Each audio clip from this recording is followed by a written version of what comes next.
All right, there we go.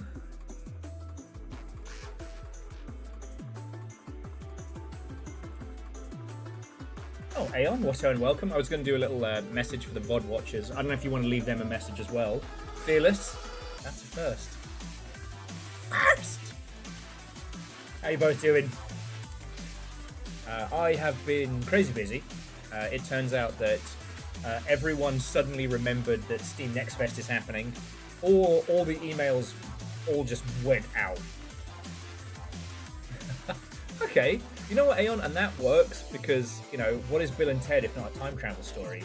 And what are VOD watchers if not time travelers? Justin, Watto and welcome. Wolfgrad, Watto and welcome. Ah, yes. Fearless. The rendering of your species. It was really funny because the rigs that we had for editing back in the day, back at CA, they were fine for running the game, but, you know, editing software was still pretty heavyweight. So we used to have like long nerf battles every time we were hitting render. It would take like 20 minutes, half an hour. And indeed, Kakazi, I'm something of a time traveler myself. Alright, so let's have a look at the boards. Ooh, okay, so Fearless. With that victory, that has put you up into joint second with PVS. And the ranking goes thusly. Dustin with 4, Fearless and PVS with 3, Wolfgrad, Yeti, Caffeine, and Lance with 2, and then Moose and the Mental Monk with 1. Ooh. I mean, Dustin, yay on the fresh paint. Sorry it's one of those. It's not like a landlord special, is it, right? Like, we're not talking, like, painted, sealed windows, because I did that one summer in Seattle, and it was bad. I still remember playing Splatoon 2 with my feet in a fucking turkey dish of ice water.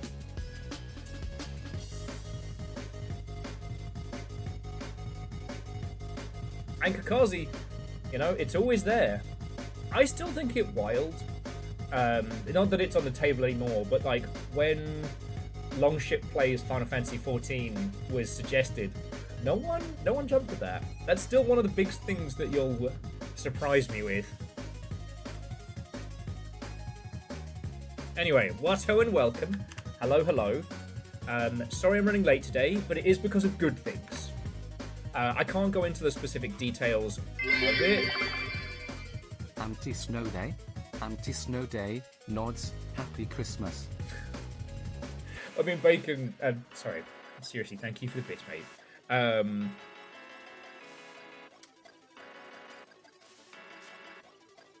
I forget what it was that got me wishing someone a Merry Christmas yesterday, and I did it.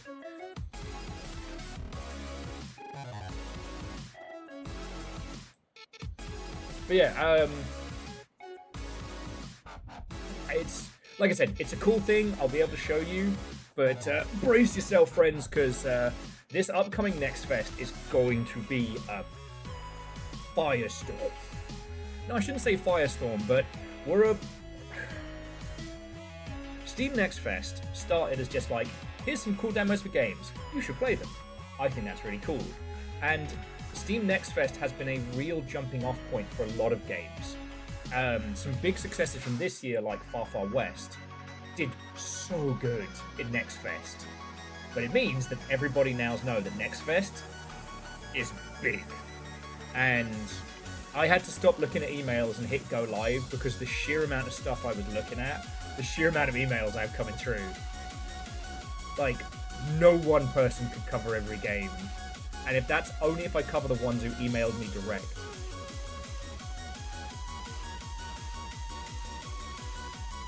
Okay, and Handlebar. So, what and welcome. That sounds fucking cool.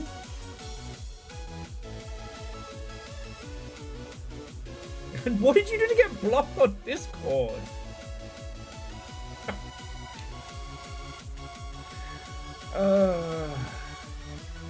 Also, Lyoshi, Steam Next Fest itself is kind of built to scale.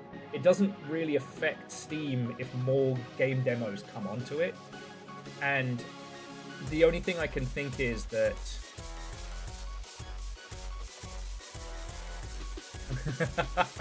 you know what, Alnus? That's a good point. That's a good point. And Kakazi, thank you. I would have missed that. Oh, but yeah. It's really cool. What I can say, friends, is that after Blueprints today and a little breathe and recovery, I am going to get to do some cool sponsored work for a publisher that I fucking love and a game that I'm genuinely excited. Like, friends, streaming for a living is very scary. You never know how much money you've got coming in. You never know when things could change. Your entire livelihood is in the hands of Jazzy Jeffy B. Bezos. It is a scary profession to be in, but sometimes it's fucking brilliant. Like when I get to hang out with you lot and we're playing games we like, and sometimes a team that you like making a game that you're really looking forward to goes, hey, you wanna get paid to cover this? And I have to try and at least pretend to be a modicum of not a complete lunatic. Do I want to? Fucking yeah, I do! Getting thrown out of some discords is easy. For instance, the 0071 from IO Interactive, just complain about their marketing campaign. Hey, look, apparently the 007 game is selling good, and well, I could not give two hot fucks what a prep school white boy has to say about the current state of things. I'm looking at you, Bond. Towny cunt.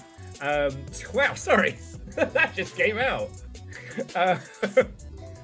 I'm really happy it's doing well because, you know, I didn't want IO Interactive to get trapped in just Hitman Forever, and fucking Mind's Eye was supposed to be their foray into publishing. And also, what unwelcome. And Scotty, seriously, thank you all for the bits, right? Thank you for all the bits. Oh, God. Sorry, I've got that thing where it's not brain tired, it's brain go zoom and trip over self. And you know what, Handlebar? That's a badge of honor. But, look, I'm glad you're enjoying it, you know. I respect the craft of attempting to make something that could be a proper N64 game. I've talked a lot about the Rugrats game and how it's an NES game. It runs on an NES cartridge for the Nintendo Entertainment System. And if you play the version on modern systems, it's just I don't want to call it a render. I'm not sure what the correct term would be for a 2D game, but basically all of the modern visuals are just running over the top. Much like, what is it, Wonder Boy and the Dragon's Curse? A rapper. Yeah, I think that's a better way of putting it.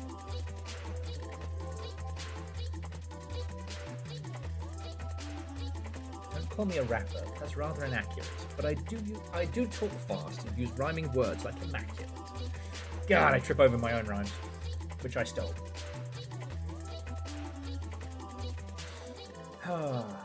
Oh yeah, no. And Scotty, like, I really respect that whole scene. My buddy Franco, before he passed away, was really into making like classic Amiga titles. Commodore titles.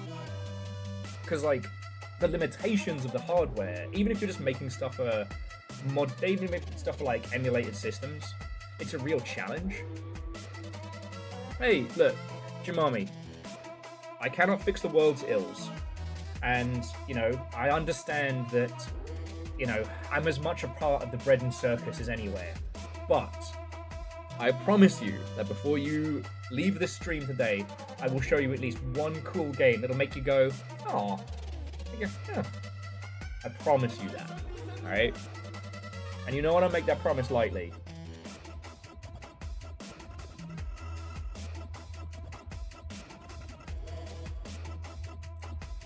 Okay, I'm gonna just copy paste one of the Blueprints go live messages because I want to talk to you. I'm spending my time faffing a boot.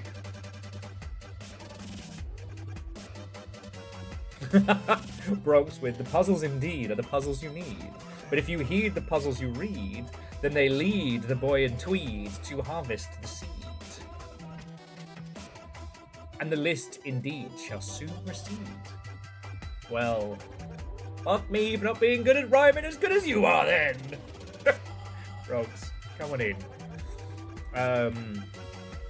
Honestly, I think we're going to need to do a Blueprints and Wine and Cheese night once we're done with this.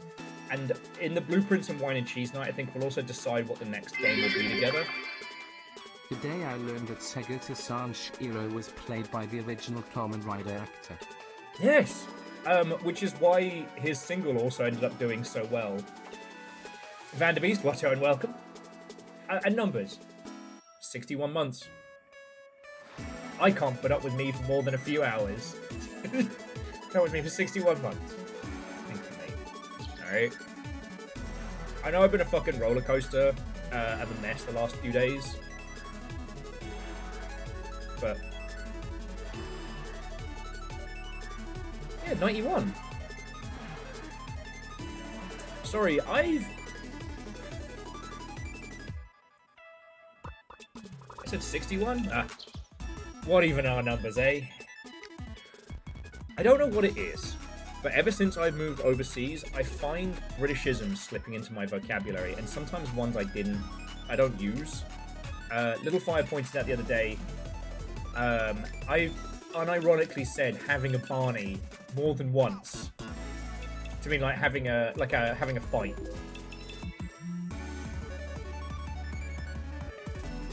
From the terrible Cockney rhyming slang, Barney Rubble, trouble, having a Barney. And Vanderbeest, thank you for filling the pint glass. I don't know what it is, right? There's so many Britishisms I never used before I moved out of the UK. And I don't know where it came from. I mean, if it's Northern, I could just blame Craig. I'm pretty sure he's the one who said gaff and got it stuck in my subconscious.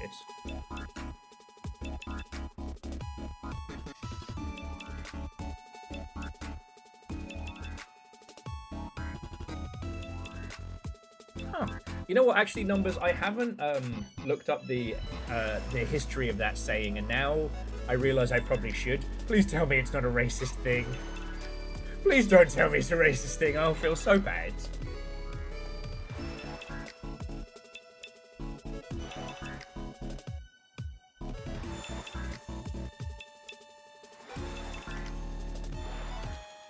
Okay.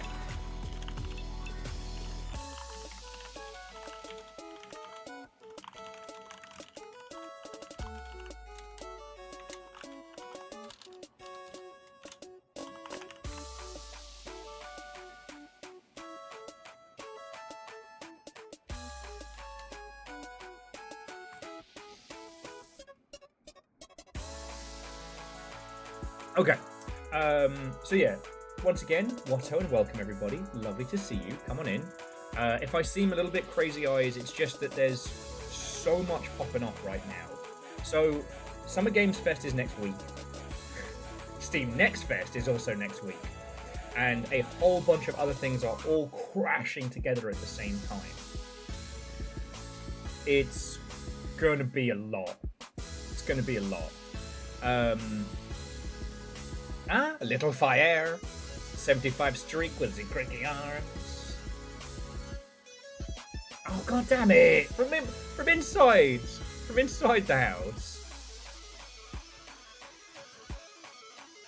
Alright, does anyone else want to add to it before I stand up?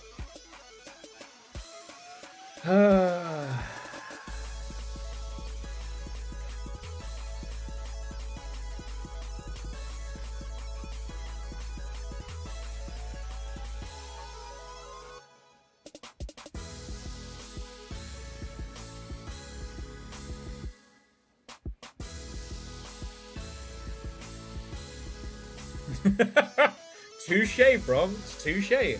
I see you've been getting on the min-maxing.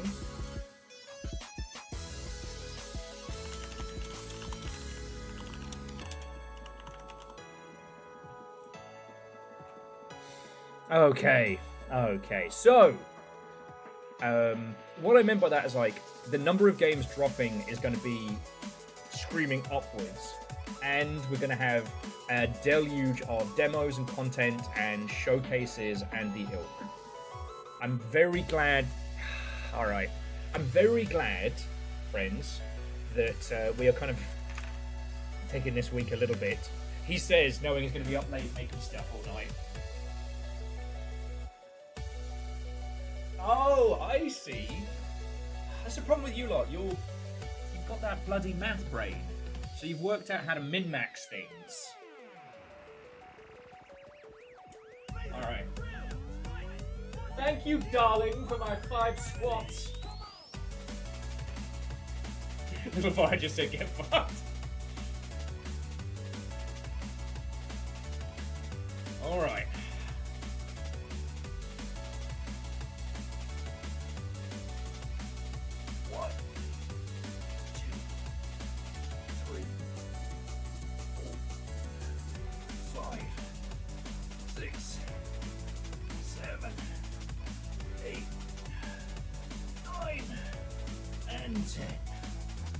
Yes, and Scotty, thank you for checking.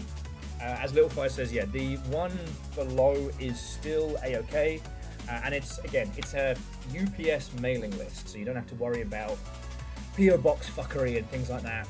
I know we call it the PO box, but it's one of those things where I had to learn this a couple years back. Is the PO box is actually a very specific thing. And Lance, squat o'clock is not my decision. The Afuli shopping district is proud to our new bank. Come down to Store Money, where you store your money. You know what? So, Akari, thank you for the 200. That's fucking cool of you. I wonder if we can come up with like a good money pun. There's got to be one, right? I know you've been going through like a whole bunch of stuff, and my punnage is not good when my brain is a scramble. But just so you all know, I do make terrible jokes and puns constantly. Oh, god damn it! You set them off! Okay. 1, 2, 3, 4, 5, 6, 7, 8, 9, and 10. Hey, puns. Do you ever think about the fact, puns, that we used to have multiple people with pun in their username, and out of all of them, you survived, like the biggest pun sea monkey in the tank. Okay.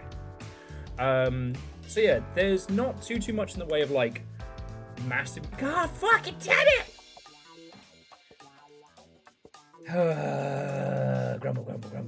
Grumble.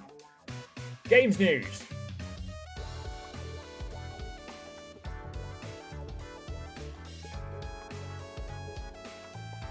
Alright, we'll get back to that in a second. Bastards. I mean, thank you, Kakazi. Oh, that's so good of you. I love doing spots. So more. 1, 2, 3, 4, and 5. Okay. And Akari, like, fingers crossed, touch wood. Hopefully the interview goes good, my friend. Okay. So we'll go over the quickfire stuff. As you know, Subnautica did really good. Like, really good. And it has been confirmed. Wait. It has been confirmed that Craft On will be getting their...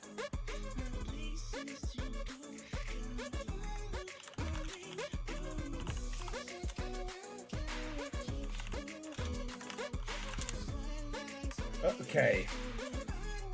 Subnautica will be getting... the Subnautica team will be getting their 250 mil payout, which is very cool. Well, so they definitely hit the sales goal, but it's now confirmation that Craft On will legally have to adhere to the contract. That's what we got today. They won't be able to wiggle out of it.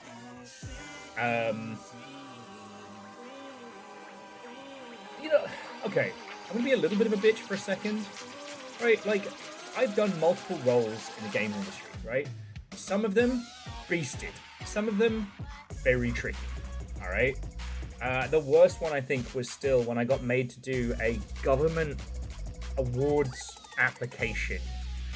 I had to submit the studio for a local government award, and it was so much work.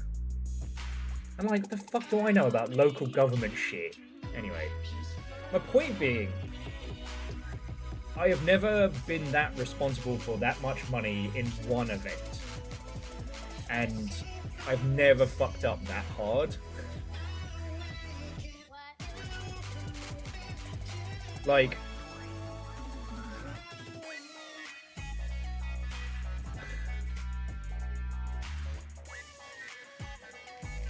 what's the quote from Serenity? In times of yore, if someone failed as spectacularly as you had, they would fall on their sword. I don't have a sword. Thankfully, I do. Like, I'm not wishing actionable bodily harm on anyone on a recordable format. I'm just saying that if I fucked up that hard, that's it. No one is touching me ever again for any role. Now, we all know the reasons and the whys. It's just, oh yes, in older, more civilized times. Thank you, Numbers. The other one today that made me laugh was just, well, okay, because it's going to lead into a little thing I want to natter with you all about. So, there were some quotes from a industry report doing the rounds earlier today, and one of them, I'm going to read this verbatim. This is attorney and counselor at law Lewis Rice, and this is a direct quote from them.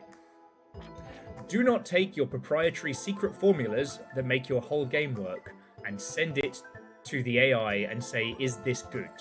Don't do that. Now, yay, right? Like, this is someone in a corporate position saying AI bad. No, like, having a sane conversation with anyone for a brief second would be like, no, do not send the special secret source formula to the fucking cloud plagiarism machine. I was a bit brutal, but I was just like, you know, all these companies, I'm just like, let them die. If I fucked up that hard, can you imagine? So I'm at Sega. Can you imagine if I just fucking sent the, you know, the secret design document out? Oh, don't worry about it. I uploaded it to the cloud. The cloud said it wouldn't share it with anybody. Do you know how fired I would be within moments? Anyway, there's a lot of that stuff kind of doing the round today, and it's kind of interesting. Clouds always rain.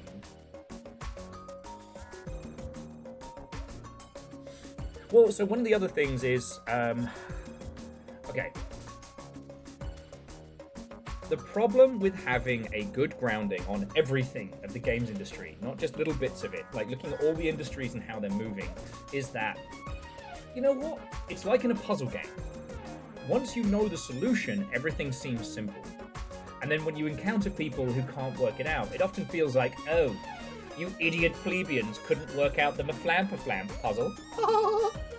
And I'm not trying to build that mentality here. But the problem is, sometimes people in business speak loudly from their arse, and they don't even know what they don't know. They're not even aware of their own ignorance, and there's been a few of those. Like the fucking Crafton guy at one of those like fucking wanky biz dev things a couple weeks back, talking about like IP management and stuff. Like, and in the same breath, he's fucking fumbled the child on Subnautica 2, because there's no way Unknown Worlds are going to want to stay with Crafton. And Crafton's name is Mud, with their best-selling product in English language territories. Unholy, return welcome. Oh, we just started having a natter. Well, it seems at some point, and I guess they all thought that they were the first one to come up with this, the biz dev methodology right now is Hollywood. So you know how I was saying that, like, we can't pivot, games industry people can't pivot towards gambling, right? that we've had all these bullshit things coming from the tech industry, but gambling is a hard line. Because the thing is, once you are labeled as a gambling product, you can't unfuck that. And it changes how you are classified by government, it changes how your business is classified, it changes everything. You can't go from being a gambling company to making non-gambling games. Okay, you could, it's very complex and very difficult, and would essentially involve setting up like a separate company entity, but that's another story. Well, yeah, so Lance, the people who bought into the AI copium, they've either shut up or they're now huffing so much of it that it is melting what's little's left of their brains. They're just like the guys talking about the crypto winter. You know, it's sad because they're the ones who bought the shovels. They have armfuls of shovels, nothing else. And there is no industry, there is nothing. There is no applications, there's no want. So right now, in the big corposphere, my humble opinion would be that the different factions are now trying to find who's going to be holding the baby when the bill comes, right? When the court goes, you said AI would do all these things and it hasn't. Whose fault is it? And then everyone's trying to make sure it's fucking Derek's. That battle is going on now. As for the movement of everybody else, of like, what's the next blue ocean? Apparently, well, okay, from my analysis, it's looking like movies and television. I guess because Fallout and The Last of Us did crazy good in terms of game sales thanks to their adaptations, that seems to be the golden bullet that everyone's going to start going after. You know, no one wants to do the next Roblox because they've already realised that that's a fool's errand.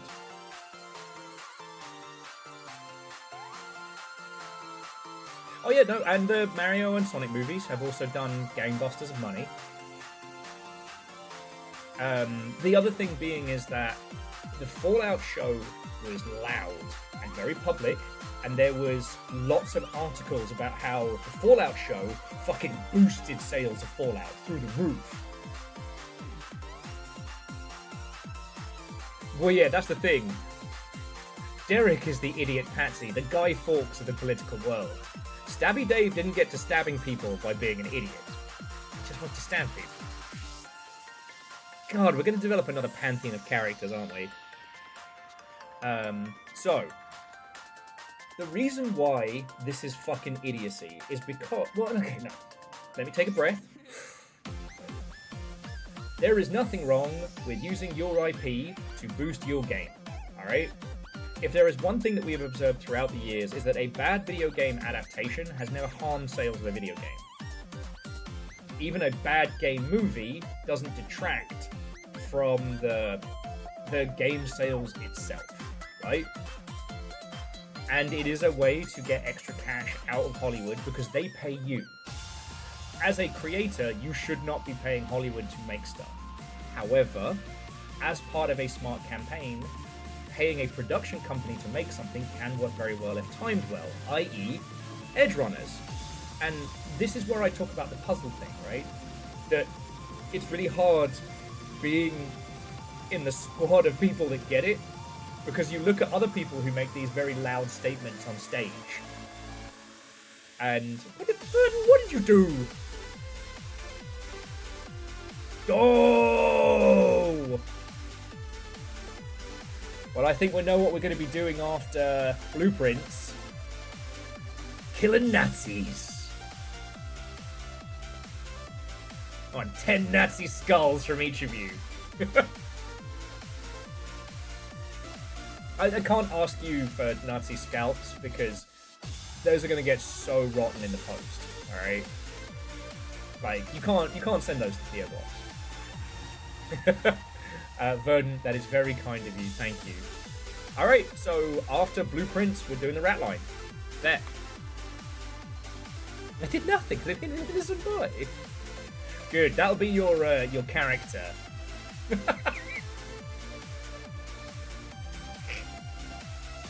It's Verdon, but dressed as Joe Pesci. Not Joe Pesci. As how do you do, fellow kids?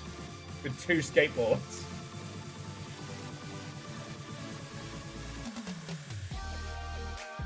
Exactly, Hoffers. Skulls, on the other hand, they keep well, and they're great for decorating, and occasionally, chair making.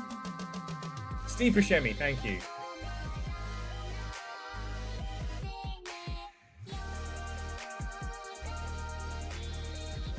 I shall send their severed nards in preserved glass jars. Wolf, was that an intentional rhyme? Because that's very good.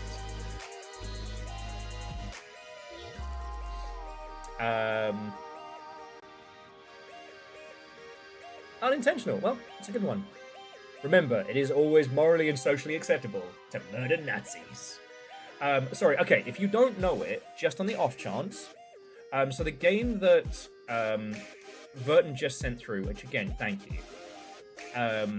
This is called the Rat Line, and it's a similar game to the Root Trees Are Dead, where you're using articles and reports and things trying to trace people throughout a timeline. And it's basically a squad of Nazis who fled the Nuremberg trials, and you're tracking them down.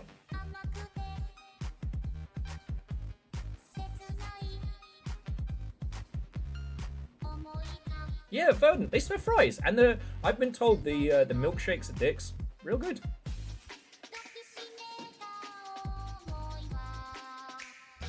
Anyway, this is what we're going to do after Blueprints. I don't know if this will be as long as Blueprints, and there's loads of puzzle games I'd love to play with you all, but here we go. We now know what we're going to do next.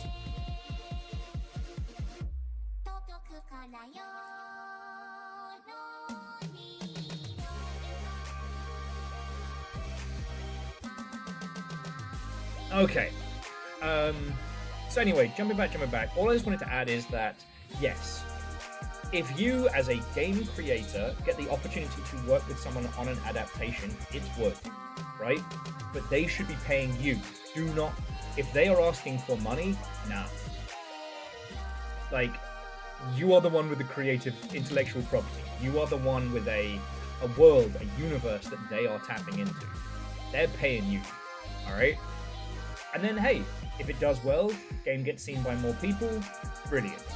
But one of the things that's really fucked me off, and one of the reasons why I'm so like, about it, is that the people who are going up on stage and talking about this, it's only the people who are involved in the industry in a formal capacity. What I mean is like, right, so back in the day, you make a cool video game with a bunch of your friends.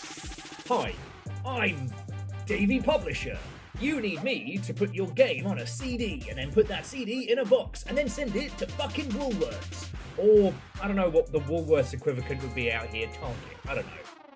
Right? You physically need a publisher for distribution and logistics. Okay?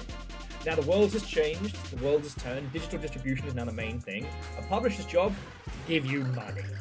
In exchange for money. Publishing is essentially like I will pay your salary for the rest of making this game, and in exchange, I get to cut the profits afterwards. You know, that's the publishing deal here. And there's also other things, like a good publisher to offer you QA support, localization, porting, that kind of thing, right? Hopefully, like, some decent PR and maybe even community stuff.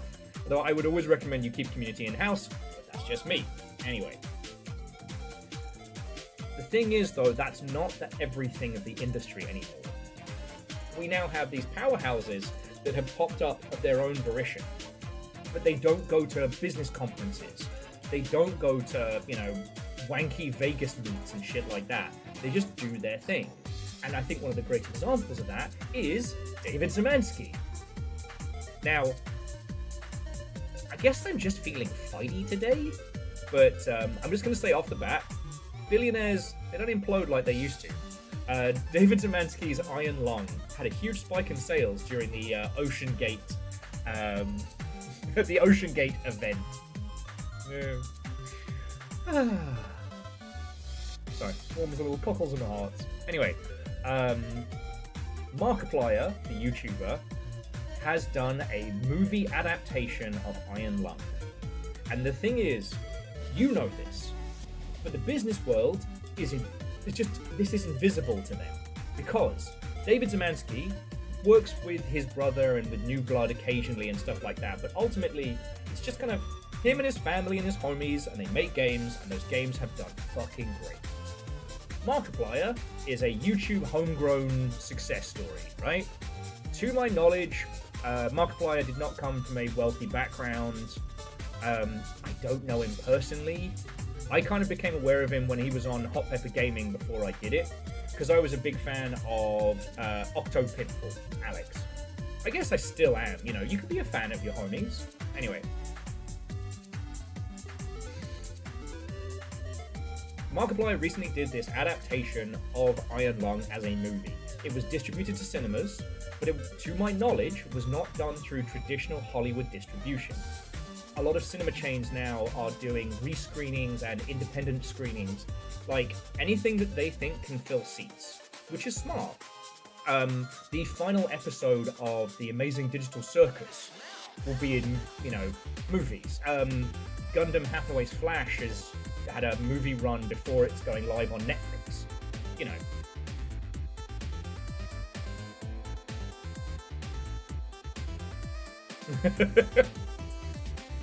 Legend, Watto, and welcome. Now, why is this important? It's important because David Szymanski is not going to go to a business talk and talk about business things with his business face, because he doesn't fucking need to. Like, I don't know if Virals or Damien or anybody is chilling and illing, but like, I know every single one of my like quasi-solo creative homies, if they never had to publish, if they've never had to do public shit, if they never had to go to another conference, they would jump at it. Because those kind of sickos, and I love them with my whole heart, they just want to make games and keep making games.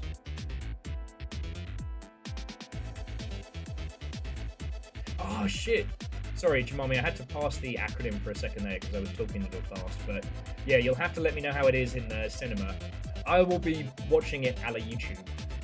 Like, but yes, the important thing about this is that the business machine has no visibility on this little bubble right here. Like, with Strange Scaffold, they had, what's-his-face from Sinners want to make a movie. Sinners is not trash, it's fucking cool. The individual in question wants to make a movie adaptation of El Paso Elsewhere, but he is part of the Hollywood machine, so him contacting Zalavir, or Strange Scaffold, about that is in their purview. Mark making a movie of Iron Lung, that doesn't get posted to Hollywood, that doesn't get posted to the LA press. We know it because we exist and we are in the culture.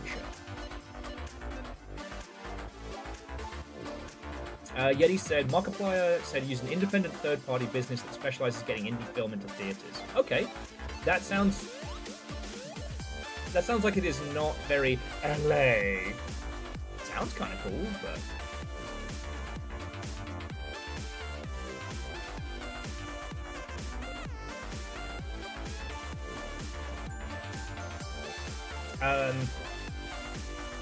now, again, I know it seems like I'm over-focusing on one thing, it's just that right now, the wheel is still turning.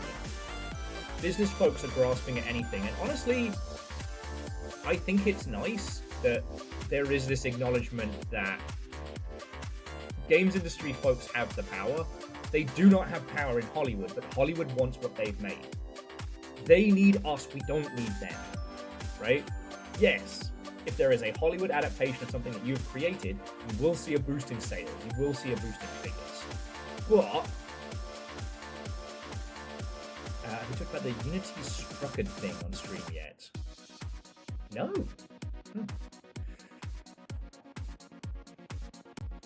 I guess at this point, sorry friends, I'm telling you stuff that we all know and I'm kind of in a ranty mode. Oh! Unity killed their Roblox competitor and laid off a fuck ton of people in the process. Fucking wankers. Anyway, this all kind of comes from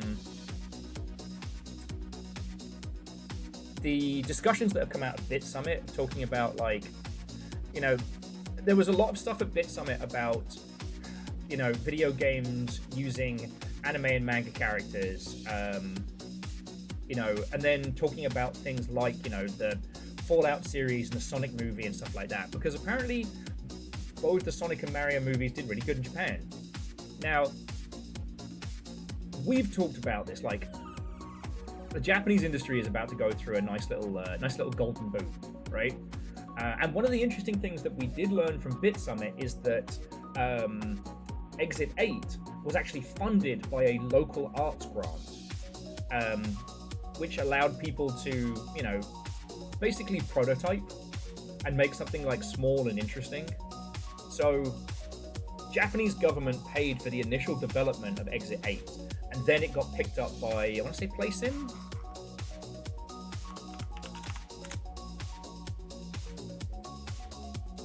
Yeah, by PlaySim. And so PlaySim handled localization and, like, international release and things like that. And now, PlaySim is also, Exit 8 is poised to be a movie. I think it's going to be very good. Jesus.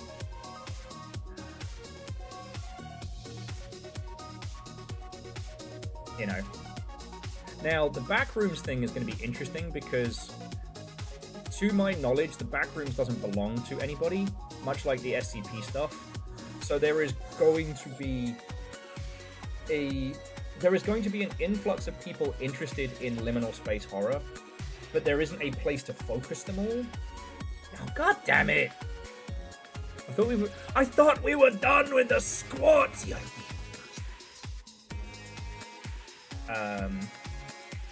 Also, I do want to point out, like, the sheer number of events and showcases and the ilk going on Steam right now is fucking ridiculous. Still have. Now, sorry, I'm trying to find the thing where it shows us all of the events that are going on right now.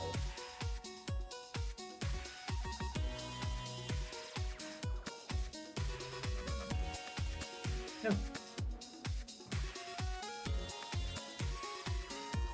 So I'm saying a Blueprints movie is possible. I am.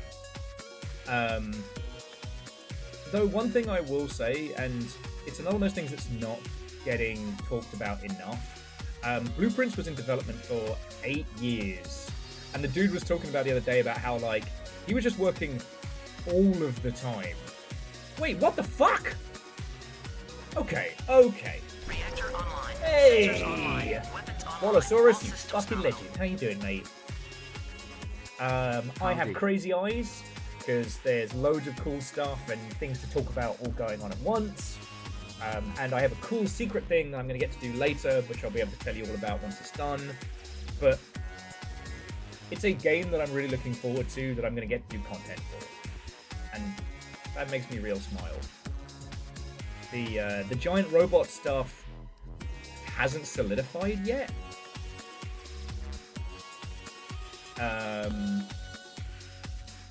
But we'll come to that one. Sorry, I seem a little manic because I am. Alright. Sorry, there's so much going on in my noggin all at once, trying to, like, bring it together. Now, that's the thing. An adaptation of Blueprints could go any number of ways. Like, I can't really talk about it in a way that isn't spoilers, but personally, if I were going to do Blueprints the movie, I would use Simon as the device, and the things that Simon finds would enable flashbacks, and we would tell the story in a fragmented but flashback manner. So Simon almost becomes like the main bloke from ODST. Now, what I was about to show you all was the discounts and events currently going on Steam, because I do not prescribe to the theory that there are too many games on Steam. I would say that right now there are just so many that you cannot have a super mega success hit by half-arsing it. Zeke, return welcome. If you want to succeed on Steam, you've got to have that spark, or you've got to play smart. And so I was going over here, right? And I'm like, all right, I'm going to show you all the current discounts and events on Steam. And this is before Steam Next Fest kicks off. And the first thing I saw... Oh, for fuck's sake. Pal World. X Ultra Kill. You fucking wet? Okay, everything's a crossover. Okay, it's okay. So here's the list of events. So alongside the spring sale, we've got Stratagems Volume 2, the Cerebral Puzzle Showcase, Cozy Friends and Family Showcase. We've got the Backrooms Banquet Showcase, the Raw Fury June sale, French Direct, Get Fucked, you turfy wizard shit. I'm not even going off the sales. We have the Nordic Games collection. We have whatever this Vision Gets Wild, Taiwan's hottest indie games, the Witches, Wizards and Warlocks Steam event, the Game Effect Showcase, the Norwich Games Festival, Sneg, which sounds like Smeg,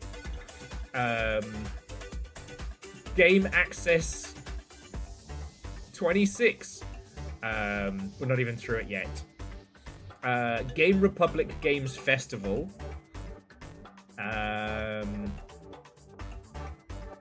I don't know what the Weiss Garden Universe Showcase is, and I'm not looking. Indie Games Lyon, Game AI Con, which is a B2B Asia Indie Conference, which is where the A and the I comes from. Dutch Game Awards, and this isn't even all of them. Mankind is dead. Blood is fuel. Poor world is full. Alright, that's very good. Sorry, the chat seems to have broken on this side. Love it. Mankind is dead. Blood is fuel. Power world is full. And you are a terrible goose.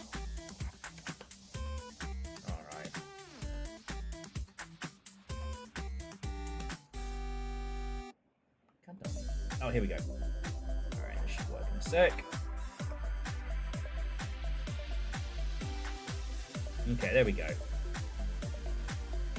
Alright, if you give me an 07, let's see if the chat's back up. There we go. Lovely. Thank you.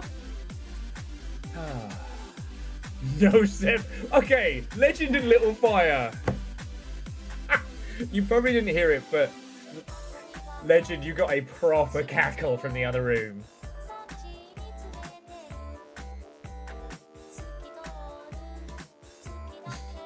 Give me back that brain cell! I need it! Okay, so we're back and working. 7-0! I think I broke my wrist. Thank you all. Anyway, this is just to be able to say that everything is about to get fucking crazy in games. Like, and not in a, we have a big release coming up, but we're about to have fuck tons of really high quality games condensed out of like a fucking cannon. Now, what does this mean to you? You need to do the dance. You need to tell people about your demo. You need to go loud and you need to bang that drum as hard as you can. But you also need a follow-up plan.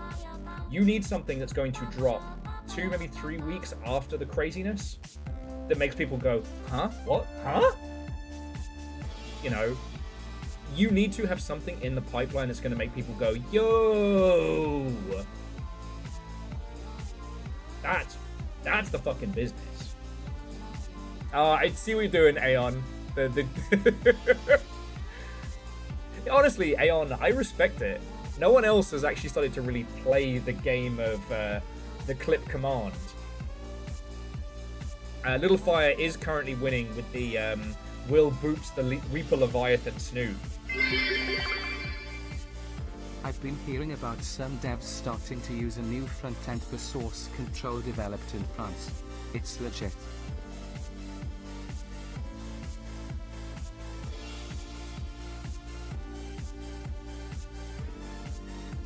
out of my house. And then please come back. Eraman, thank you for the 500, mate. Seriously.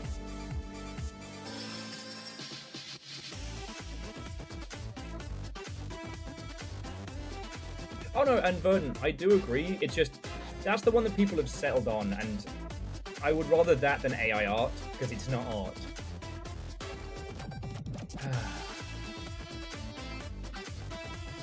Ultra Pal! Anyway, if any of you do want to talk about kind of like games marketing strategy in the current situation, I'm always down to talk about it because there isn't a fucking golden bullet. And anyone who is selling a golden bullet is selling you services. Like, right now, nobody fucking knows what's going on.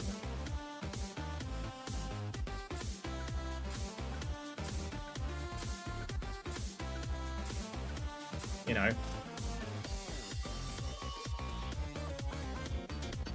Like, things are about to get pretty fucking wild on Steam. And, you know, the other thing being, users don't care that it's just you and your bestest homie making a tiny game versus a huge, gigantic studio that claims to be indie. So, you gotta do what they can't. We gotta be weird, we gotta be scrappy.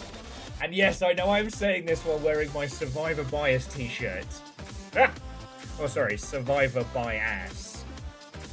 With the color scheme. Sub 100 is still indie. Yeah, it's just like 20, 30 people and 400 of their closest contracting friends. We are so indie. We get an award from the President of France. Do not pay attention to the hundreds upon hundreds of contractors that we paid. Sure. Sure, mate. I'm not talking about any game specifically. If you've enjoyed Expedition 33, I'm not shitting on it. Yeah. Wolf, yeah, they got fucking knighthoods. Verdant, yeah. I can't say on a recordable format, Verdant, what I would like to. But I want you to look at the smirk on my face and the look in my eyes. And I think you know what I was about to say.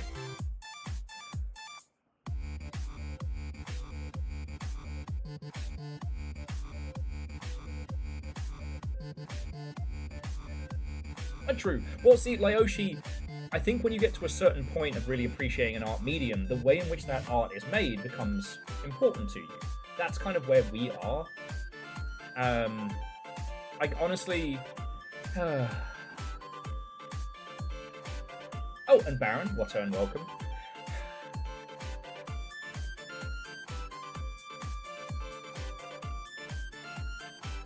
Exactly, Simple Chaos. It's just me, a couple of college blokes, and 200 people that I give money to.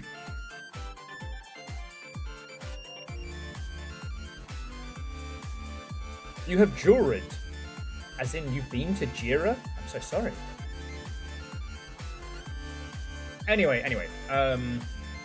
all of this is just to say we're about to be in the chaos zone.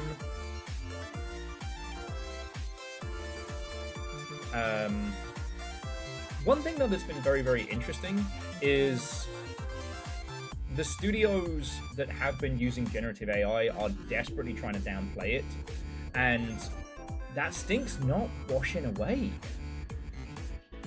Oh no. Well, Baron, I hope it wasn't too much. I hope you're doing good. Good to have you back. I'm sad we haven't come up with a name. I haven't come up with an interesting name to suggest for your vehicle.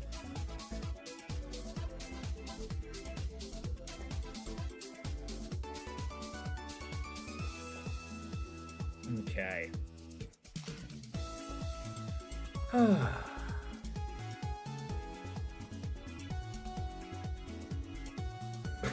Mother is still winning.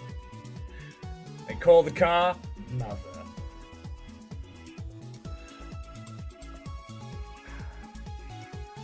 Lamb. Organi, right? Lama. It's an origami llama.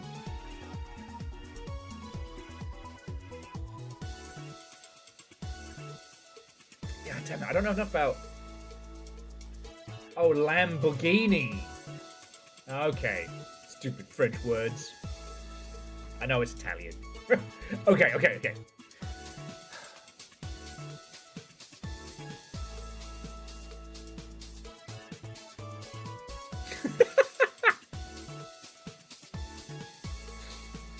And Verton is on a creative writing spree today, and I'm fucking living for it. Okay. If you don't have any games that you are looking to drop or promote in the next, like, 2 or 3 months, honestly, breathe easy and breathe deep, dear friends. Like, the world might be fucked, but for video games, we have never been more spoiled. Like, this is probably the end of the golden age of cool video games, but maybe it's not. You know? But let me tell you, this year is making 1994 look like wet hot dog water. Oh, I love that. And I'm not saying that as, you know, for hyperbole or to start a fight. Like, you know, 1994 is often talked about as like this touchstone moment.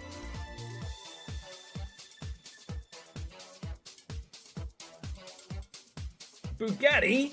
I hardly know he. God. I mean, dear friends, please spare a thought for Little Fire. You all can choose to tune out at any time. Anytime. I also tune out at any time. Oh. Bet. Oh, how are the dressed chips? Yeah? Because I remember dressed chips being kind of similar to the Canadian... Oh, no, these are the nacho ones. Oh, yeah. Okay.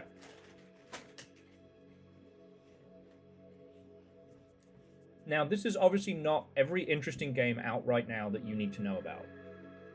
But I think right now, more important than ever, we go over the releases on the day, at least the ones that are on my radar, because you need to see the quality and the variety of games that are coming out daily, right? You know, you'll remember back when there was maybe like a good game coming out once a month. You know, if you wanted a copy of, you know, Transformers War for Cybertron, you had to get that pre-order in, otherwise you're not getting it. Today, I mean, okay, so we've got Sinister Remains. This is a what if the Woman in Black was good, and also a horror game. Okay. Baron has said that the Baron's new vehicle, there is a photo of it in Creation Celebration. If anyone would like to suggest a name for it. Now, I didn't get into a fucking argument about this, and I feel like I maybe should have. One of my industry friendos who teaches game development hates horror games. I mean, yes, but also, like, he sees them as lazy. I think horror games are incredibly important because with horror, the tools are now very established and the pieces are made. So how you put them together. How can one teach game development? Is that not considered abuse? Well, fun fact, Wallosaurus, there are people out there that will pay to be taught how to make games. Here's several $1,000s of debt. Please beat me. It's kind of like a Victorian workhouse, but you pay them, and you don't get free gruel. Now, is this going to be brilliant? Is this going to be terrible? I don't know, but I will say that it seems to be taking its cues very well, and it looks very well constructed. Next up, we have One Move Away. Only an indie could make the concept of moving house cozy and fun. Fucking indies. I mean, it's PlayStack, and they know their shit. You know? I have a feeling that this will be somewhat evocative of... what was the other... Unpacking. by the looks of things, this is less a. By the looks of things, there's going to be some stories and some things unfurled. You know, we haven't come up with a really good term for it, but these kinds of like job games, like this one, you have to fit everything within a vehicle, so you're doing kind of like a 3D physics Tetris. And you have this, the thing I love about these kinds of games is that it presents you with an impossible task that you chip away at, and then you are done. Jess showed me one which is like a game where you have to clean an island. You've inherited a desert island and it's covered in trash. Clean it. That's it. It's not high art or anything like that, but it just makes brain go.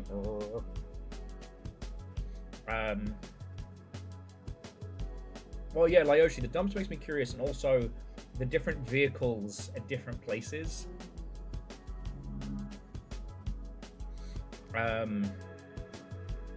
A Tetris 'em up, yep. Tabletop Simulator. Now, this one just hit version 1, so this is less on my release window, but it's worth noting that out of these quote-unquote simulator genre games, while a lot of them are made very quickly, there's a lot of them that are very good. You know, there are quite a lot of them that are also a bit garbo, but, you know, run your own tabletop store. Sell minis, sell paints, put them together, have your own little collection. I mentioned that the other month packing the van, I'm good at Tetris. I said, what? They said, never felt so old in my life. Oh no! Scotty was saying they told the movers that, don't worry, I'm good at Tetris, and they went, what? As my bones turned to dust. You know, I also like this because while the game itself is quite simplistic, there is actually a game to play. I don't think the people who made the TCG simulator realized how huge it was going to get.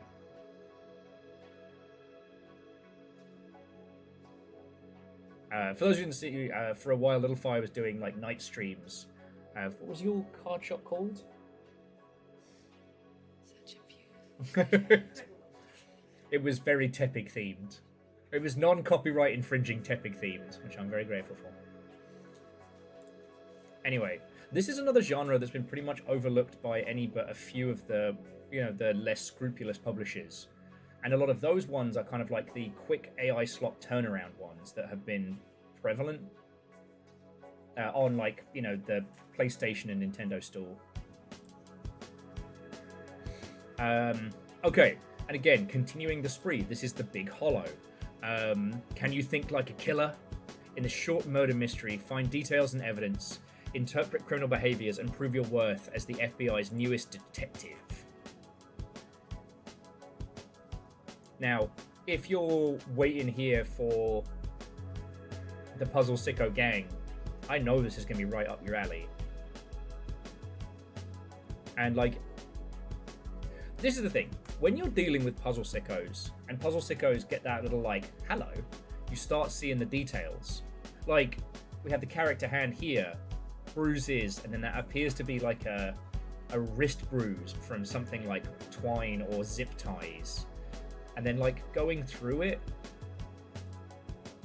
there's little details here.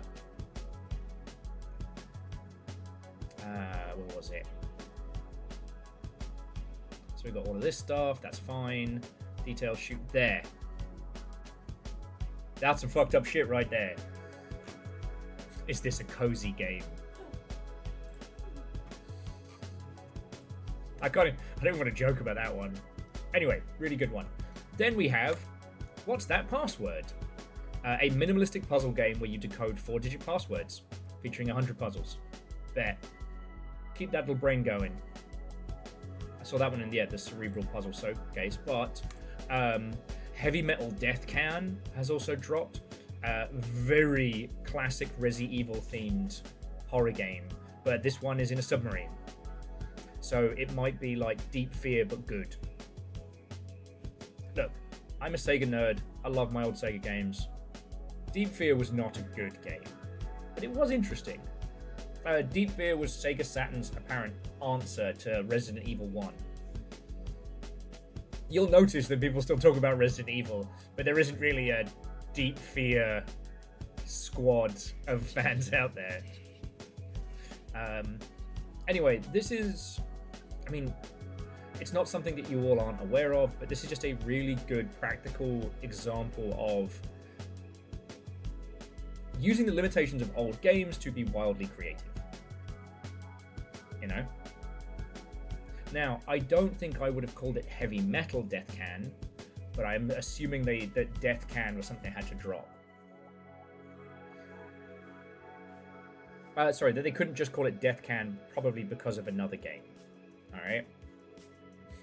Sorry, just Simple Chaos saying, everything's cozy if you're not a coward. This is my cozy game. It is my esteemed pleasure to introduce to you all the best title for a game that you will hear all day. I present to you the remake of the end of the greatest RPG of all time. This is a, like, lateral thinking detective meta-narrative based around the remake of the end of the greatest game of all time.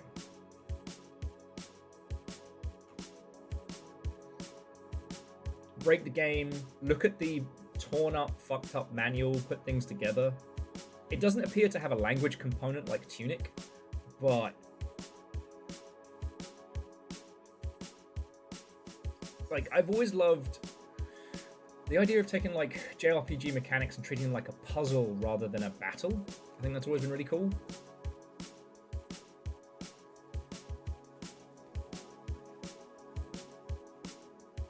And this just dropped today.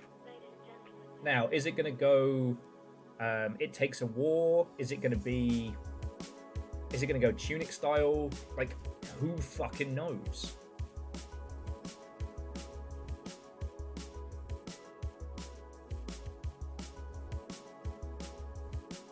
Like, there was kind of a weird comedy RPG we played a while back that was about, like, breaking the game through wild bugs and things like that. I hope the devs know. And there's been a few, like, I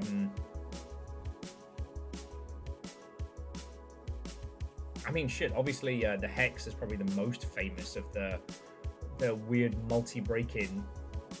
Although this seems to include interviews from the dev team as they try and remake this great classic.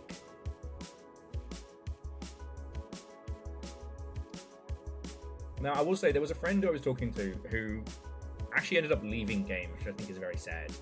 But they were asking me, like, you know, we were talking about projects that they should consider, and I was like, look, you're kind of stuck in a rut here. You should lean more into your comedy aspect of things, and you should make the sequel to the greatest game of all time. And yeah, sure, that's not an original idea. Initial D did that with music.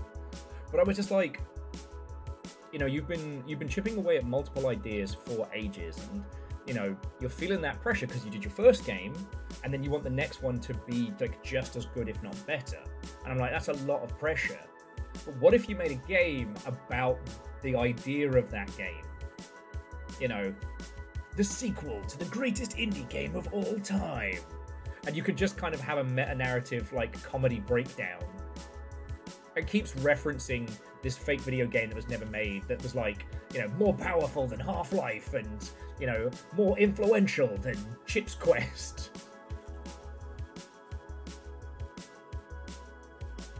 Oh, okay, Simple Chaos says, I checked this site. It's very good. You should show it off. All right, you know, I trust you. I mean, this is the thing, Wolfos, I wish I was doing this just because it's Blueprints Day. It just happened that this is dropping today. Okay, so visit the website. Okay, so this is whatistheRPG.com. The end is here, the day of digital destruction, the callous conflagration of all we hold dear.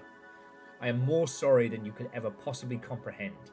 Despite our Herculean efforts, and many achievements we have made, they have nonetheless delivered their psychic poison directly into the artery of the gameverse.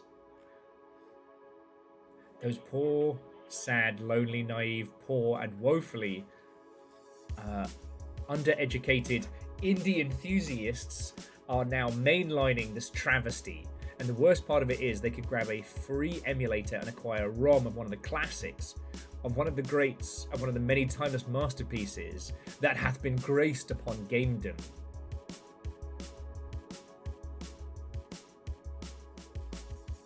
God. This is so glorious. This is a proper, like, web ring setup.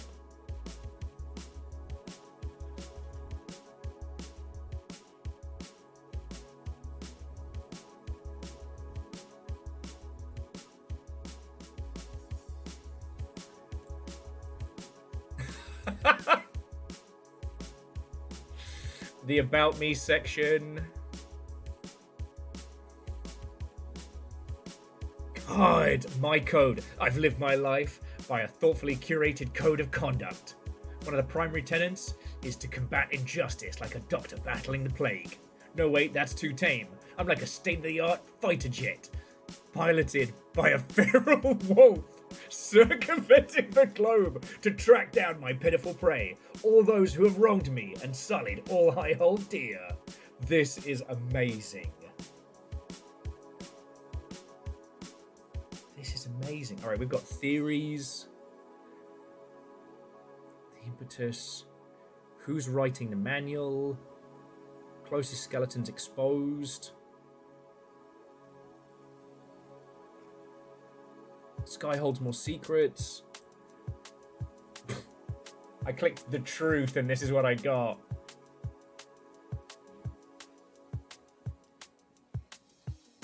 I mean, simple case, there has to be ARG shit. You don't go this hard.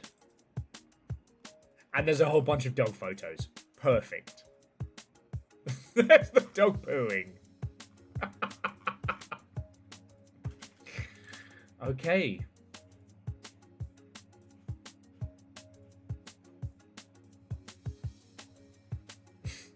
I do like the, alongside the email and the press kit, there's the, most importantly, if you have the primal urge to join my gamer army on this righteous path to truth, we have an epic Discord link below.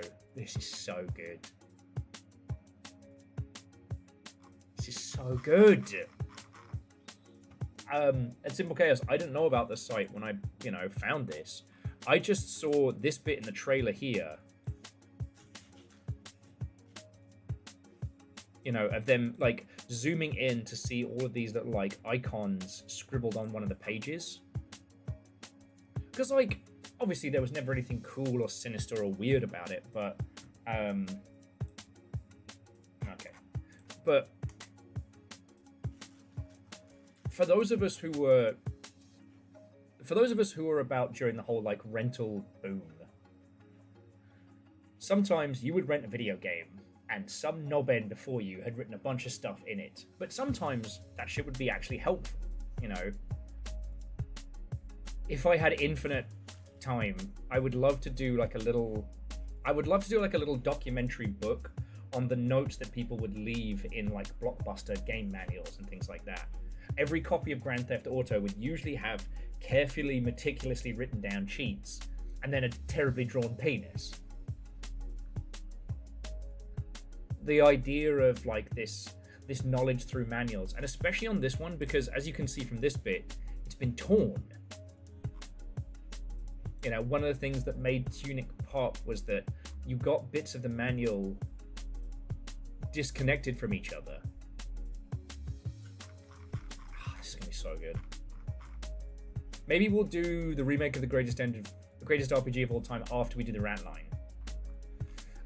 And last, but by no means least on the list of games today, this is the one that out of my list seems to be doing the best. Tabletop Game Shop Sim doesn't count because this is the version 1 release, not the initial release.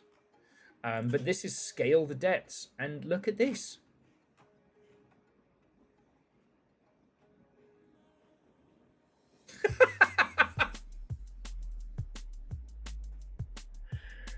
Look, I've said it before. I know I was very drunk when I said it, but the sentiment still stands. Verdant, you need to write a book. Verdant just put, and I quote, "Penises are hard to draw for the same reason that hands are hard to draw. We spend most of our days looking at them." Oscar Wilde wishes he could have written that.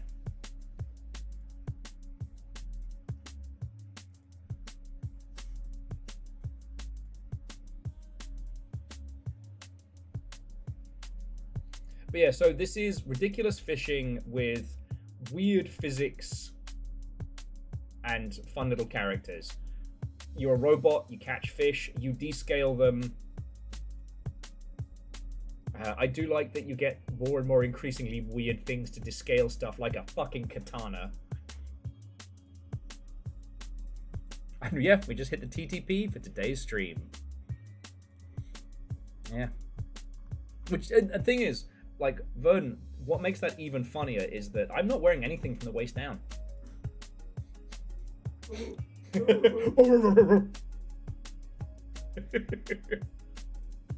And to Ezekiel Dev, Watto and welcome. Yeah, basically like fishing IRL with slightly less underwater nightmares. No, so Scale the Depths, it takes the ridiculous fishing concept and removes like the combo element but adds an exploration element. So you get to navigate how you explore the depths and then what you collect. Were there more squats? See, here's the problem. If I did actually owe more squats, or... Yeah, alright, yeah. I was lying, I am still fully clothed. I've never Winnie the Pooh'd it.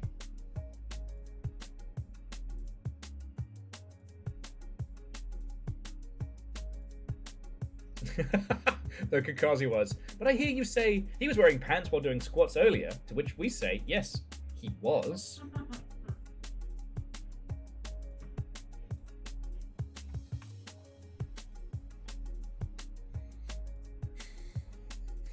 Why would I lie about something so easily provable? Entertainment factor. You bastards. Alright, so I owe 5 for numbers, 5 for Laoshi. No, Uberdan, you got yours. Trying to get... piss. Well, now I have 15 squats. Guess I'm putting on a show for you. You did the second set later.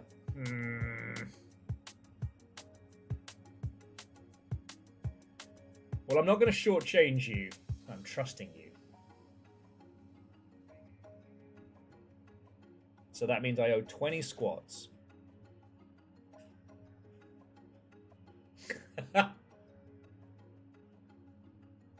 Oh, 25 actually. Oh, there's that. Is that what's happening? Fucking assholes. I'm gonna steal some of your Red Bull. I know. Will overguard and call Cassidy a cat. The thing is, I would have held on to it if you had bitten me. What a waste of Red Bull. Okay. Alright, Terrors. But, joking aside, these squats have probably been doing me a world of good. And as much as they are painful and awkward, the only reason I'm doing them is because you lot threw in crap loads of money and keep me alive. So, seriously, thank you all. But also, fuck you guys. Alright. Okay, 25. Bloody hell. No quarter squats, we expect ass to carpet.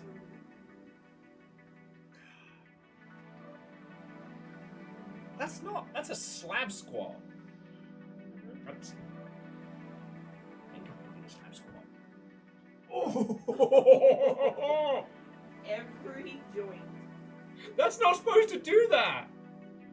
Oh, I used to be able to do it. The slab squat is, it's only official if your feet are flat, because anybody can do it on your toes, but feet flat, which I just attempted to do, and that noise was my hips. Did he rip his pants? No, I ripped my soul. How is there more?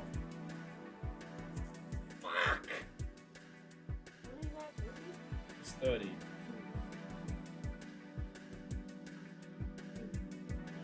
Okay. 1, 2, 3, 4, 5, 6, 7, 8, 9, 10. Sorry, I almost fell over laughing because Simple Chaos says, I heard that cracking from outside the stream. Alright, still 20 more to go. Okay. 1, 2, 3, 4, 5, 6, 7, 9, 10, 11, 12, 13, 14, 15, 16, 17, 18, 19, and 20. Okay, and that was with the 10 others. Whew. Oh, it's good though. I don't want to end up with gammy legs like Simon. Okie dokie Lokies. Whew. But yeah, Scale the Depths is doing good. And look at that, $10 price point.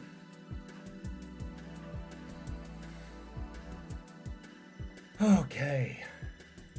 But yeah, so friends, I think that's it from the world of video games for... God damn it! For right now. Where did you even find that? Okay. Yeah, I sat down. That was my problem. All I was going to add is, for those of you who are working on video games right now, Global Game Jam is offering a micro grants. Now, it's only about $2.5 grand, but I think to a lot of us, and to a lot of homies who are working on games right now, $2.5 grand is worth it. I don't think I could do even a micro dev project and stream and do everything else, but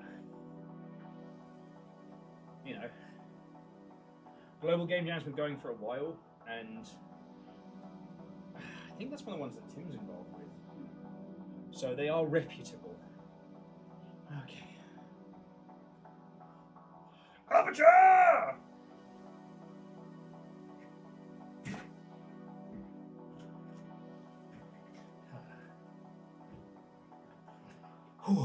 You know, $2.5 grand is a lot of money. You know, obviously, circumstances and things like that. Like, you couldn't do it as more than a very short form solo dev style.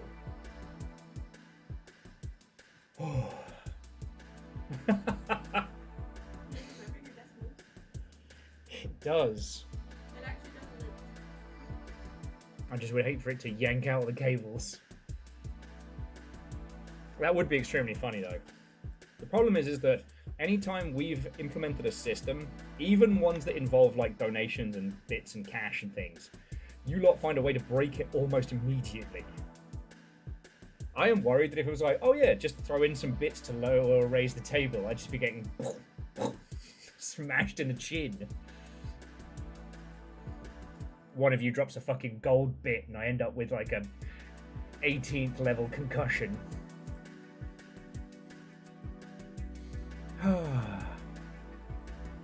So yeah,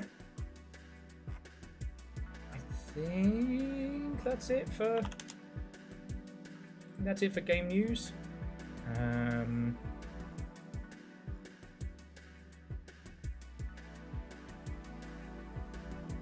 Obviously, all of the game sites are blathering on about fucking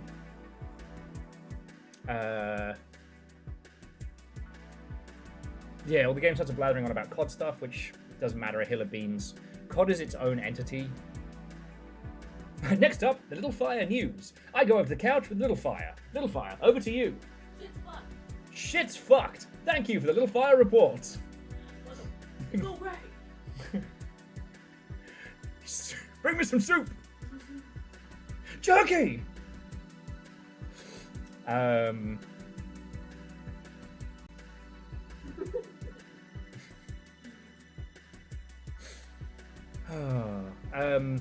We talked about Subnautica making their money.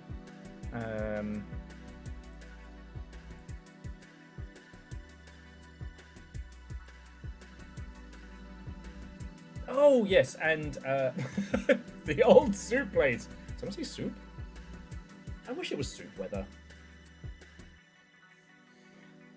Grayson, that's all gremlin all the time.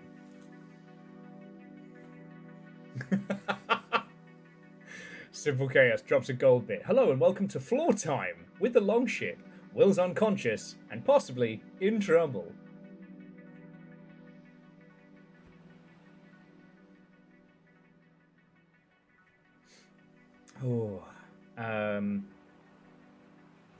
Oh yes, the Witcher 3 content. The rumor that the Witcher 3 was getting a DLC turned out to be true, and they've been talking loads about it, which has been rad.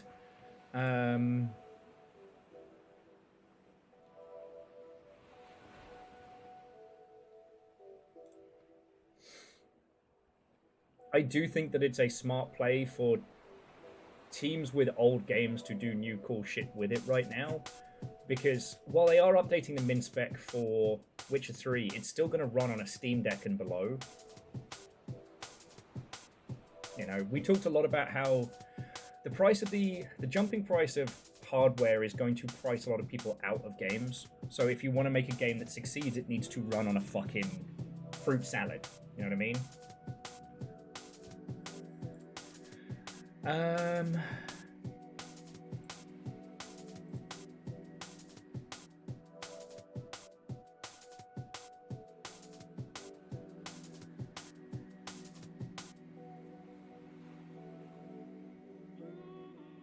Yeah, I think that's about it. Someone else pointed this out, and I'm sad I didn't realize it yesterday, but the whole Hideo Kojima doing an AI-generated ad campaign for Prada is extremely funny, because he made a whole game about how, like, AI would destroy us all and the very fabric of society, like it is currently. You know, dude made a pre-millennium game that predicted so much of this nonsense, and then himself has become part of it.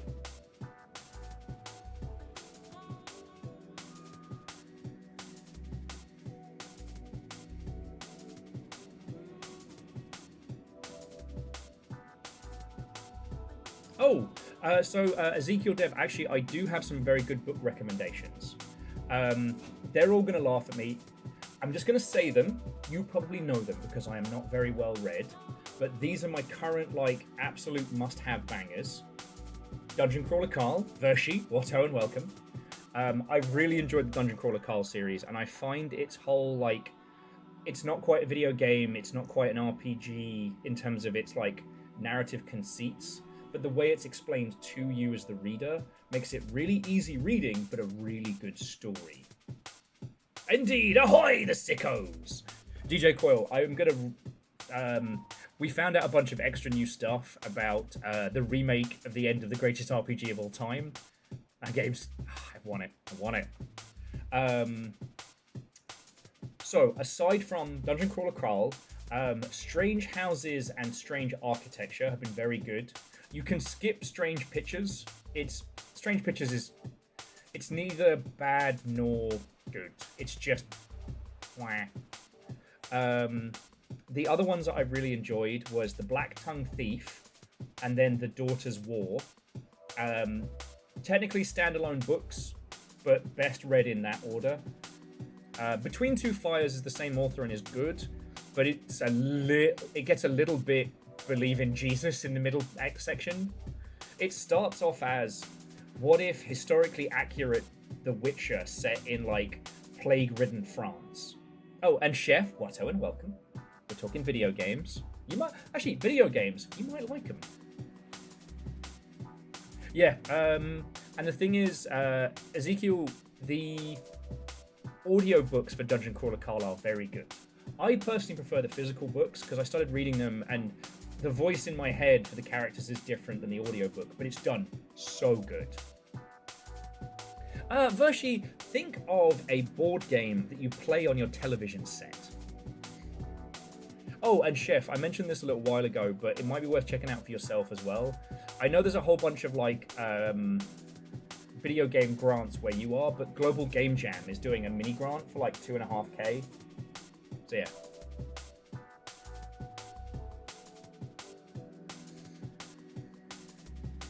Okay, so yeah, so Ezekiel, all of the Dungeon Crawler Carl books are very, very good. I haven't read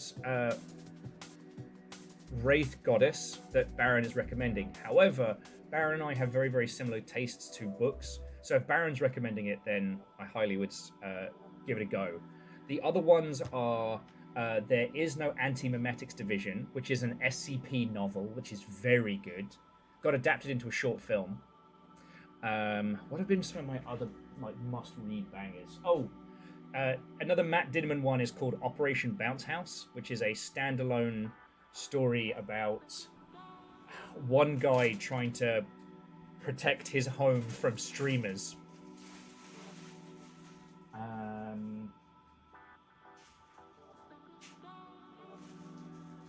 Oh, and is this one? This one isn't new, but I finally read Max Brooks's 2.5K. That's a lot of Welshman. That's a lot of Welshman.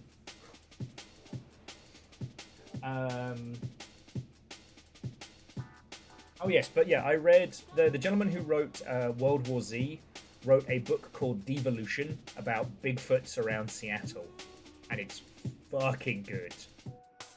I'm trying to think what else has been on the fuck yeah, I'm glad I read this.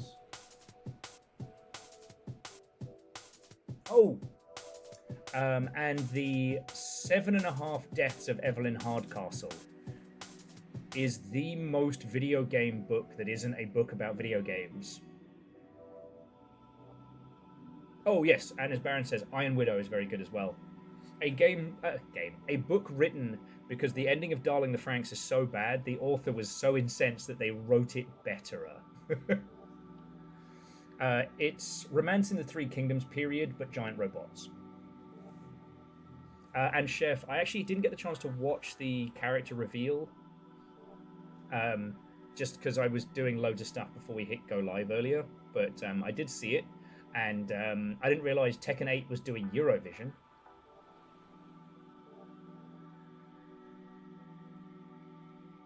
Well, no, so Ezekiel, so the 7.5 Deaths of Evelyn Hardcastle is a time loop murder mystery. And it isn't... It was sold to me as, this is the most video game book you will read that isn't about video games, right? And I was like, huh. And then by the time I finished it, I was like, I fucking get it now. I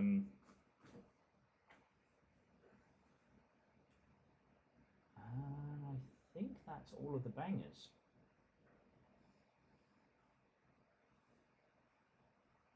Yeah, anything else is just stuff you're going to know. Terry Pratchett. I'm a massive fan of pretty much all of his works.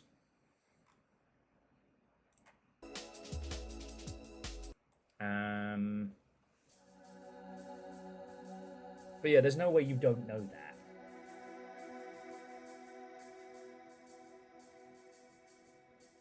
that. From Little Fire to EP Flame. You got that.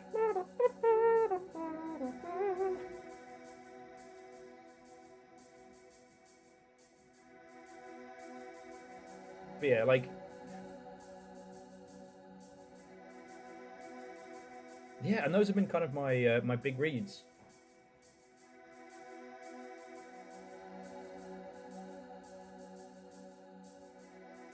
Reactor online. Sensors online. Weapons online. All systems nominal. Have you ever taken a look at the Murderbot Diaries? Great series. Ah. So, hey Shift, how are the audiobooks for that one? Now, I haven't started the Motorbot Diaries, and I wasn't actually aware it was a book series. I keep up with games, and that takes almost all of my time. Oh yeah, Jemami, hard agree. Sir Terry Pratchett. It's one of the true knights of the realm. And DJ Coyle, I don't think we'll finish Blueprints in the next hour, so we'll see you when you get back.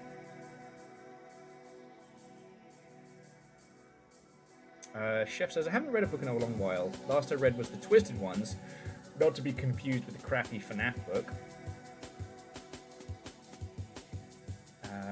Red Rising. Now, I will say that there's a couple of books I've read recently that I liked, but I don't know if I recommend. One is Shirley Esther Goes to Heaven, which is about a super far future assassin who goes to heaven.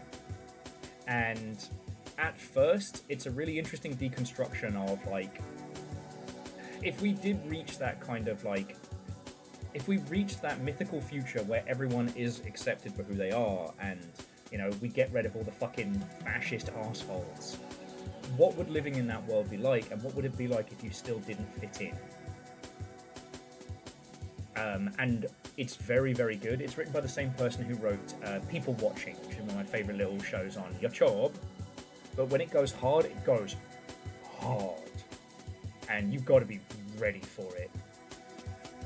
Not like trigger warning, but like, holy shit, I guess we're going into the very deep, dark depths of the human experience. Virtue was saying that Kevin R3 also has the highly well-received audio recording of Murderbot. Oh, wait, cool. Oh, and I missed your earlier comment that the audiobook for Murderbot is fucking stellar. Brilliant. Are there any writers in the house?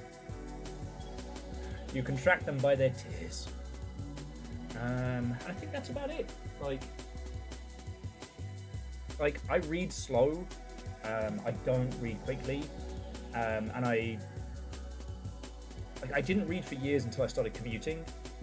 And these days, it's like, it's one of my...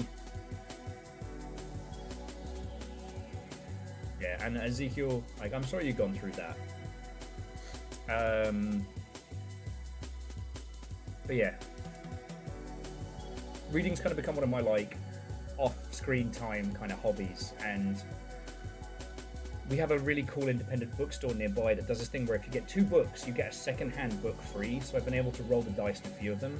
I didn't enjoy the Vora because there's a limit to how many characters you can make me care about, and I know this is going to sound weird coming from my accent, but I just cannot give 2 higgity hot fucks about a rich British person with inordinate amounts of money. I did once hurt my thumb reading The Bath. Okay, but like, the Dungeon Crawler Carl books are fucking tomes, right? This is why when you said you were just having a rucksack for your journey, it was like, alright, Dungeon Crawler Carl is great, but they are all fucking tomes. Not because they're a difficult read, but because the way the page is structured, which I find makes it easier to read. But yeah, I was reading so much in the bath, and I was holding the book with one hand. You know, we use the thumb as kind of like the weight, and then move the page. I hurt my thumb, and it didn't work for like a day.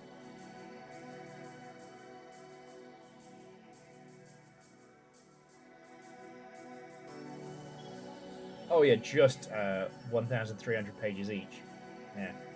And Chef, I have not done more than initial, like, you know, ideas and layout. You know, I have 2 books that I want to write.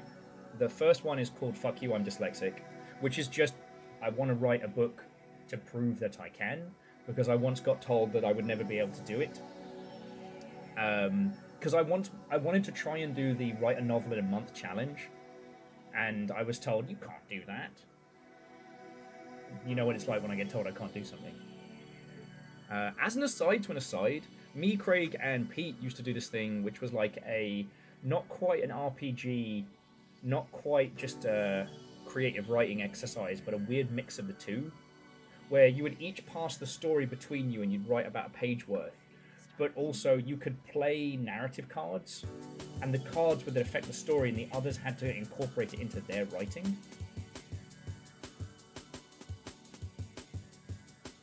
No, and Burden, like, thank you so much for the offer.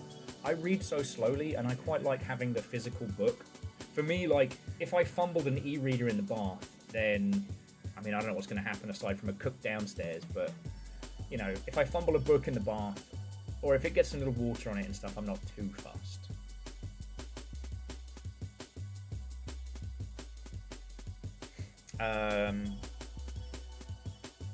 Sorry, you were asking me about books, and like, I just finished the most recent Dungeon Crawler Carl book last night. Well, I finished the main story, and then I finished the extra story you get in the books called The Pineapple Cabaret. Oh, Dice, what turn, welcome.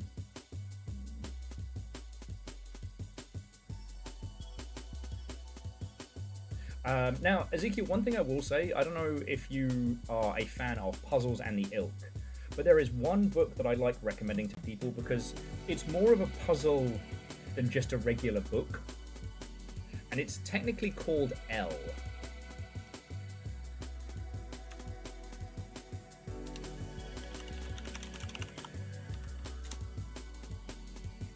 Sorry, it's technically called S.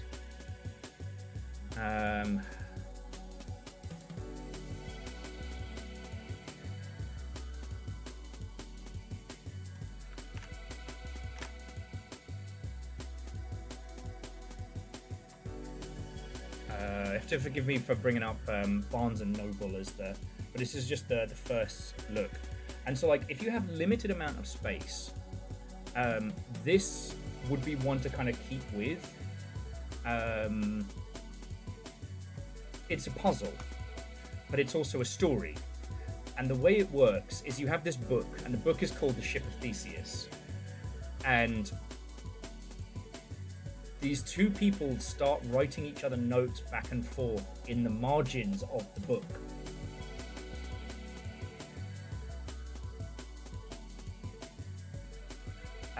There are napkins and photos and all sorts. And like, so the density of, sorry, forgive me for being scientific about this, the density of entertainment you get for this, yes, but this is the one that J.J. Abrams worked on. The density of entertainment you get for this is massive. And you don't need anything digital. So if you're in a situation where you don't have internet and don't have power, like, pour yourself a glass of whatever you fancy, and this is both a story that you can get into and also like a little puzzle adventure.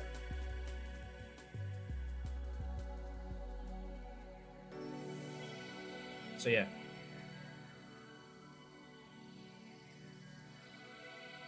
Okay.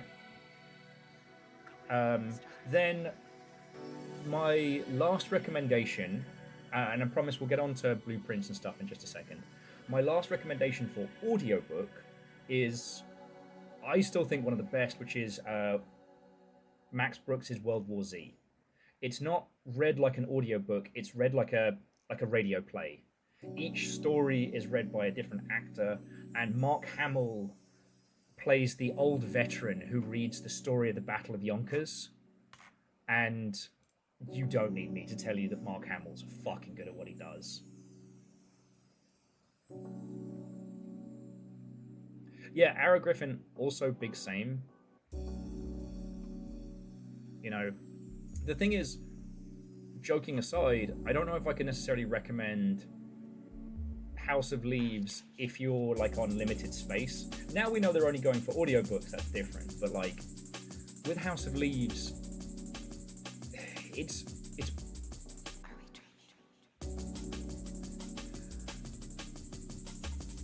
Johnny, I don't care about your subplot of wanting to sleep with the local tattoo artist, which I'm pretty sure you've just made up.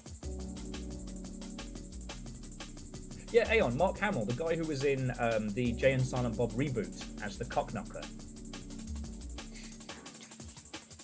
It's a funny story, really. It all started when a bong! Avenge me, Silent Bob!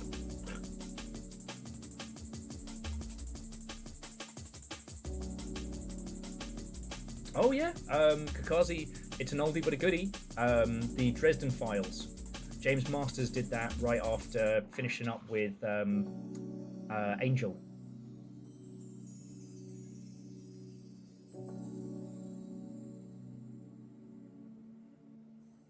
Oh no! J-Post, what happened?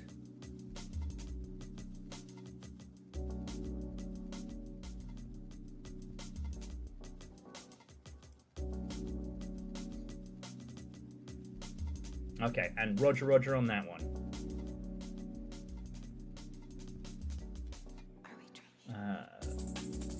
Yeah, J-Post,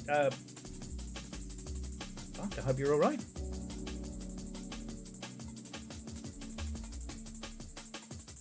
Oh, and Chef, considering your command of, like, video game horror, I'll be fascinated to see what you do with video game horror. Because, like... Stop that hey! J-Post, you fucking legend, thank you. That's really cool of you.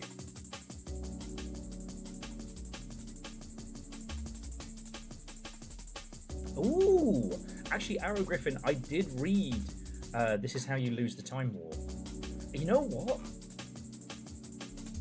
This Is How You Lose the Time War is fascinating because the density of world building, like, you pick it up and you're like, man, this is a tiny paperback. I'm gonna read this in a couple of... Nope. Every bit is like a densely packed dark matter sandwich.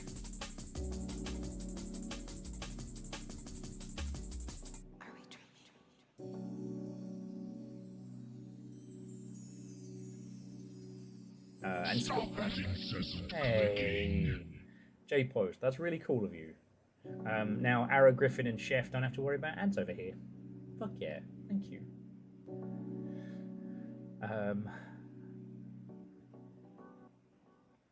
Oh, J-Post says that the Time War audiobook is good. Alright, that would be pretty cool. This Is How You Lose the Time War is 2 time agents sending messages to each other during a time war. And I think to say anything else would be too spoilery. I do want to try reading the bloke who did House of Leaves, his next book. Sorry, the book he did after that, which is like, supposed to be like a pantheon? Okay.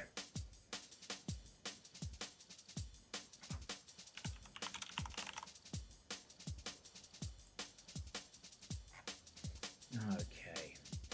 But yeah.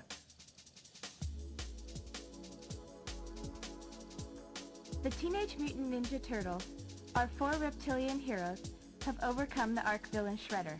Okay. You fucking legend. Fuck. Yeti, fucking thank you. So friends, Yeti, using the House Carl's newest weapon, the Super Hunter, managed to tag 11 folks. There's a new button in Twitch, which is everybody that doesn't currently have a sub, which is it is not only a powerful tool, but it is amazing how much you'll use it. And so Yeti, you managed to get Wolf 101, Shaker Maker, Great Game Dota, Brave New Tarkill. You managed to get Akari, Clockwork Cthulhu, Ezekiel Dev, Verdant Dash, Genocide XTV.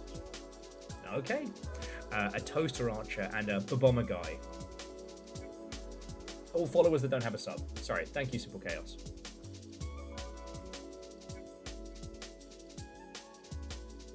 Arrow Griffin, I would say at this point, House Carl now have, like, laser guided targeting.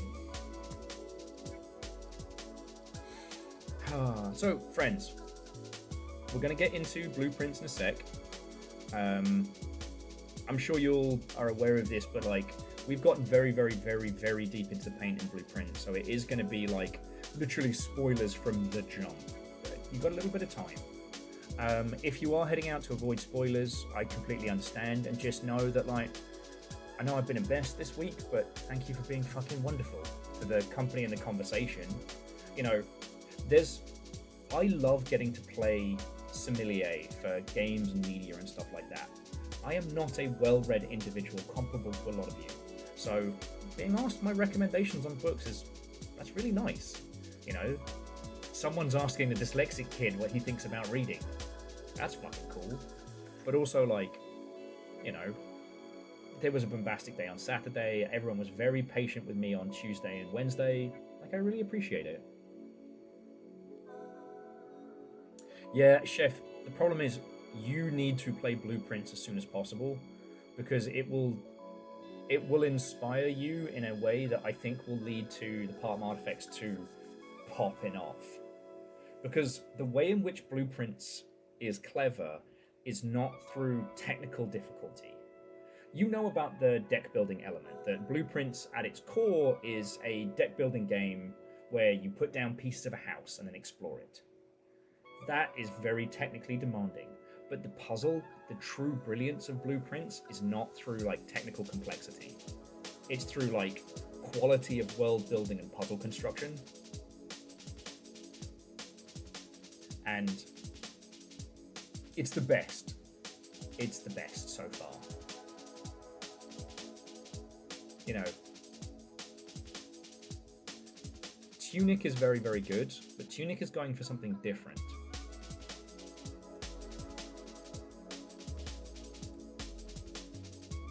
Oh yeah, and Chef, just the one thing, you're going to want to do a lot of screenshots. Buy yourself a notepad now.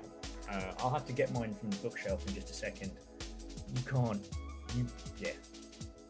Document it all.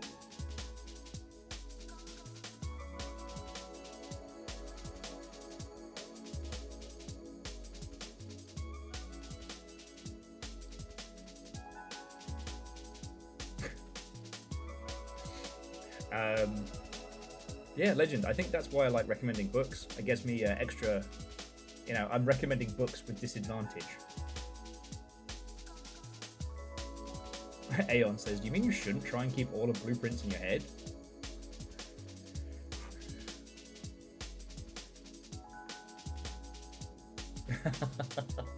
Well, Scotty, don't tell anyone or they'll start expecting me to do things.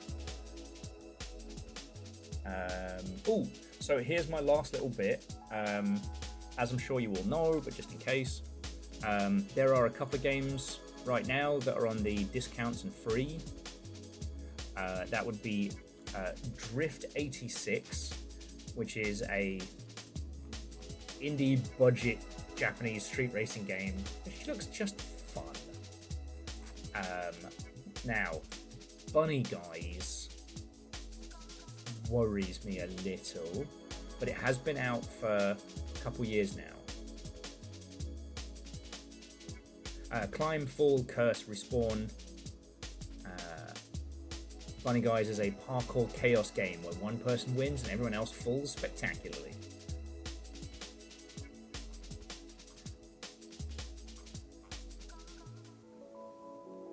Oh yeah, no, Yeti, absolutely. I don't think we've talked... Oh, hang on. I don't think we've talked about how much Initial D changed the game.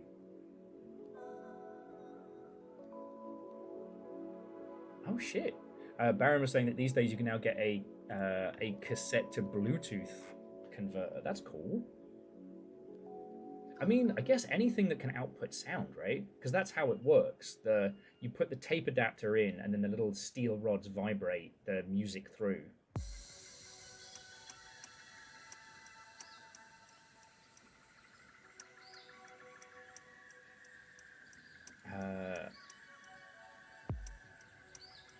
And Chef, I'm not actually sure what you mean. Okay. But yeah, friends, I think that's all of it. We're going to jump into Blueprints in just a second. I'll get the splash screen going because I need to go grab my notebook and nip the loo before we get into it proper. I mean, we've been nattering for 2 hours. If you are sticking around, then recharge your glasses, get whatever you need. If you are heading out for the evening, just seriously, thank you all, alright? It's like, you know, I'm always grateful for you lot and your time and everything, but I don't know. this year has definitely shown me just how much.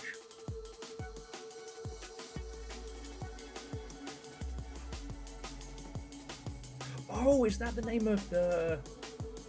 Okay, I haven't had the chance to read up on this proper, but apparently there's one of the AI drivers, programmed, not generative, in Forza Horizon 6 has been going rogue and just fucking destroying players all over the place. I haven't had the chance to look into it. Hey, Legend, I hope it's improved your day just a little. You know, you're 100% spoiled for great games. You know, for as much as the world is kicking all of our asses right now, we've never had more good video games.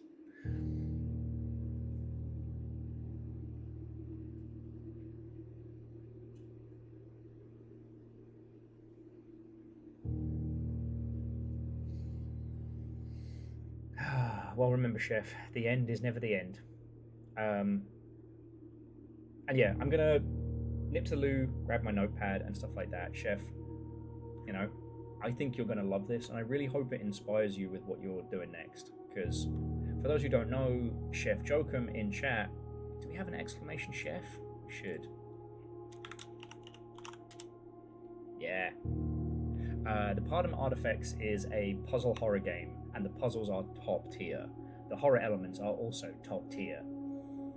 Like, it's good. Sorry, I didn't mean that to say it sounded as pitchy as it was, but it's a really fucking good game. Initially, Chef was contemplating working on DLC for it, but is actually looking to do a full sequel. And I am of the opinion that I think...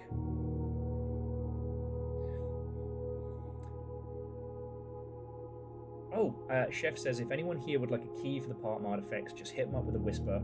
That's fucking cool of you. And friends, if you like puzzly games or horror-y games or both, I think Chef could have gone a lot harder with the puzzles, but I don't want to talk about why until we've started Blueprint. So, friends, recharge your glasses, pay attention to your pets and nearest and dearest, and I will be back with you all in just a moment.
Hello, hello.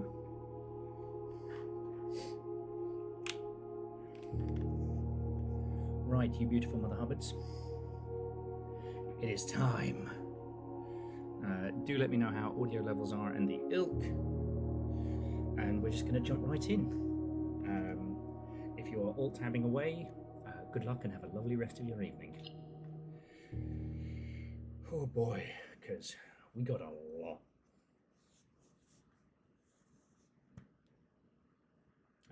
And Wolf, like, that's entirely okay. I know for a lot of folks.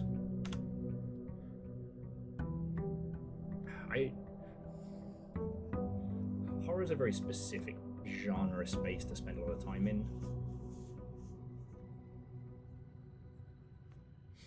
Okay, I can just adjust the audio a little bit. Easy now, Gary, easy. Right. Friends, miscreants, and legends. We return to Blueprints. When last we left our hero, Simon had finally cracked all 8 of the sanctums. We have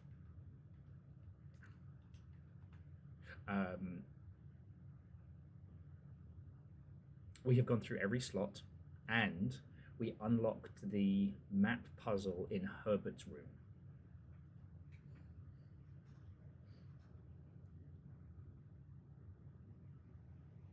Oh, sorry.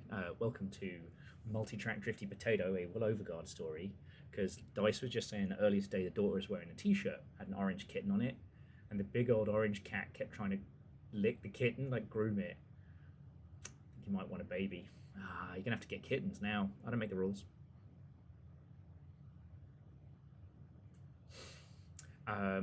Yes, so we now have the deed to Mount Holly, and we now know who gave it to the current family.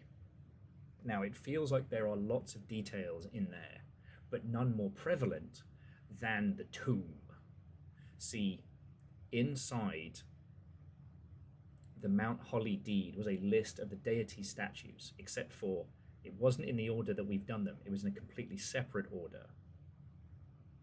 So there is likely to be another puzzle in the tomb that we have to crack. We did manage to get through a lot of the tunnel. However, we now need to get the boiler to turn on the red door. Now, I don't know how much of the tunnel we need to reopen. I'm actually going to check in just a second. But we did get the power hammer through it. As for the puzzles that we are currently working on that we are aware of, we want to get the treasure trove outside because there is a special Ordinia Eris key that we need to open shit up.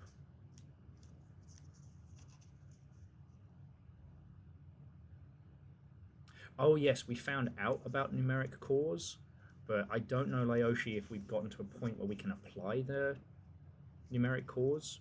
Probably going to be leaning heavily on the math-scented puzzle sickos for that one. We have not cracked the castle, the word puzzle in the underground. We do not know where or what the scepter is. And that's it for the moment. Okay, yeah, so sorry, let me get my pen.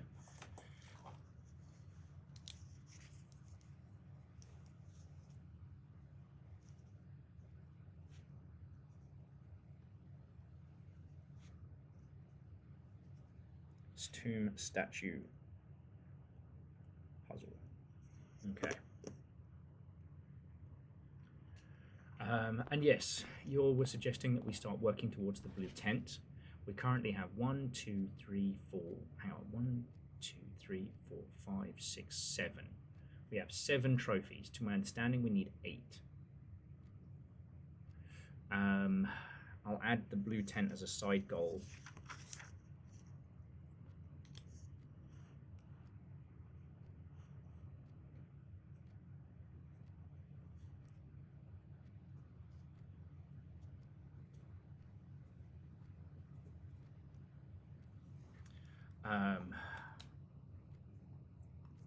And I mean, honestly, those could be pretty much anything. We've got the Bullseye directory, and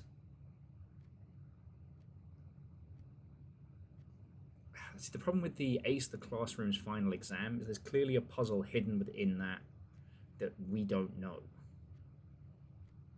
Now, the trophy of drafting and the drafting sweepstakes, that could be something we work towards.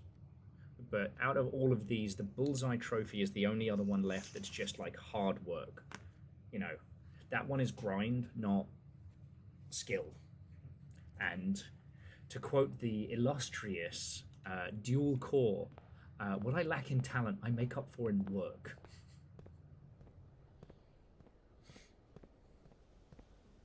It does make me laugh as well that, because it's very, very warm out there today, we've got the blinds closed and stuff like that.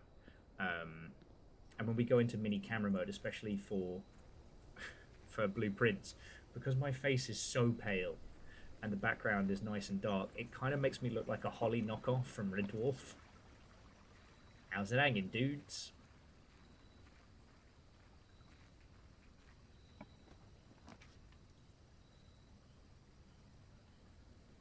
Oh shit! Do we want to try room 46 out here?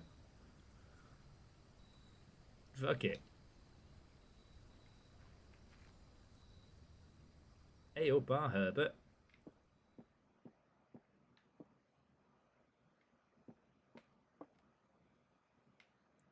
Huh. So we have access to the deed, but the crown is gone.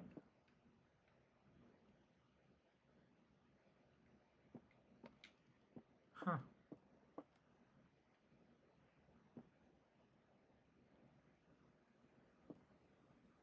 Marigold doesn't have a statue.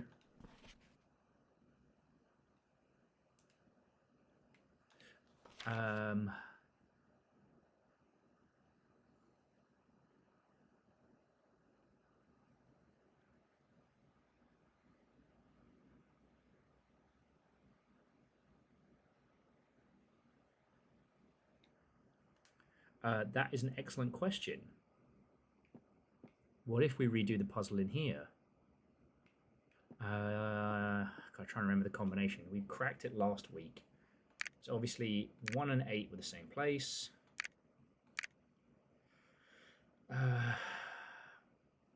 Oh yes, because he goes south, then north. Then it was 4, 5, 6, and 7. No, 7.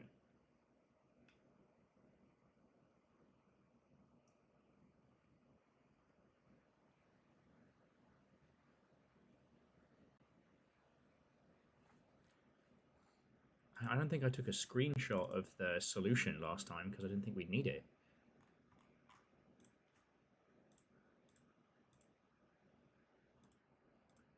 I mean, it could just be that the Last Will and Testament's in here.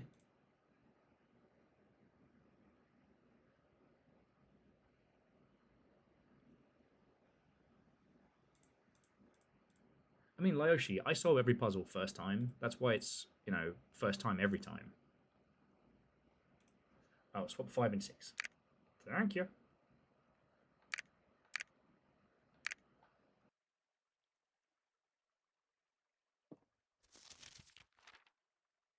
Same as.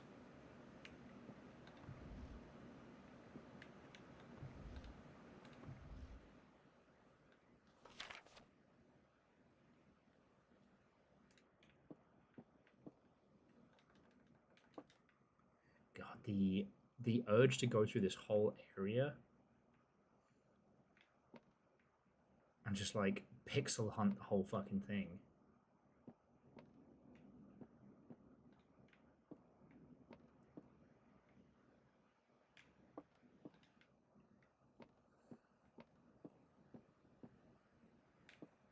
No crown though. That's the thing I find interesting.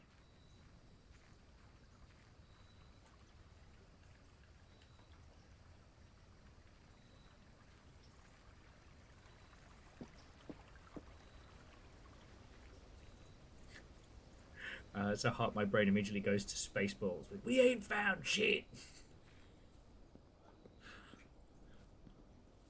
I've got them out there combing the desert. All right, I just want to check in on the tunnel and just see if we need to reopen any of the lock doors.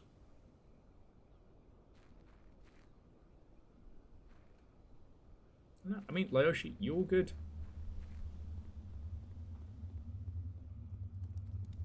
It's looking like we're clear. Or, yeah, or if we need to reopen it with the super hammer, but it's looking like we're good. Yeah, no, we just have to open it the one time. I guess because it's outside of the house, and the house is what rearranges. Okay.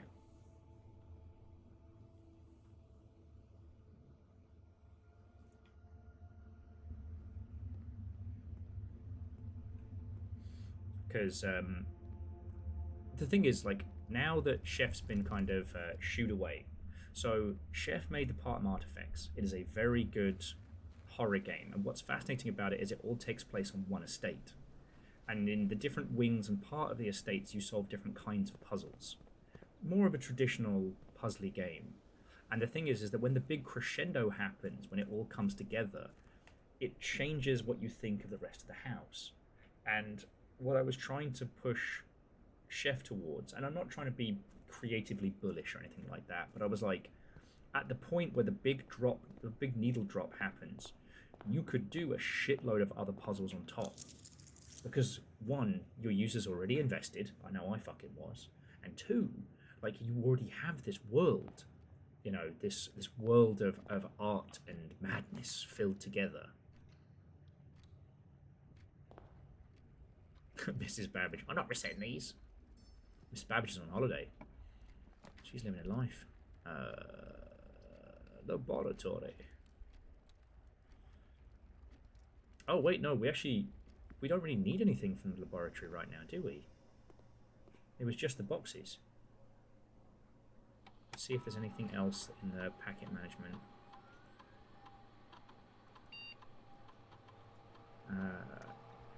Oh no, it was log on to network.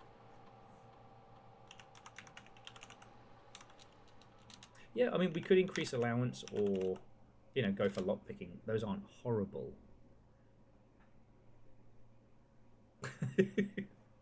J Post, from what I've heard, Ohio is horrifying. Yeah,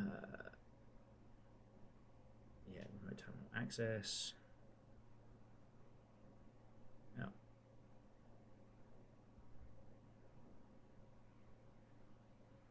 Okay, I'm going to leave those for now.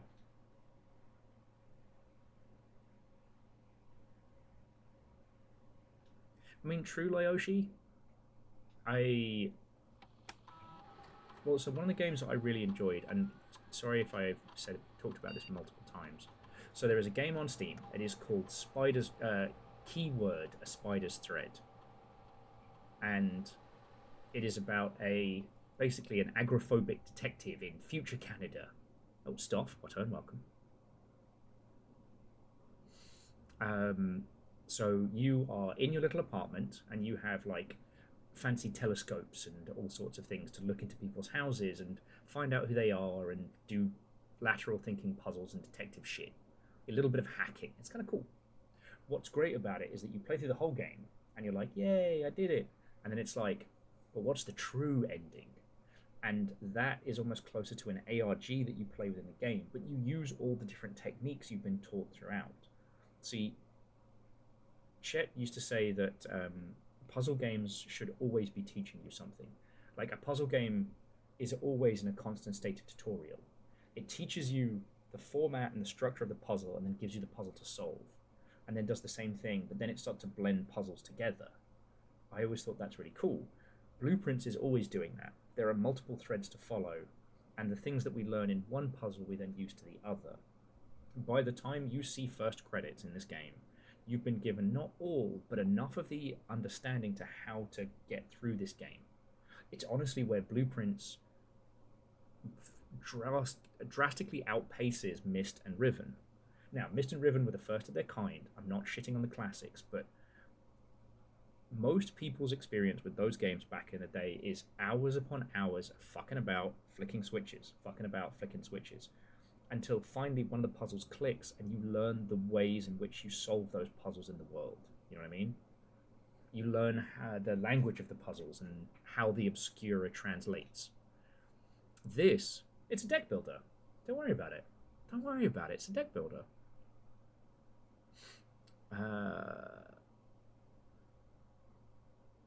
Okay, shop room into small chest. There's no point removing more boxes. Have I played Fill in the Mirror? I'm gonna need to check it. Fill in... No, I've not played Fill in the Mirror. Ooh.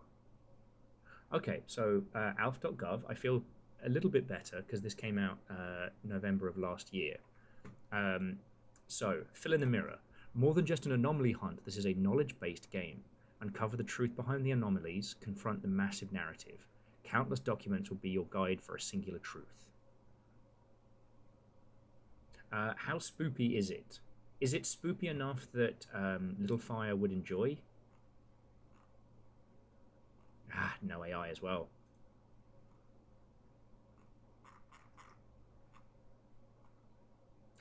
The only person I know who owns this game is Floydo. So I like chatting with Floydo. Floydo's got taste. Laoshi says, dev's just going after me personally. Because that's the thing, is like, there's so many of those anomaly hunt games that are good, but like, yo, why aren't you being a puzzle sicko about these? Okay. Oh, okay. Because the thing is, Alf, is Little Fire and I have talked a lot about doing more of the Longship After Dark stuff now that the Dead Letter Department video is finally up. Okay. I really need that code check. But firstly, Bobby. Little puppies.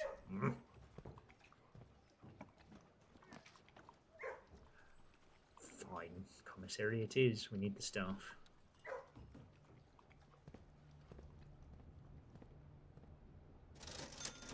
Sledgehammer. And a set of running shoes. Might actually have to buy gems for the first time in ages.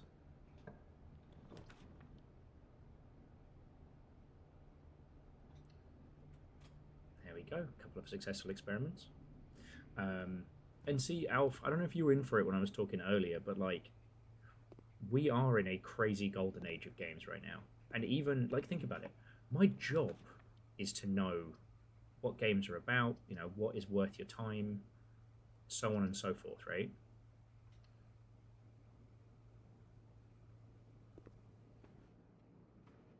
And even with all that knowledge and all that research and all that time, there are still brilliant and incredible games that skip me past.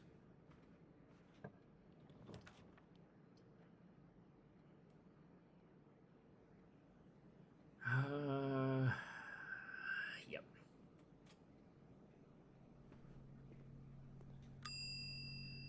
We lose a thread, but the Emerald Bracelet is so powerful.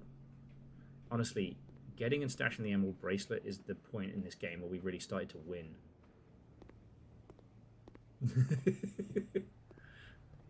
No, so what is this Jatia V you speak of?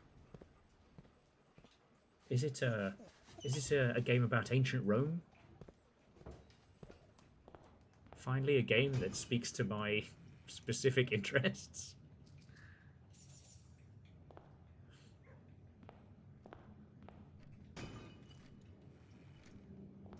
Ah, the old steely wheelie automobile. Though I was reminded of the brilliantly terrible game The Getaway, which was a British dev team trying to make their version of a Grand Theft Auto, but it was set in It was set in map-accurate London, which, I don't like any of these.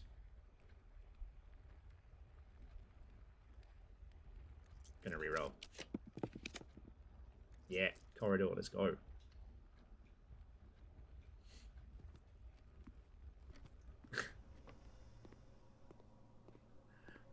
But,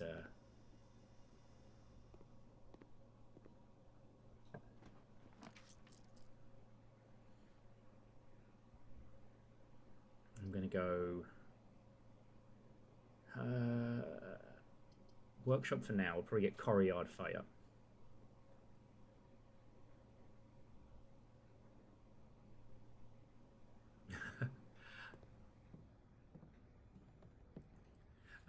So Alva was just saying that in the Getaway they used to use indicators telling you where you needed to turn. That was very clever. Unfortunately, users are very stupid.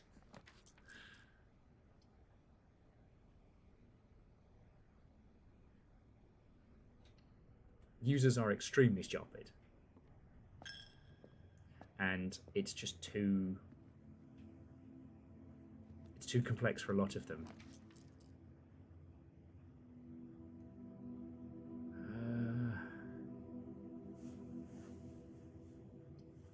Dining room.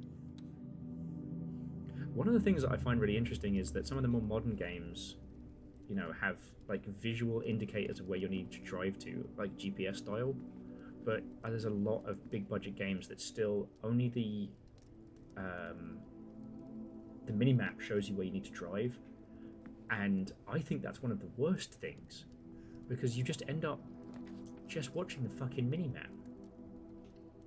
I've seen it happen so many times where like people are playing a game but they're not actually watching themselves drive around the world. They spend most of the time looking at the map.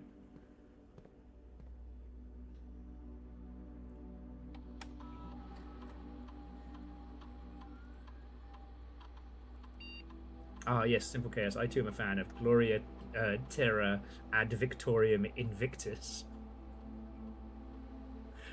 Oh, if it wouldn't get fucking buried, I would name a game that just for the chuckles.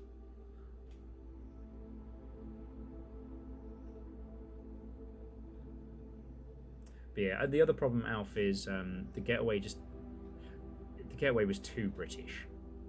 You know, from the weird like street layout to the whole shebang. You know, as much as I joke, I lost my fucking mind. But as much as I talked a lot about that, like, where the fuck is Soho? The reason why teams will create games that are slightly different. Okay, rotate, chronograph, and silver spoon. All right, moon pendant, and I'm actually thinking silver spoon. No. You know what? The ornate pendant will stop us from getting locked and blocked. We can always... It's easier for us to get more steps than it is for us to get more unfucked. Good at maths. We've got to go pool.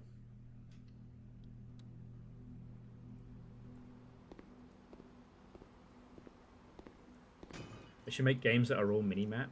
You know, Verdant, something like the Museum of Lockpicking mini-games, but it's the Museum of Mini-Map Stylings. And I'm not just saying that because I want an excuse to talk about diegetic UI constantly. We've talked about this loads. I don't know if everyone else has talked about this as much as we have. But, yeah, we'll go for the steps.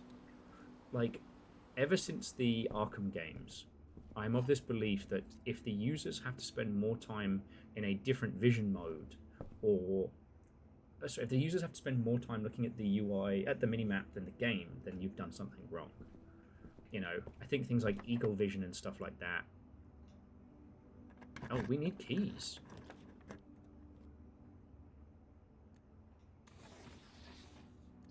Okay, yay kitchen. We need keys.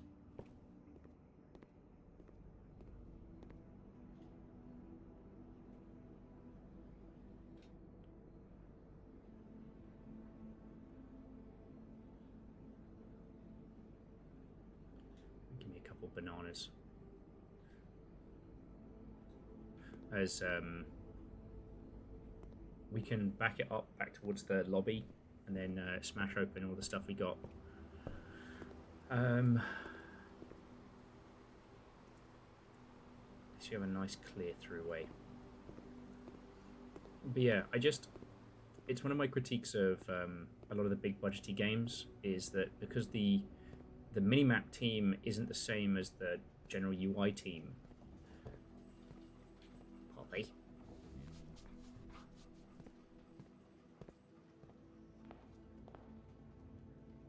Ah, okay, Alf. The Subnautica UI is functional. Sometimes a functional, simple UI is better than an ostentatiously terrible one. And actually that's kind of my point with, especially like Horizon Zero Dawn. The visual mode you go into to find stuff is very jarring. And it slows you down and it takes you out of the experience you should otherwise be having a great time in. But however, I do agree that diegetic UIs or UIs that are reflected in the universe are always better, just for bringing people into the experience. Like, but then there's also a big difference between like the multiple styles of UI. Like whoever it is that's doing the like pathfinding on a minimap may be working in a different department than the person who's doing like on-screen representation of that info. And that's where you lead to that like open world problem where the minimap tells you exactly where to go. I should garage, but I don't want to risk it for a biscuit. Yeah. Yeah, enhancing the experience versus detracting it. And sorry, Alf, I'm not like picking on you or anything. I always think of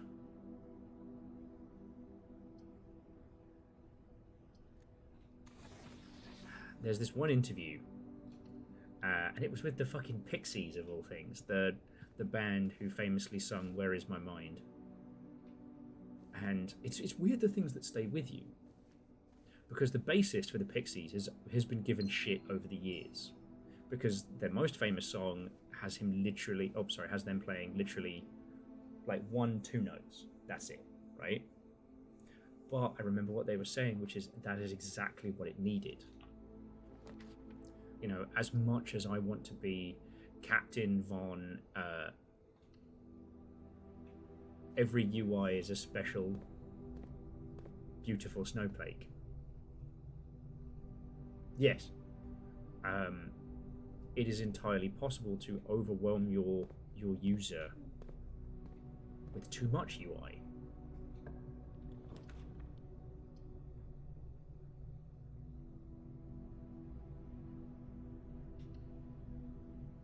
You know, and at that point, it's like I was saying, is like with a lot of the Ubisoft games, because the teams who do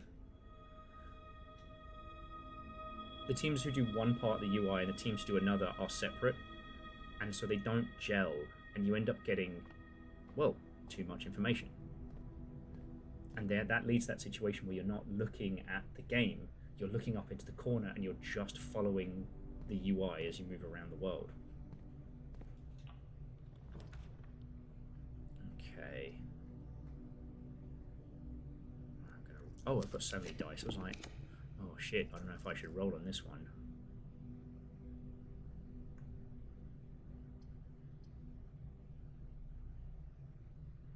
Hey, so the treasure trove is something that we wanted to get outside again, but also the treasure trove will let us get crap loads of money. So I just got to remember to log out in here.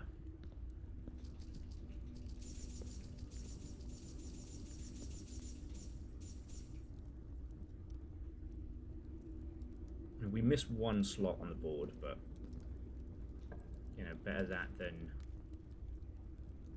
Ooh, there we go. We want to try and draft green rooms off the side of this. But yeah. Oh, we don't have a bloody shovel. I'm so used to having all the tools I need now. Alright, well. better at nothing.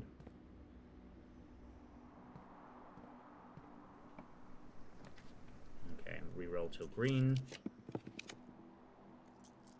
Reroll till green. Oh, there isn't much green we can get here, is there?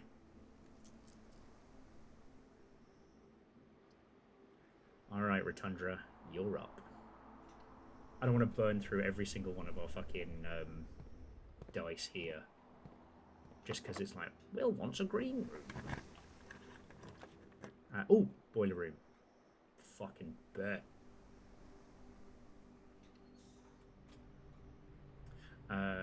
Okay, let's do this now. So I gotta remember how to do it and then set it back. Oh, we should be okay like that.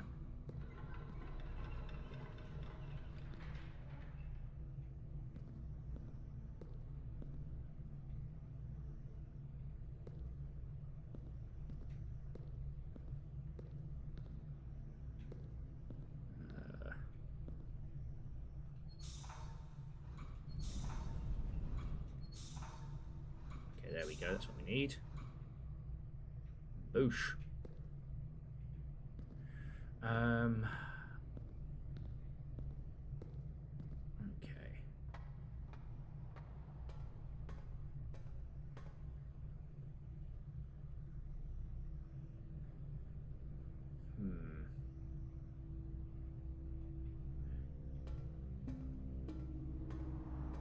Do you think we should... I mean, we've got enough steps. Do you think we should head outside now? See what else we need for the 7 doors. Alright, not what I was hoping for, but I can't afford to say no to the locksmith because we need keys. Lockpick. Special key, hopefully a garden key. Well, and actually, the other thing I wanted to say... okay. That could be useful. The other thing I wanted to say off the back of what Alf was saying is just that... we have 69 gold left. Nice. I am going to go get that, that door in the tunnel now.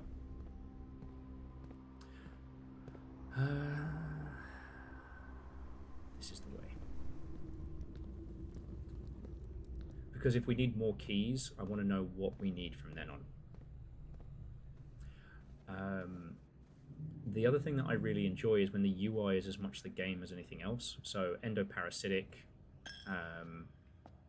and similar titles. Why can't I think of any other really good UI games? And I will always take a... I will take a simple UI over one that interrupts me every 5 seconds to beat me over the head with something. You know, sometimes I do think that good HUD's UI, whatever you want to call it, design comes from, you know, less is more. Like, I think that the UI elements in Pacific Drive are really good because it's got that cool kind of like 80s retro vibe. But when you're actually bombing around the zone in your car, there's not too much intrusiveness to it. If you know what I mean?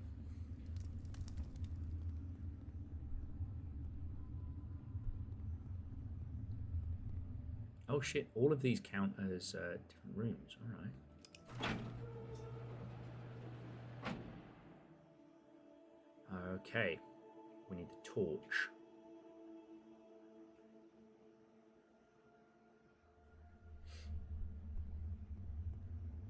And sorry, while we're doing the back and forth as well, so like, what are some of the UIs that, when I say like, what is a great UI you've enjoyed? What springs to mind? Because like, an inobtrusive UI is not a bad one. Oh yeah. And you know what? For as much as I will continue to shit on Expedition 33 pretending they're indie, the thing that made everyone kind of fall in love with that game, that got everybody talking about it. Oh, actually, yeah, we can hit the... If I go that way, Yeah, we can hit the showroom and pick up the last two things. Probably. Yes. The reason why all the industry folks fell in love with Expedition 33 is that it actually did the thing that everybody said they were going to do, but no one actually fucking did, which is give me a UI that looks like Persona. Like, so many of my friendos have stories about, like, oh, well, we were told.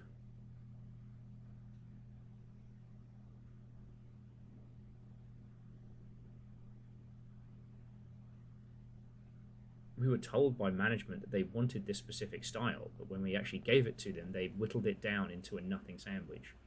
Because so frequently, you know, in a large corporate video game environment, they will say we want wild creative stuff, and so the artists get weird with it and they get wild, and then after focus testing and long lengthy drawn out discussions and all sorts, it ends up being very bland.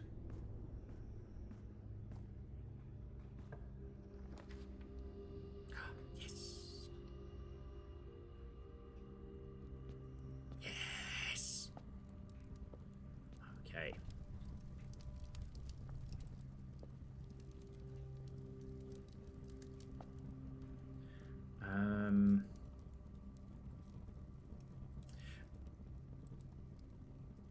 Yeah, okay, so DJ Coil, we open the next part of the tunnel, and the next bit of the tunnel requires the self-igniting torch, which we just got. Now I'm kind of the, should we keep heading back and forth between here and there? You know, we've eaten most of the stuff out of the kitchen, but I did also get the silver spoon. I am thinking about stashing the emerald bracelet soon, but we got 50 steps, so...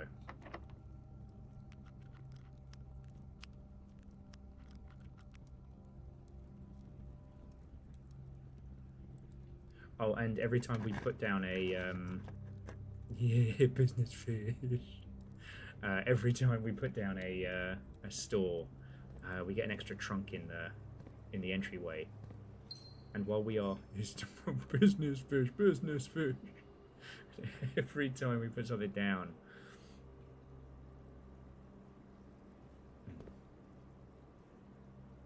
Yeah, and Alf, that's what tends to happen. No one. The thing is, like, you have to understand that working in a big studio, the incorporatification of it all doesn't come inherently from... There we go. It doesn't come inherently from people being dickheads. Ah, thank you, Verdant. Oh, piss in a bin bag. Verdant, I'm so sorry. I meant to... I'd like to drop the price of on-screen celebrations because they don't annoy me, and I thought I would find them extremely annoying, but I really don't. I kind of think they're fun now.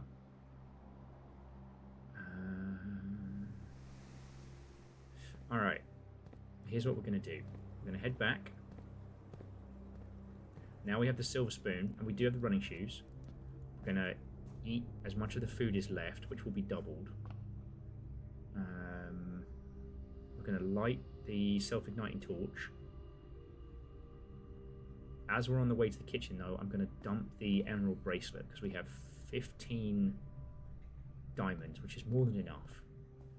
But I think while working on the tunnel, and because of the, you see how because the kitchen is locked off, because I needed the locksmith, that whole other wing of the house is kind of a fucking mess right now. And I am worried about us not... whilst we're running around doing everything else, I am worried that we're going to run out of steps and lose the emerald bracelet. Because that has been basically the fucking linchpin of our whole runs.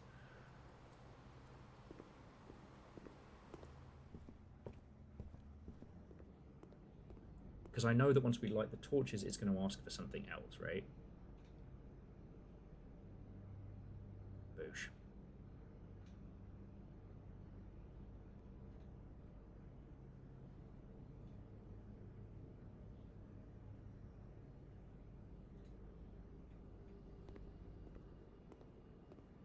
Yeah, DJ Coil, I'm slightly worried about that.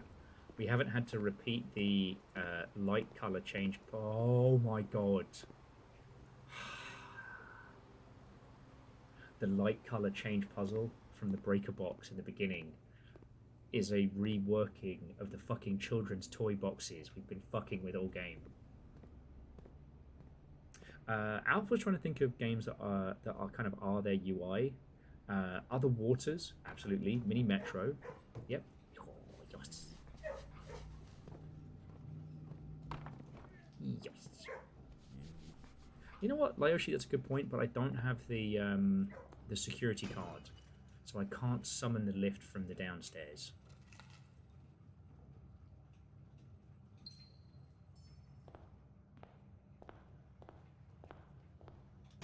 And I'm not sure how many of these we need to do before we set off the radar.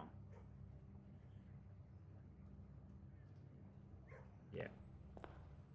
Alright, 16 gems is more than enough to get us to where we're going. So we're stashing the bracelet for now, just in case, you know, we have to make a fucking choice.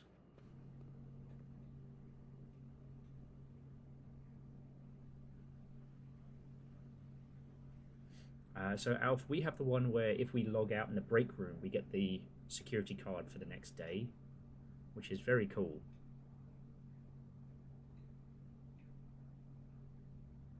Okay. And we do have the moon pendant, so if we do end up getting it. Poppy. Poppy.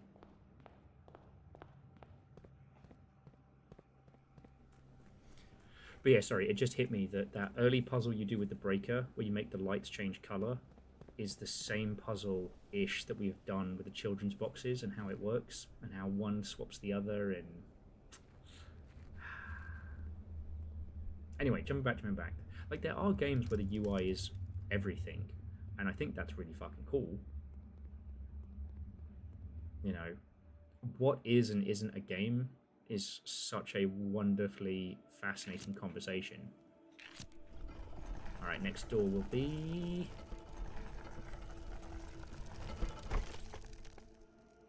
Oh! Alright, good thing we got them running shoes.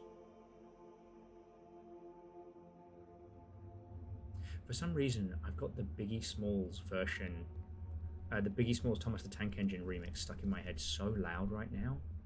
Like, every time when those door opens, my head just starts going, come on, motherfucker, come on! Doo-doo-doo-doo-doo-doo. Do-do-do-do-do-do-do. I might be having some kind of episode. But yeah, endoparasitic, the whole game isn't UI, but all of the interactions, like how you reload your weapons and shit like that, is.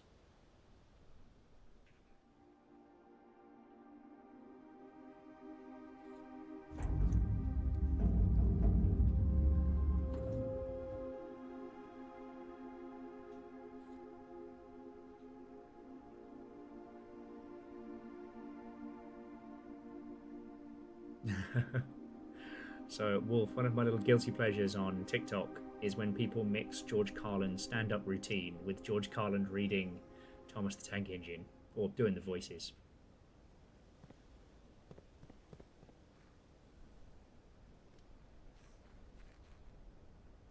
Look, Alf, the Little John Crazy Town remix, I think, is penance for the obnoxious breakdown in the middle of You Are a Pirate, which I always forget about until I put it on, and I'm like, ah, fucking children.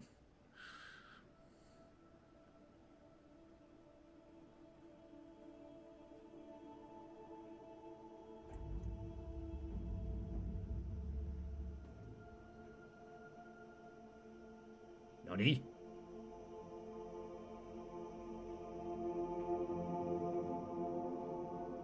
Nani?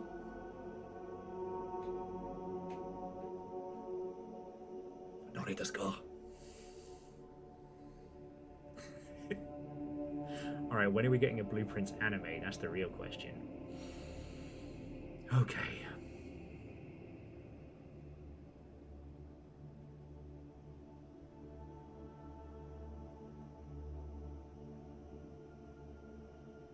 Batman, is that you? Fucking Bruce Wayne again.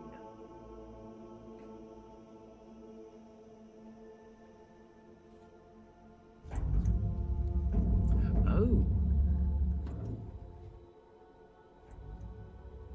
Okay, so we have to keep that one there.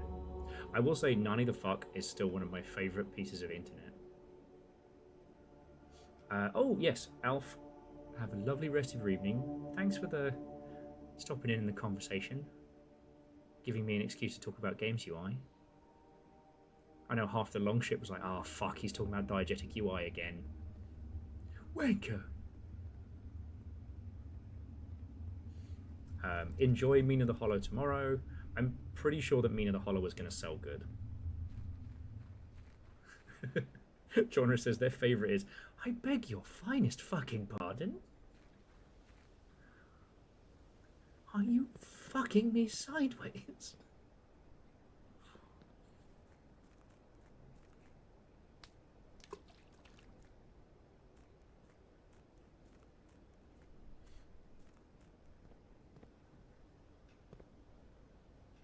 Oh, and Lyoshi, I don't know who you were saying the thank you for the recommendation, but if it was to me, you are 1000% welcome.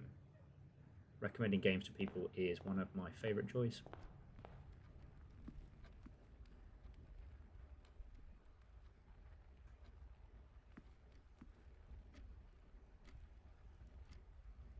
Oh yeah. You know what? What's interesting, Wolf, is I am very much the same, and I'm looking forward to when we get more games that do weird shit but have minimal UI FPS stuff.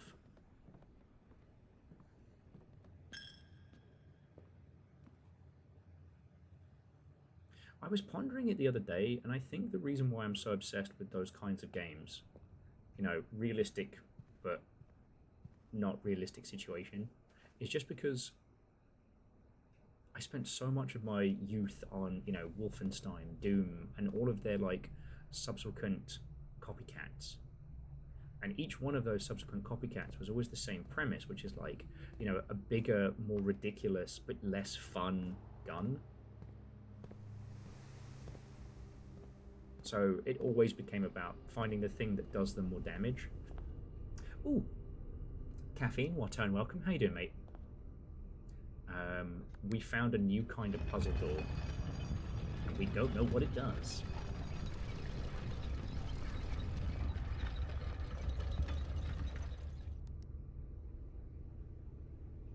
Oh, incoherent screaming. I see you've been outside.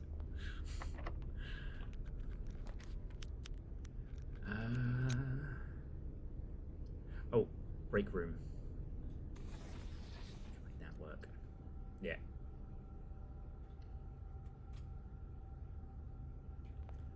Let me finish doing the Rotundra stuff now, and then I'll need you puzzle sickos to help me with the dartboard, because we've got to make sure we're doing the dartboard at least once a run.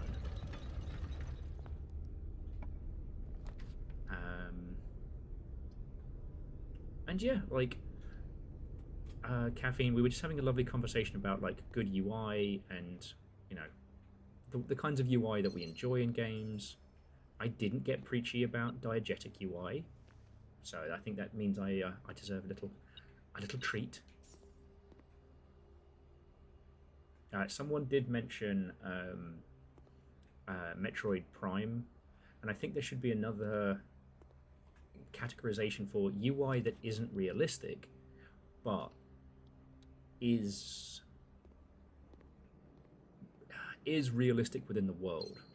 So, like, in Metroid Prime, it's not a realistic heads-up display, but it is literally the inside of Samus's suit. Like, you know, when she gets fighty and, you know, it steams up a little bit, you can see the reflection. Yeah, the HUD UIs, you know, in theory, good old Master Chief, what you see in the world is what he sees in the world. Which, if you wanted to be a pedant, you could say, oh, that's definitely a diegetic. I mean, sure, but it feels different, you know? I love in Silverfish the fact that you don't get a UI unless you buy one, because no, you don't have magical laser vision. Alright. Math sickos, you're up. fucking hell. Alright, that is...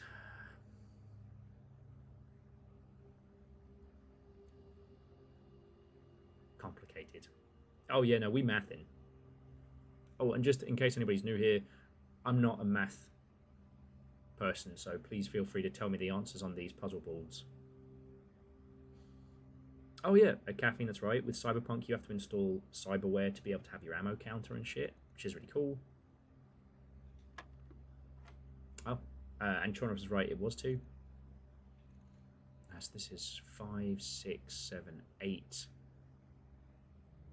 8 squared, so 24? No. Yes?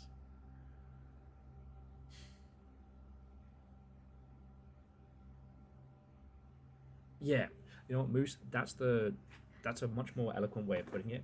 It's the difference between filtering your UI through world logic, i.e. Dead Space, versus filtering the world logic through the UI, i.e. Metroid Prime. Okay, DJ Coil has 10. Chonros also has 10. Yeah, no, Verdant, that's what I said. I said I was a meth person, not a math person. Believe me, that mistake got me in trouble before. I will admit, we played it off stream, but Little Fire and I went hard on Schedule 1, and I was just this happy little guy growing weed. Little Fire running around town beating people up, taking money, getting them hooked on, I think it was called Gremlin Piss. I was just there making my own natural. Actually, I kept just very well-grown, normal, untainted weed for our landlady from the Chinese takeaway, for Mrs. I think it was Mrs. Chang or something. I didn't sell that to anyone else. Everybody else had to buy my special blend. Okay, DJ Coil and Chonros both say 15. Let's check 15 on the board. Correct. Thank you.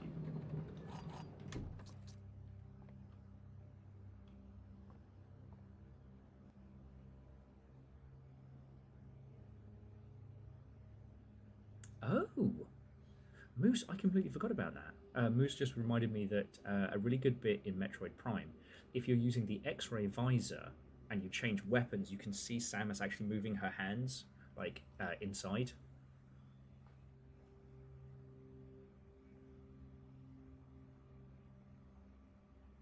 Yeah. See, and Laoshi, using it to that perfect degree goes back to that point I was making about the Pixies. Like, you could put overly ostentatious UI, you could put diegetic UI in pretty much any game now. You know, we have the technology. You can do it even as a solo, but does it add it? See, Dead Space, the diegetic UI solved an old problem, which is the pause game. You're in Resident Evil, you're low on health, you don't know how many bullets you have, so you bring up the pause menu. But whilst you're in that menu, you are fine, you are safe, you are immortal, right? The world has literally paused for you. Go get a cup of coffee, go use the loo, you know, go sit in the corner and shake violently, whatever you need to do. In Dead Space, you don't get that break. Now, you do have a pause, but to check your ammo and to do the things that you need to do for the moment to moment, you bring up this laser display, and you're still in the game. You can still have your non-denominationals bitten off by a necromorph. And I know it's so obvious to say now, but I don't see it discussed as much as I think it should be. You know? I think with Persona, the art style works so well because all of it is art. All of it is part of the heist. All of it is part of these kids being thrust into this strange, hidden world, you know?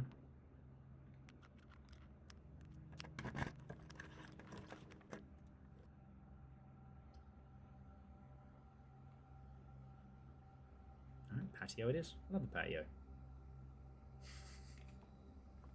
See, DJ Core, thank you. I'm glad you appreciate. Because the thing is, being inclusive does not mean you can't threaten to smash somebody in their downstairs mixer. It just means taking into consideration that there could be anything below the belly button, not, you know, retracting the threat of high velocity breeze block at said region.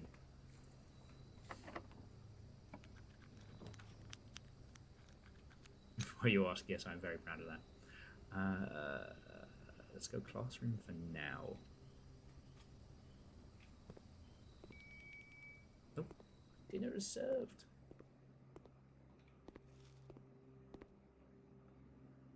Now, I do wonder about the core numbers and where they're going to come into play.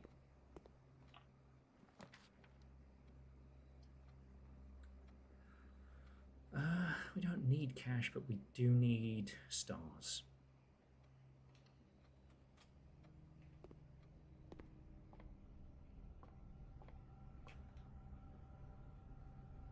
Okay, what have we got? An apple, diamond, fuck you, and that kind of diamond, okay. Exactly, numbers. Don't threaten. I'm so sorry. Everybody's some numbers. Moose. Don't threaten to kick someone in the nuts. But everyone's got a taint. You know.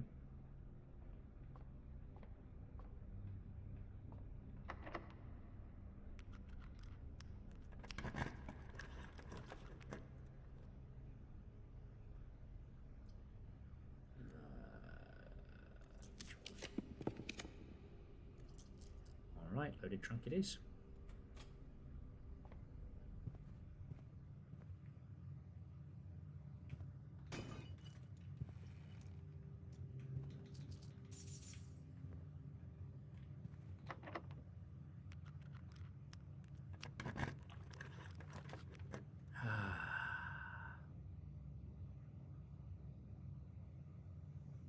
We don't have enough money to gamble.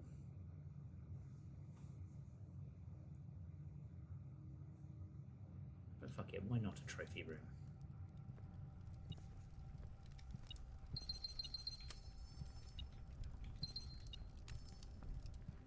Part of me still thinks we should use our last chop of the axe for this room and make it common.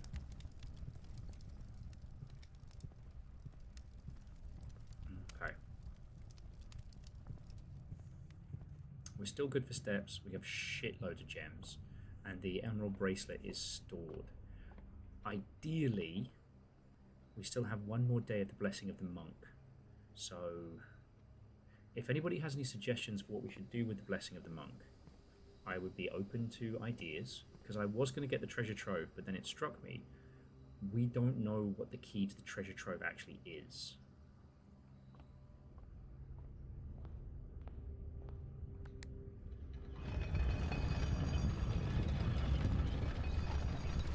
Ah, and moose, that's fascinating. Though currently my self-defense tip is just be as close to the little fire as possible.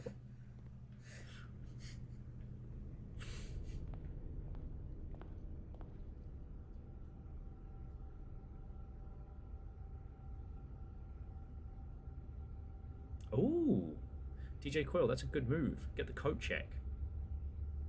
Like, easy bracelet off the bounce. Okay. Small. Good small. Small, good small.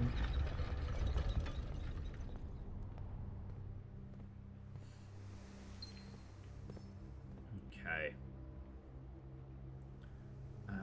Oh, no, we want to go cloister and across. The good thing about the boiler room puzzle is that once it's done, you can just put things back the way they were, which I very appreciate.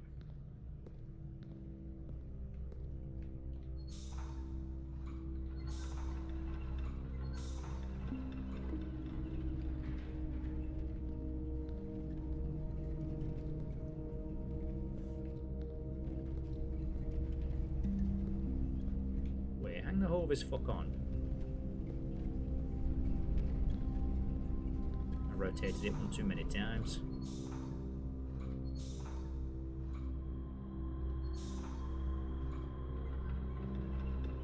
There we go.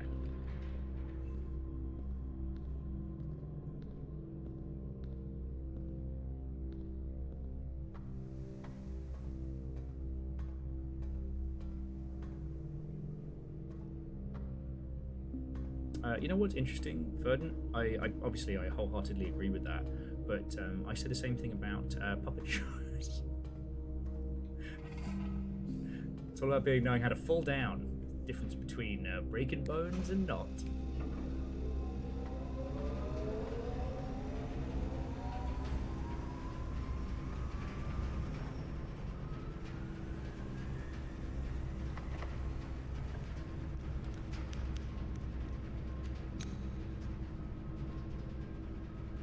Oh, here we go. So Knight Shield onto Weight Room. Because as cool as the archives are, what does the Weight Room have? This fucking switch. Alright.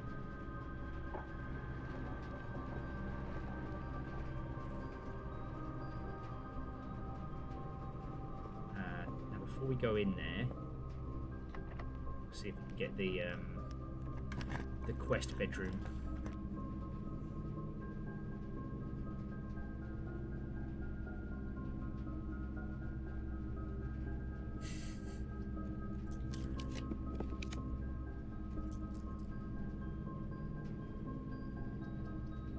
Okay, fine. Mailroom it is. I'm just setting us up for success for tomorrow.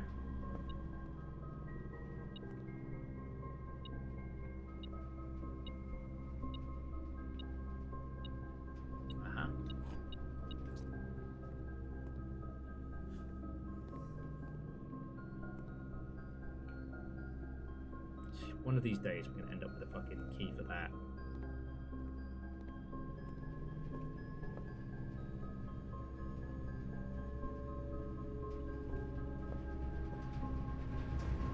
Anyway, the only important takeaway from our current thread of conversation is that I will stand by you in a fight.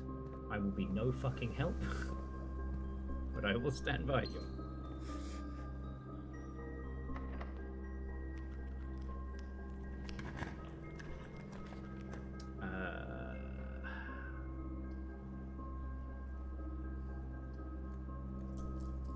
Smells fine, I guess.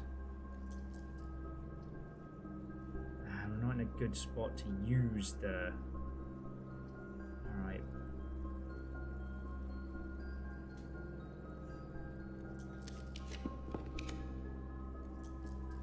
Oh. Hey, we've never had the garage this high up. Ah, we don't have the breaker box. Fuck.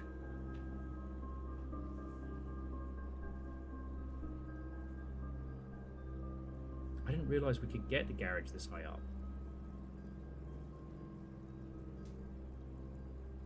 Ah, and we don't have another place to put it.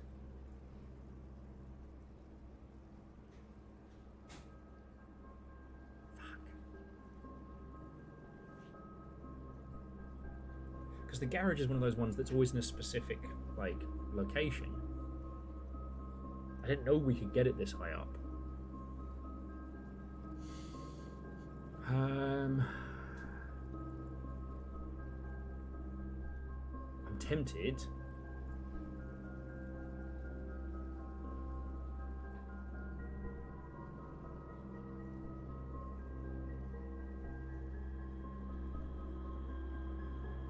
Okay, let's see what it does. It's probably just going to be... Yeah, it's the car as normal. You know, we've got 3 keys, which we can't do anything with right now. Ooh. And there's our security key. Alright. Oh, excuse me.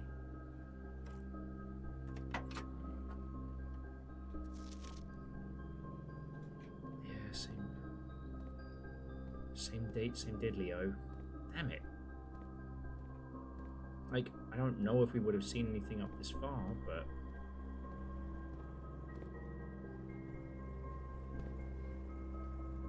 Okay, so we're heading back through the armory. By the Morning Star just to give us an extra star. Because, like, now we know, once we reach a point...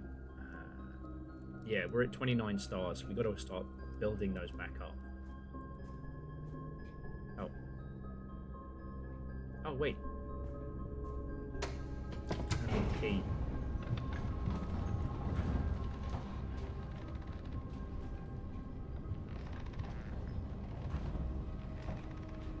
So I just had a thought. You know how we've had all these different crests throughout, right? That thing we saw on the door, that wasn't the Mount Holly symbol, and it didn't seem to be a direct allegory to it. But it also seemed to be a crest separate from anything we've seen prior. I think the crest that we just saw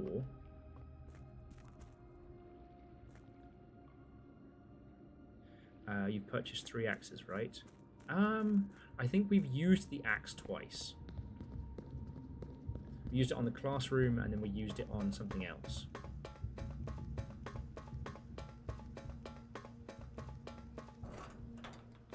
And sorry, the reason why I'm going through this is I do want to see if, you know, one, maybe the moon pendant gives us the blue crown for tomorrow. But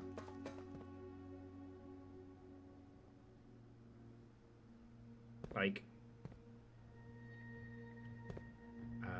Ovin never really. Like, yeah, do we have any knowledge of the true royal crest? Because look at this. I didn't really look at this proper in the past, right? Because it's like, here is the Mount Holly symbol, but that's not the Mount Holly symbol. That's a symbol unto itself. I think what we're looking at is the blue crest.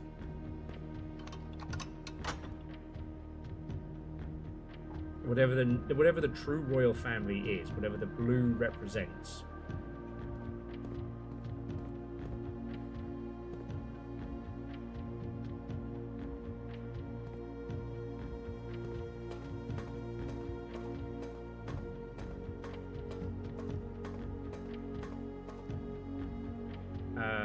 Will that switch open the tunnel too because it's pointing to it? Fuck it, it's worth a what? It's worth a look. You know, and the foundation will reset so we can just walk back. You know, I've still got the running shoes, so, you know, heading back out the front isn't going to cost us a lot of steps. We've still got 30 of them. Because that is the only other one we've seen.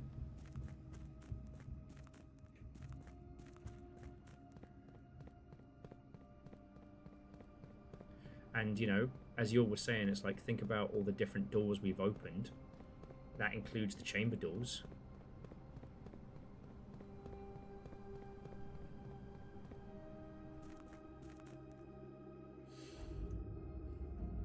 Business fish, business fish.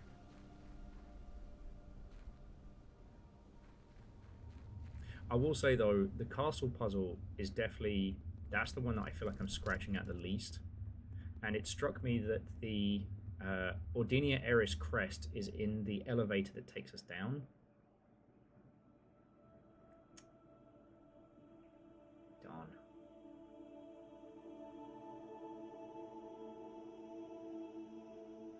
No, Akari, it was a really good shout. It was a really good shout.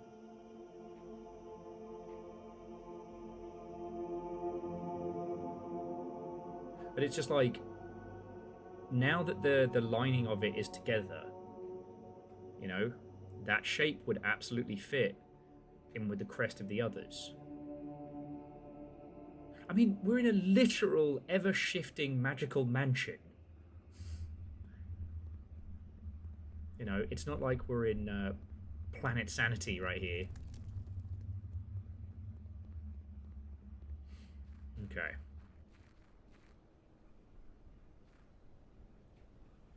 I will say, however, we're going to head back through the foundation and head up to go check the blueprints room.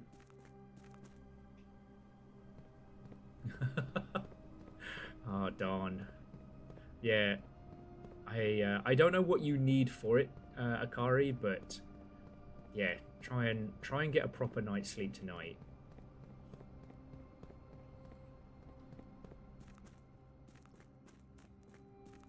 I know I'm saying obvious things to you loudly, but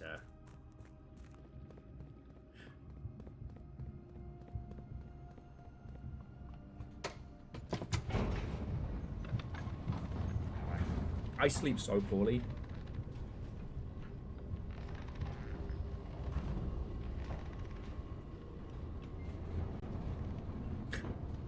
I had to use fucking carbs to put myself down last night, which I think is kind of funny.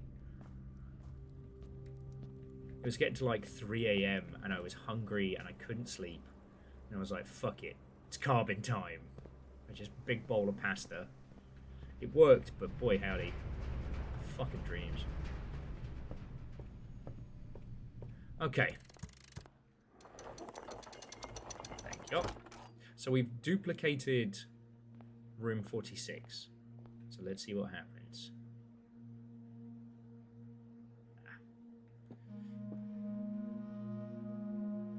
Now, I do wonder if the deed to the house...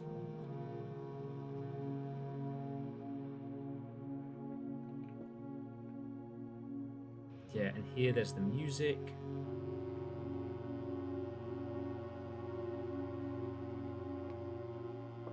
But yeah, the deed to the house out there is underneath the blueprint's crown. Okay. Okay, sorry, I'm scratching at multiple things all at once. So what I think is that the castle puzzle is going to give us the key that's going to open the...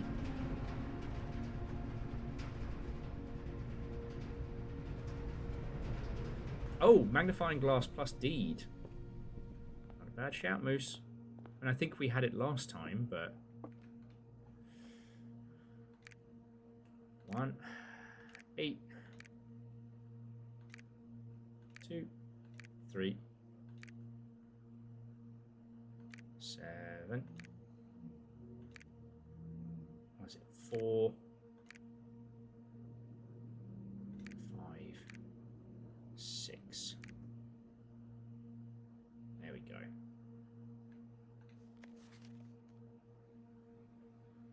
Okay. You a smudge or are you something important?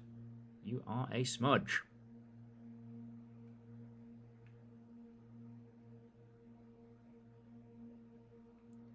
We haven't hidden anything there. Yeah.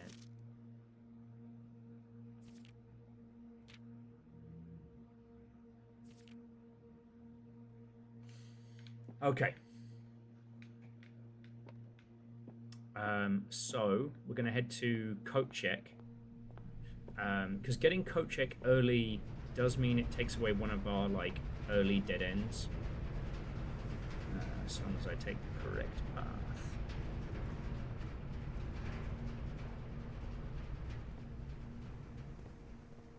Weird, we never got a shovel this run. Oh, bless you. Have you napped well? Oh. I'm sorry.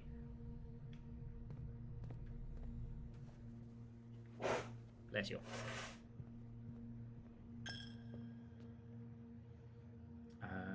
But yeah, this is the last time we'll get to use the Blessing of the Monk, and we need the tomb to be able to do the spooky ass fucking statue puzzle.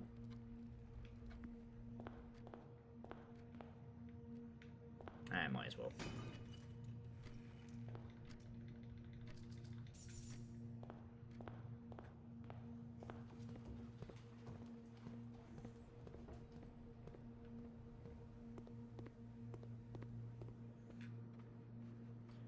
Okay.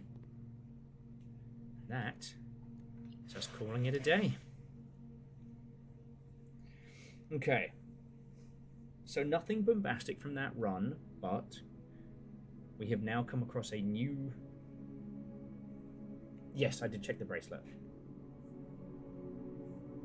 Akari, I didn't know how many steps we were going to need if we made progress on the tunnel, so I made sure the bracelet was checked. Because that's basically been our... That's what's changed this from being a survival nightmare to being victorious.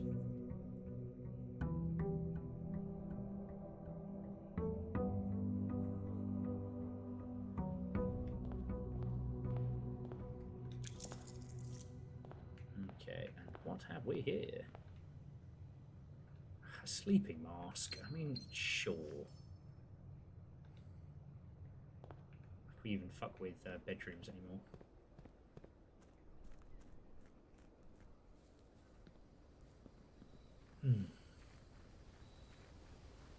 But yeah, so after this coat check use, it's tomb time.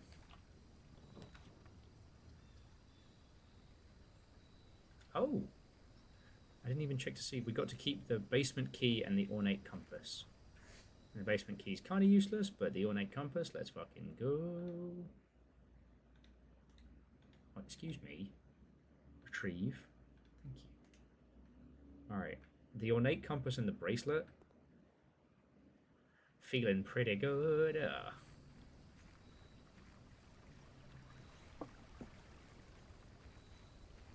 Oh, so while you were sleeping, I think it was alf.gov or somebody popped in. So, anomaly hunting horror puzzle sicko game. It was... Shit. What was it called? Fill in the Mirror. So you're in an office block, creepy mannequins, you're trying to solve, like, you're trying to, you know, spot the anomalies and things like that, but it's also an investigation puzzle sicko game. With our powers combined.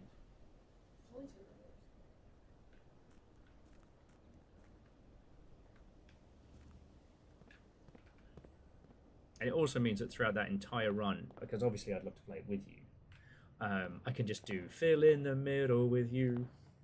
Maybe an after dark video. Do you do what you need to do? That would be so lame. Yeah, but I can't stay up late tomorrow. Well, I can stay up kind of late though. Whatever. Say you want to play a game with me. No, you know what? There. So I do have to make the video, and then I got to do a little bit of editing on it, which is a lovely problem to have, but.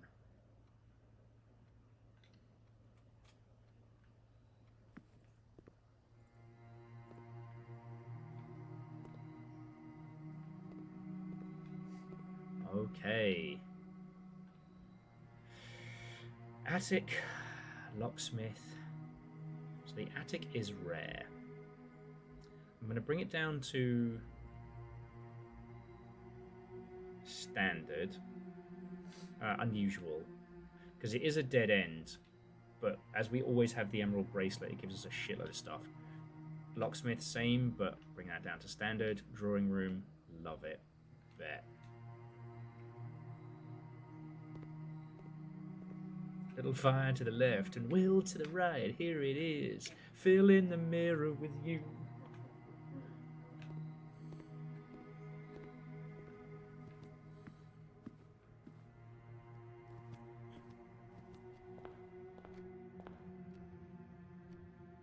Yeah, that fucking symbol has been staring us in the face the whole time because the holly leaves around it and the shape of the mountain. You terror. Oh, friends. You're right. It must have been the wind. I seem to have gotten a strange message from, someone called Little Fire. Has gifted me. Get puzzled, nerd. Fuck. All right. Thank you. With my puzzle sicko powers and your horror powers, we'll become an exceptional team. Risk the commissary for a biscuit. I don't want to have another run where we don't have a shovel and the shit that we need. And a flying glass. And a shovel. Watch us now desperately need and not find a bloody... Ooh. Sledgehammer this time. Okay.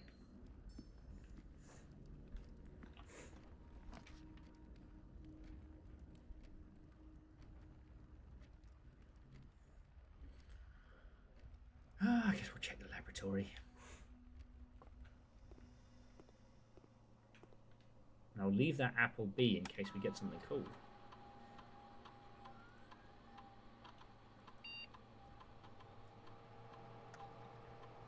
Ooh. Anytime you eat an apple or draft a shop, permanently add 1 gold to your allowance. You wanna be apple snacking with me?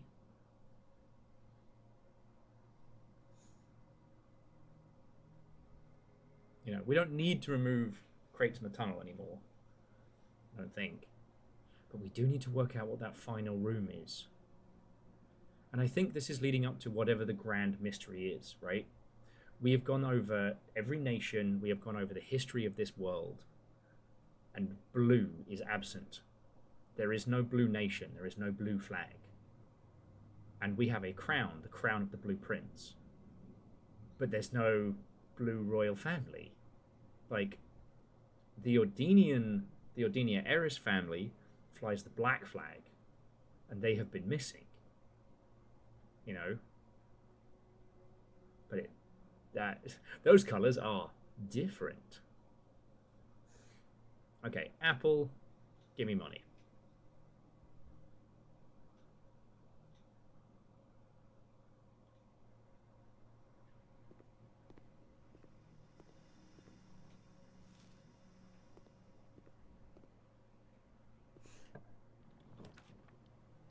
Oh, and the kitchen.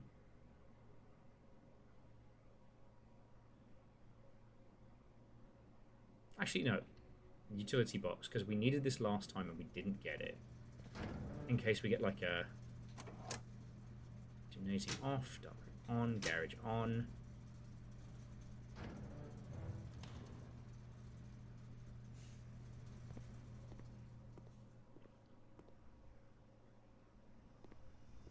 Wait, I didn't realise that. Phyllis is saying it on like Naboo, where the prince or princess is elected. Huh.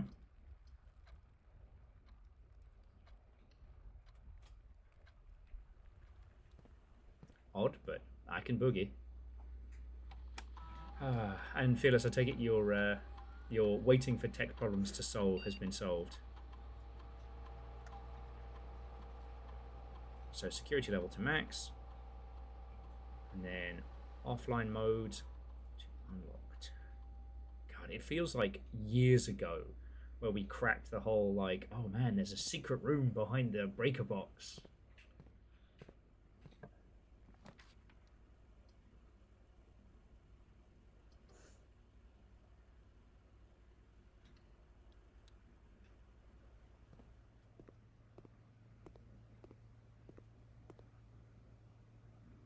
Oh, I hate this.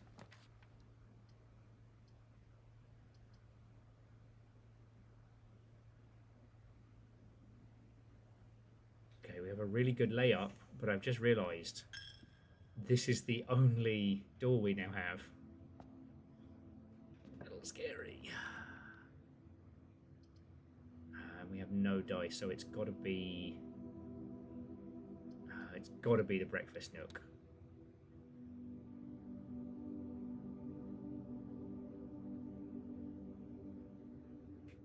No shit. I mean, you know, Phyllis, the wheels of tech move slow some days.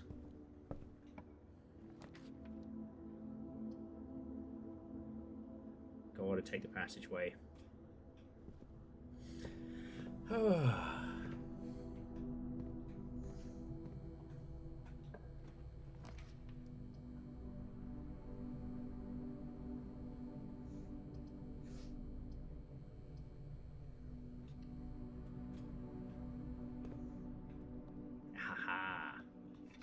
Wunderbar.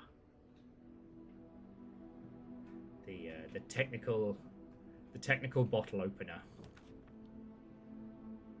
Oh, and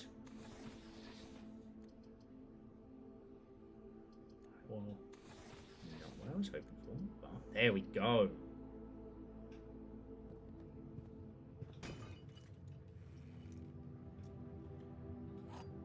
a secret garden. Are we loving this?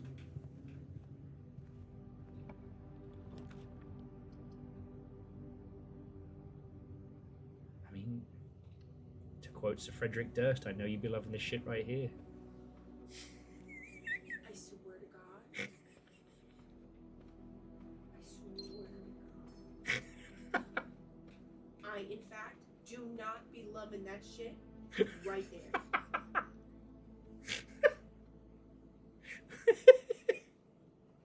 Which was the video where you were just like, Will, no more. I still can't handle any. Please. Please. God.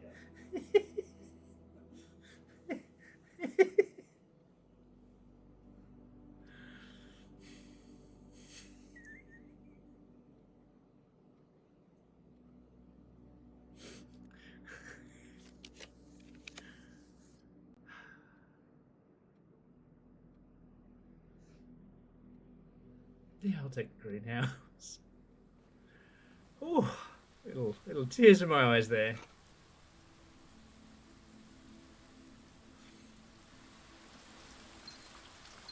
I need you to know that while I did not continue, I was playing so loud in my head.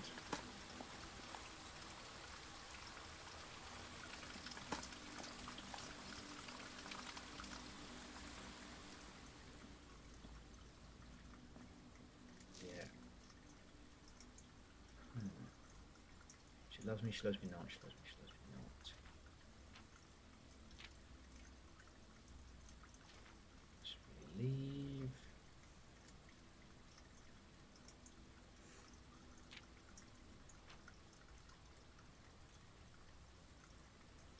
Oh, it is worth noting as well that the guy who, the main dev on this, like, he has the moon pendant.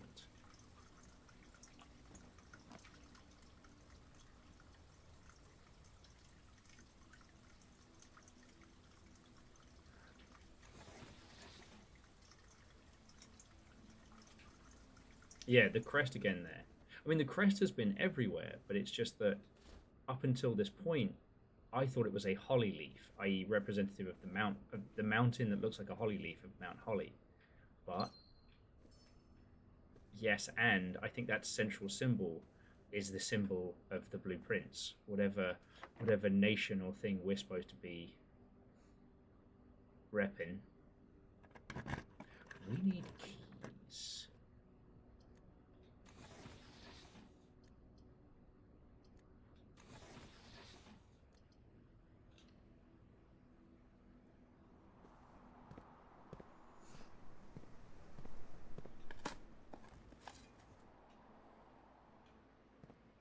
But I think I can do secret garden here. So we can get a nice green combo going. Obviously the courtyard is always unlocked. And then we can rotate the morning terrace.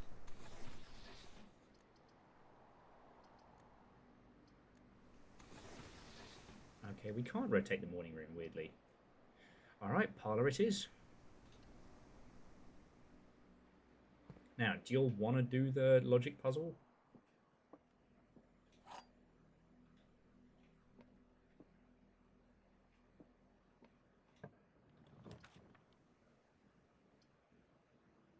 Okay, we'll just keep going. Alright. Veranda. I hardly know her.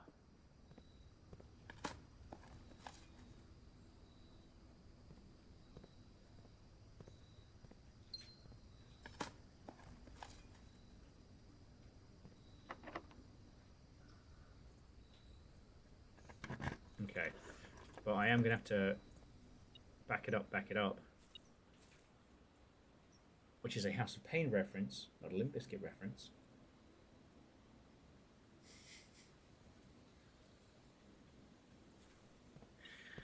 Oh, well, just know, friends, that if I don't make it tomorrow, if I die under mysterious circumstances, Little Fire did nothing wrong and was hanging out with Virtue the entire time, even now. Well, now you just ruined my other life because we would never be hanging out. Shit, yeah. And you're saying Little Fire was voluntarily socializing? Bookman Irons. Jeremy Irons.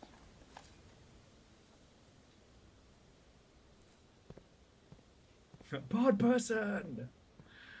Oh.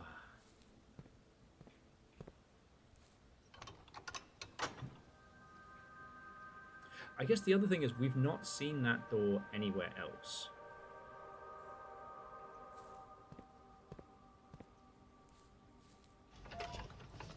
Bringing the blue crown to it didn't do anything by my calculation either. Right?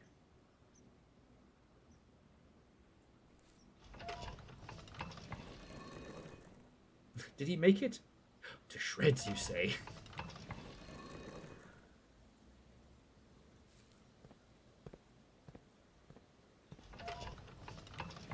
But I'm hoping this tomb puzzle is going to give us a little bit more. We didn't bring the crown to the door yet. I mean, am I just grasping at moon logic here? Pun actually not intended, but now intended.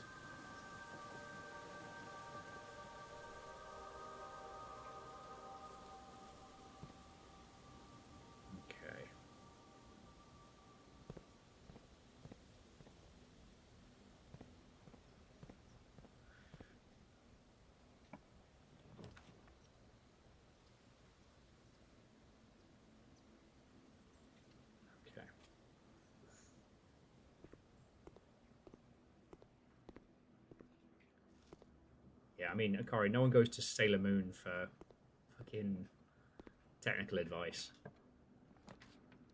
Aha! Time to spend money on keys!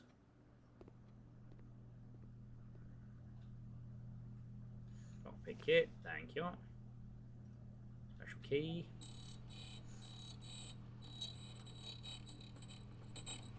Akari, always do I want to hear something funny. 3 keys? That should do. And another 3 keys, or why not?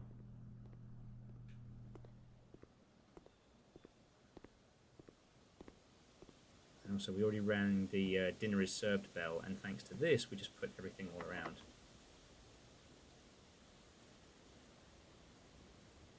Okay. Alright. Akari is just saying that if we bring the electromagnet to the locksmith, then something happens. Now, we've got... No, we don't have the battery this time around. Just, remind me next time we have the pieces. Business fish, business fish. Business fish, business fish.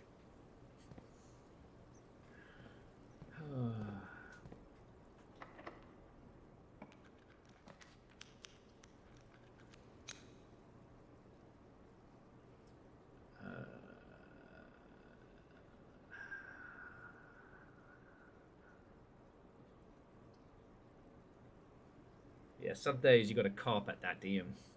And that's the business fish philosophy. And in this course, business fish will be teaching you how to be a business fish yourself. With only $800 a session for 3 weeks.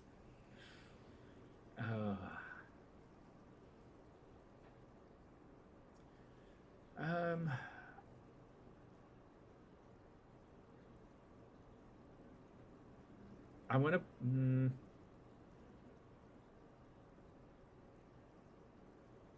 Yeah, I'm gonna go kitchen here.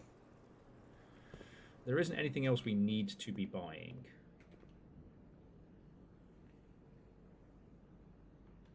How many? 1, 2, 3, 4, 5, 6. Shit. That chef salad is going to hit.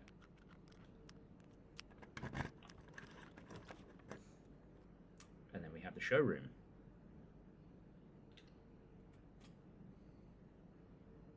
No, Akari, why would we attic there? We're right next to the antechamber.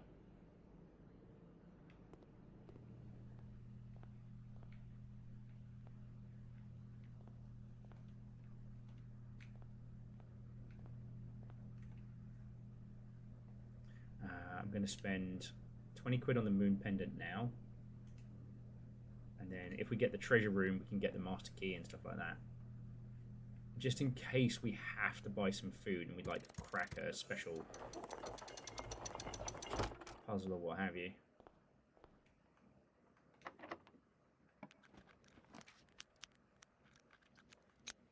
Hey, you know what? Fuck it. It's vault time.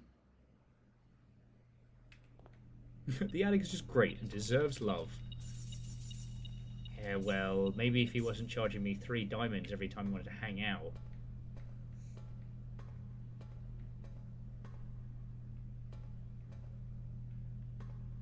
Okay. Sorry, I'm sorry if I've gone kind of quiet on the conversation. I really am just now trying to think of, like, where are the other spaces which we've missed? The crest, right? Paragraph. Alright, I am going to do the silver spoon. Because if we get the master key, then brilliant. But the silver spoon plus the chef's salad here. So that's like 30, 35 doubled for 5 gold. Yeah, 30 doubled up to 60. Yeah.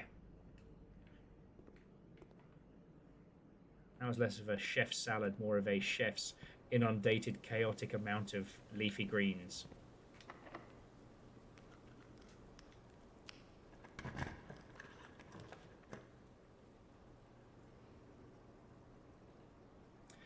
As tempting as it is to go for the quest bedroom just for the fucking memes of it, Kennel's gonna help. And also puppies!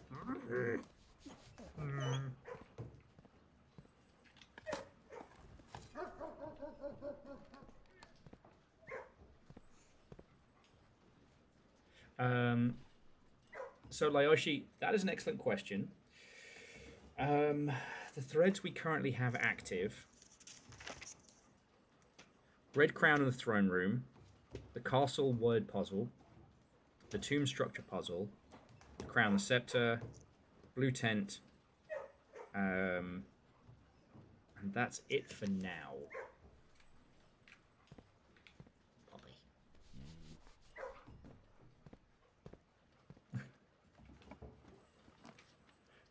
You know, the irony of that, Akari, is I can very well believe it. As the story goes, the Earl of Sandwich was such a compulsive gambler that he wanted to be able to be served a full meal in a way that he could hold with one hand so he didn't have to put his cards down. So instead of someone getting him help, stick a spoon in a fucking turnip.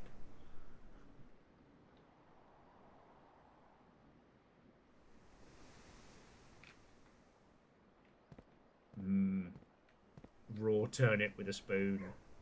That's what's for dinner. It's Depagen Watto and welcome, friend. Absolutely going to do the Solarium. Boost that luck.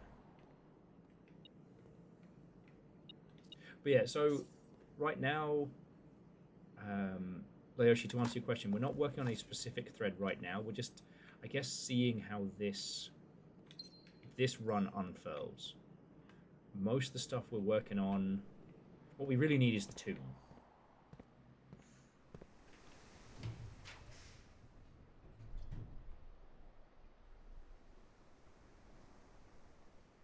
Yeah, fuck it, crafting studio.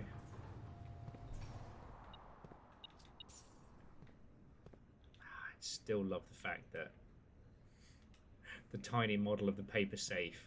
God.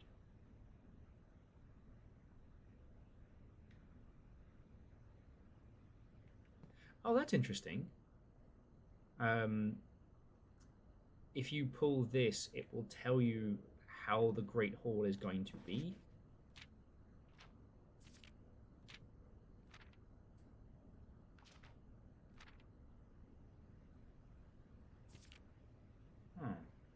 Hey, did I record?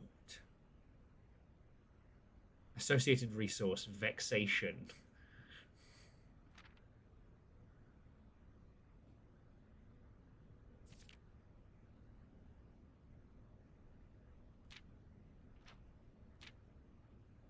Huh. I don't think I did record this.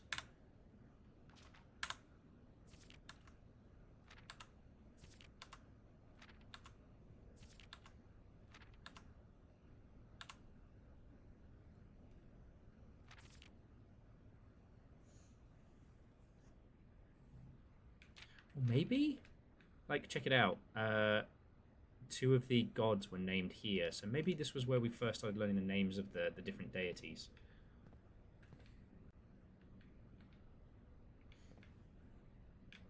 And you multi-gated bastard. Ah, good times.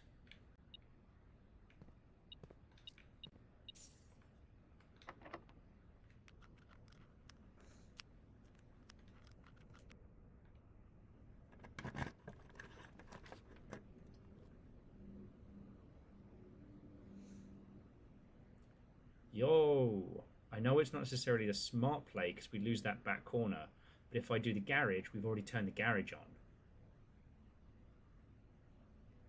Let's fucking go. Sorry, I don't know if this is a smart move, but you know, when have I ever let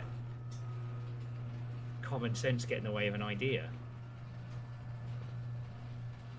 Okay. So now we know that the garage gives us this little like outside area, and that will take us down towards where we went. So what's up here? Anything? Nothing? Fuck. Oh. Sounds nice out here. Oh shit, and I think that's supposed to be the...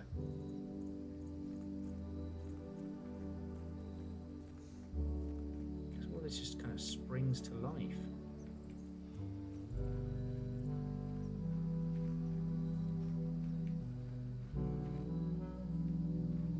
Alright, Simon. Jeez, it's the fuzz.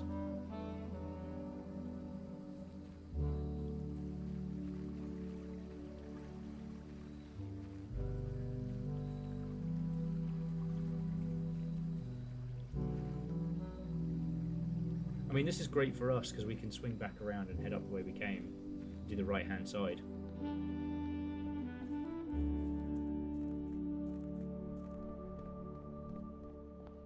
Yes. And we now can prove that with math number monies. Ooh. And a delicious Cornish hen. Sorry, a stuffed wild quail. If you have a trophy room, an additional 10. As we ate it with a silver spoon, we get 40. 169 steps. Nice.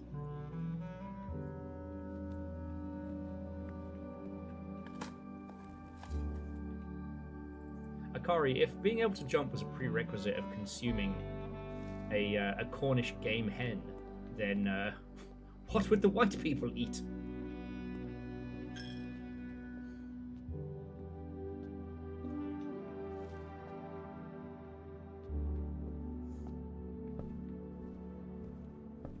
It's a lot of bananas. Alright. We are so stoked for resources.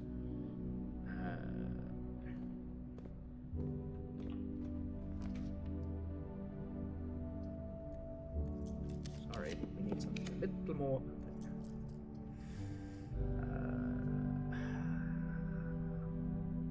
Take the rumpus room for now. The great Alazar will not talk to you this day because he is a mechanical bellend. Mr. Cryptic hints. And the thing is, the cutscenes he showed us were either things that have happened or were going... Well, things that have happened or the implication of things that could have. You know, the crashed car. Was that the getaway car?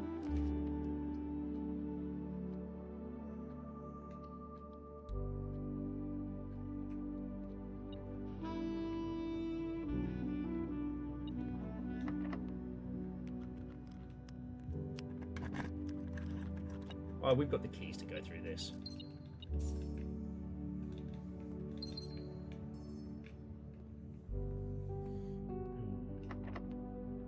But you know what it is? It's because we've seen the Mount Holly crest so ubiquitously throughout the whole mansion.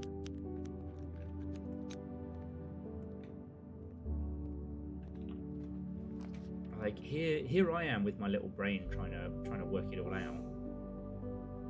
Oh yeah, no, we can do patio because we've already got access to the foundation. Not that we need it.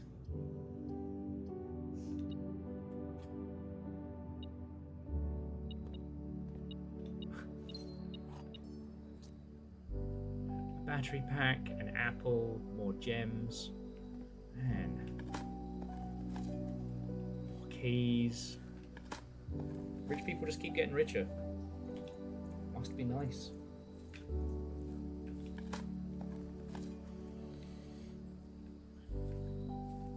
We can do the electromagnet, and we can build it in the workshop. Alright, does anyone know why the oversized turnip is the only one we see this graphic of it sticking the spoon into?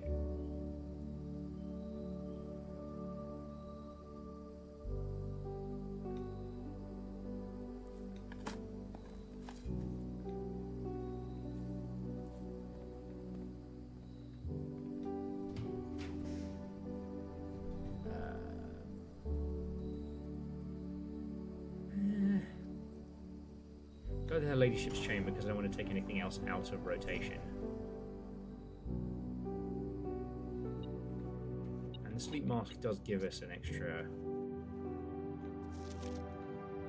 Oh, interesting. The diary is officially unlocked, so we don't have to... That's very useful.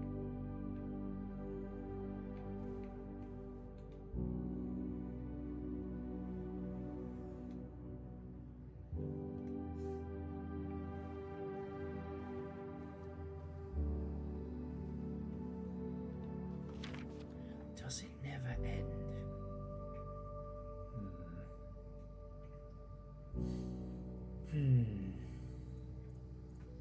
Wait, no, hang on, I've got one more.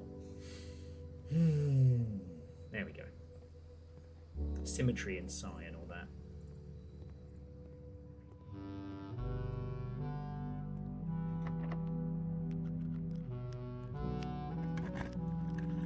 We're up to almost 200 steps.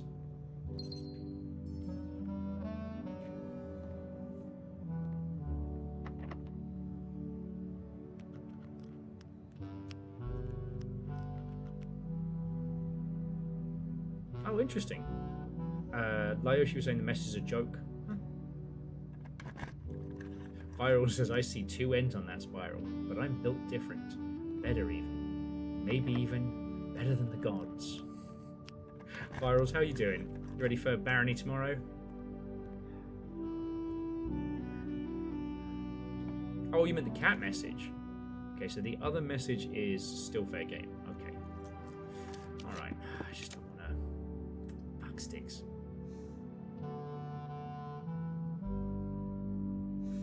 Fine, I guess. Do the corridor so we don't end up...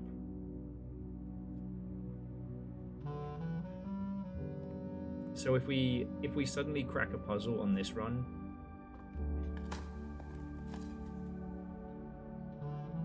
that way we've got like a bit that connects the left and right side, because that's kind of what fucked me last time. Yes, we'll hit the workshop. We've got nearly 200 steps. We're set for that. I just wanted to fill out these last spots.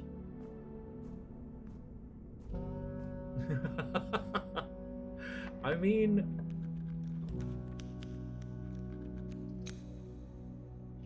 Virals, if you want to tell your community I'm the reason it keeps delaying the updates, I'll take that. I'll be the villain in this story. I could be infamous.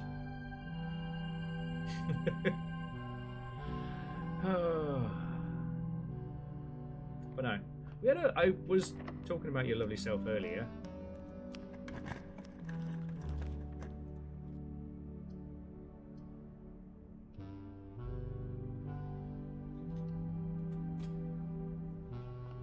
Yeah, free apple. Frapple. Okay.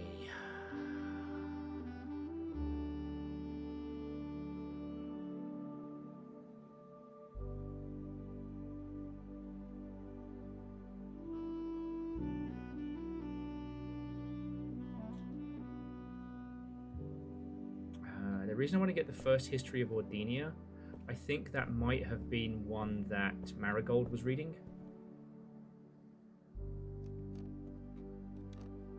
I think that's what she was reading when she was in...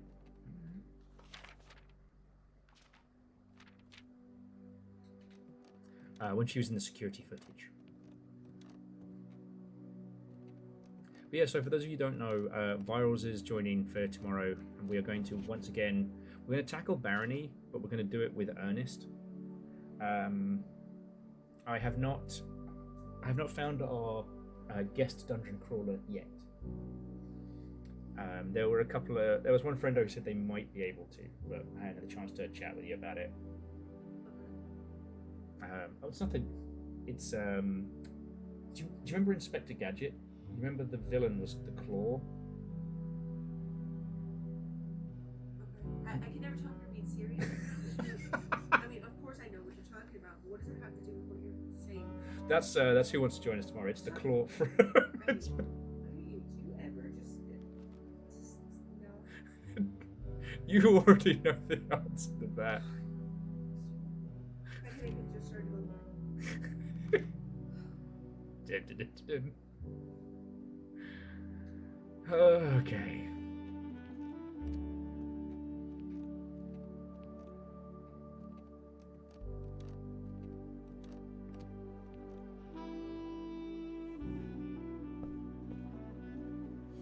Okay. Oh yeah, and we got library here. Okay. Come on, something cool. It is the walk-in closet, because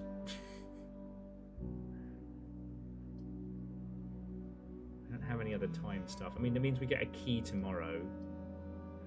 Yeah, alright. Take the clock tower.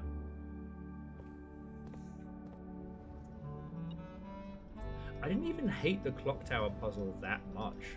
It just infuriated me.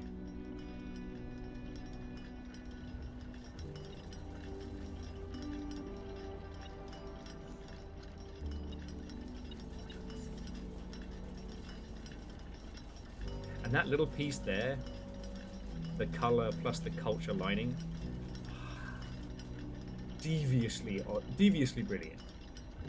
This game's ability to put the literal answer to your puzzles in plain sight, second to none.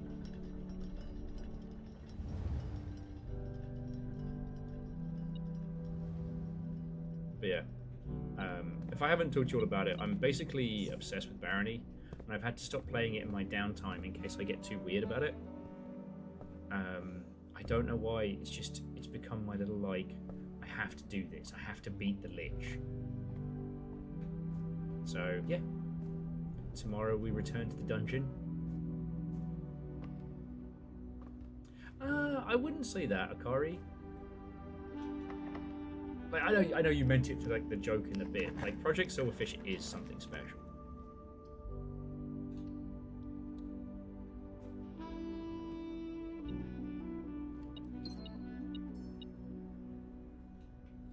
Right, well, I mean, yay compass, but...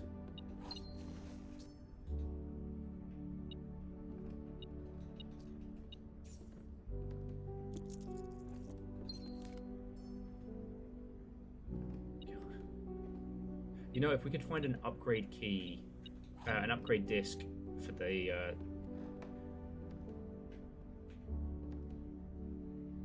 coat check, that would be god tier. Being able to check 2 objects means we just would win constantly.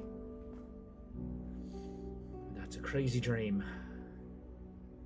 Okay, so we're going to head straight down to the workshop. Then we're going to try out the electromagnet on the locksmith, and probably get a lifetime ban from the locksmith.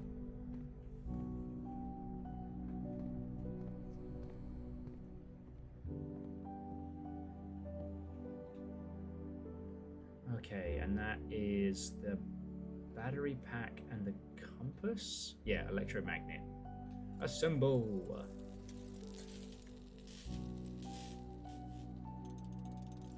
Okay. Let's go cause some mischief. Okay, and so we need to go Is this where? And then up. Oh, excuse me. Crunchy.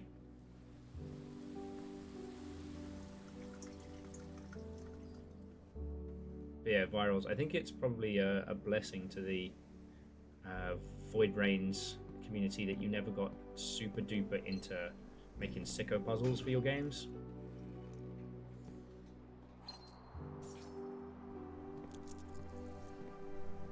Because imagine combining like this level of puzzles with a roguelike, well, with your game. Be brilliant and frightening. A delicious apple raises my allowance and makes me cool.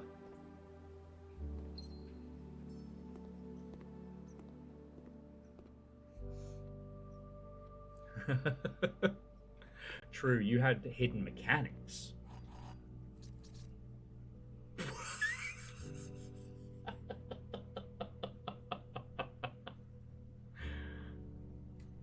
I think we just did crime. We walked into the electromagnet and stole all the fucking keys off the back wall. And now they're all out of stock because we stole them. The secret ingredient is crime. Fuck, it's a shame there's nowhere left to draft. Otherwise we could get the the freezer for tomorrow.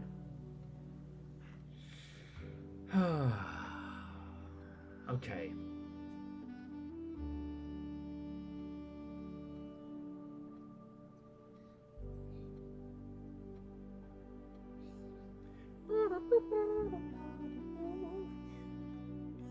Okay. Moose says, I believe in Viral's ability to go full puzzle designer sicko. Well, so Virals, the thing I was saying earlier is just that, like, you know, I love talking about video games and biz dev and all that stuff, but one of the things that was irking me was this talk about how you should be getting into movies. If you own a video game, you should be, you know, getting into the movie business. Firstly, no. If somebody comes to you and wants to make an adaptation, obviously have a lawyer look over the contract and shit like that. But like it would only benefit you if someone, so let's use Virals' game as an example. If someone came to Virals and said, I want to make a, you know, anime, cartoon, animation, what have you, of the void rains upon her heart, and you go, great. There is no downside for you. Now, if they ask you to pay them to do it, get stuffed, get fucked.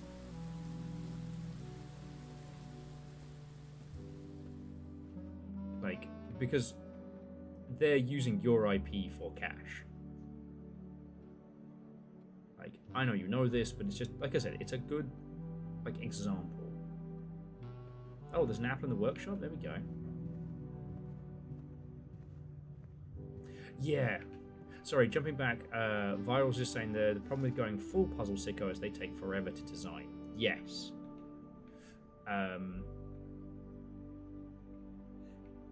The reason that this game works so well is that the guy basically sat there and built the world and then came in backwards.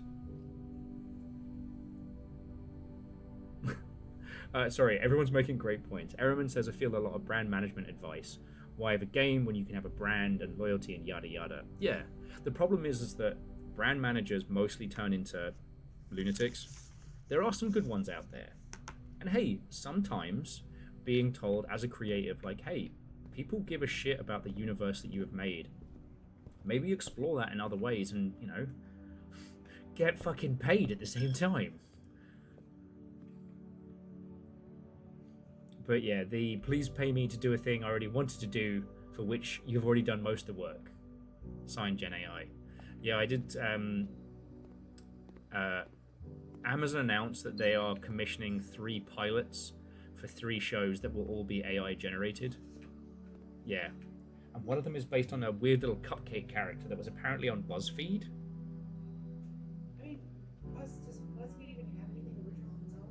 right? Truthfully, I said BuzzFeed just stolen content. Yeah. Same with anything that's got the Lad Bible in it. But that's another story. And like virals, you're not wrong to recoil at it.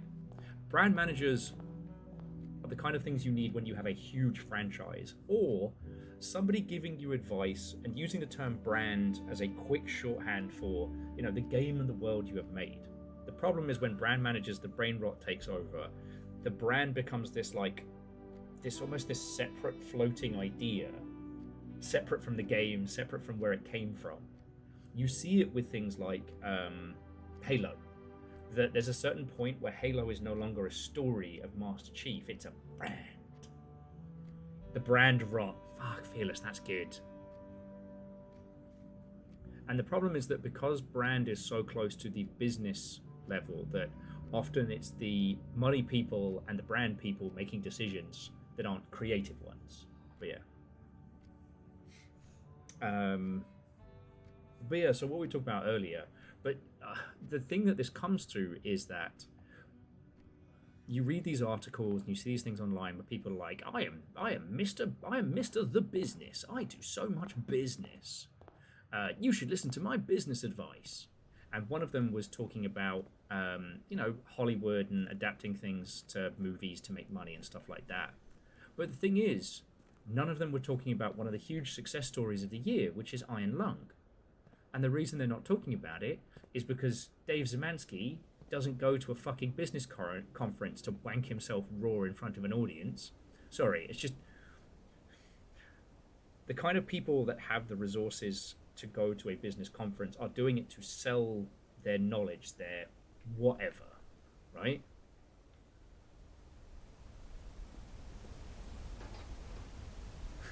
Well, don't kink shame.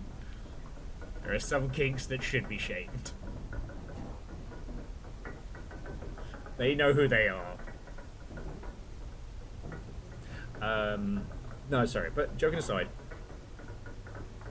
these people that do these business talks, they don't have any skin in the game, and some of them have just been in business and failed at business, but they either have a consultancy where they're selling their services, so they're already at these places. Business is a kink and should be shamed.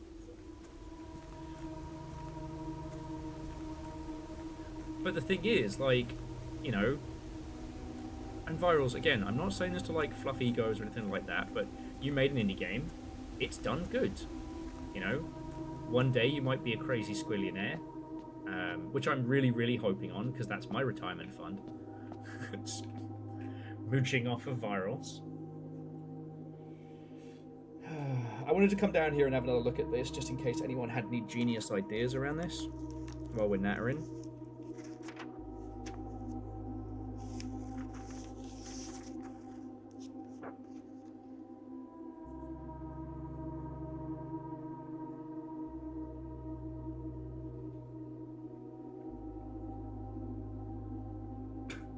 Moose, that whole scene is still...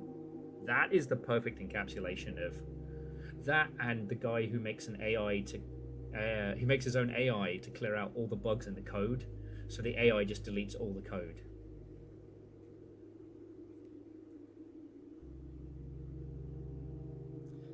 Cat ate Sam the Lop-Ear.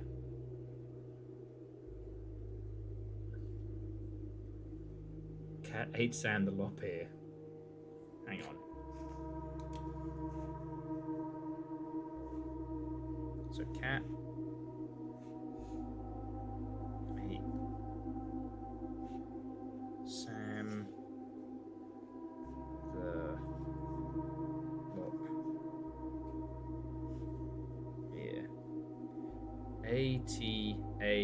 ATAHOA.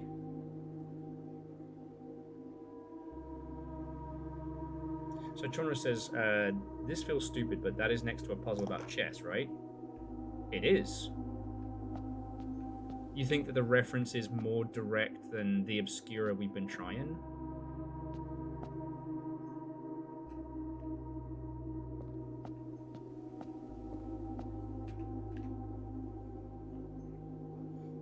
Okay, hang on a second. Do you want a bit of cheese? just going to get myself a cheese stick. Keep going. Back in a second.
Yeah, quite bad.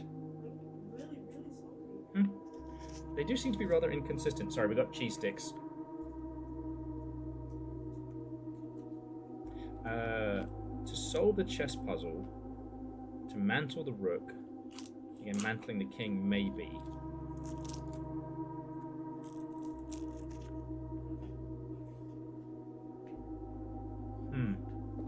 The chessboard up here isn't set up.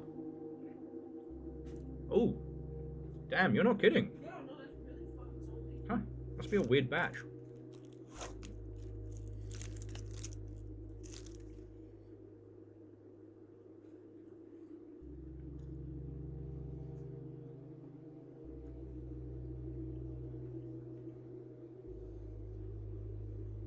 Please don't eat funky cheese. It's just salty cheese. That's why I wait the extra minute.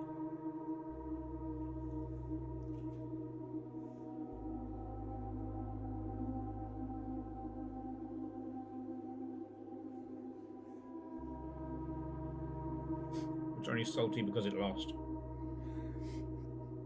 That was a curry. Sorry. Okay. I don't think we can castle with the board that we have and the pieces we have available.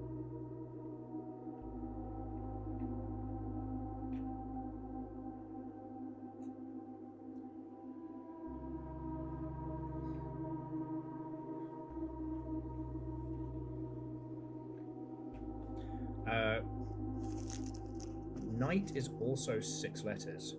Knight, castle. Okay, out of all these chess pieces, are any of them also 6 letters?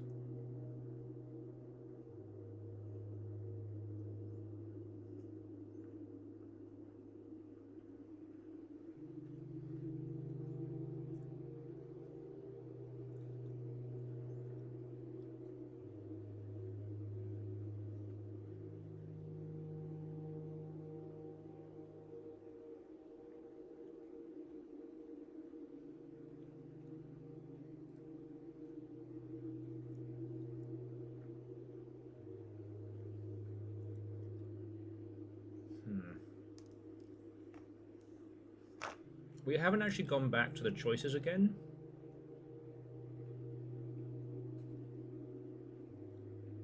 There's a knight and a bishop.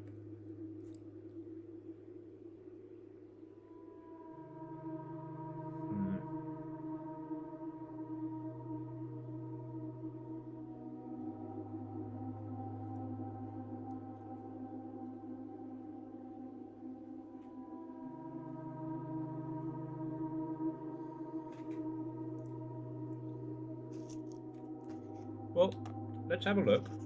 I think we've got...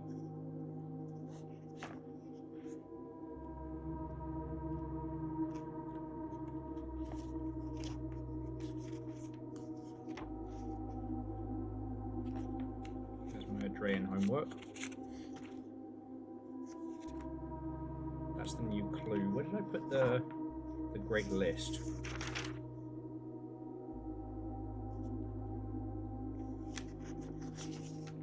Here we go. So... Okay, first things first. The breakfast nook rook. That would be B3. Can have a look. Then we don't have a bookshop bishop. Was there anything else that got the bishop? The chapel. That would be B2.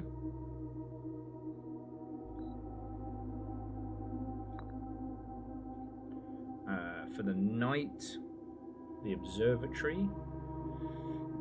1, 2, 3, 4, 5, 6. Man, it's all in the A's today. A6.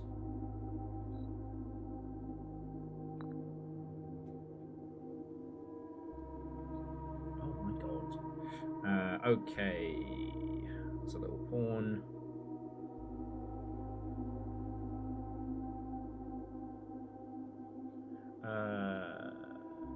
Her ladyship's chamber is the queen.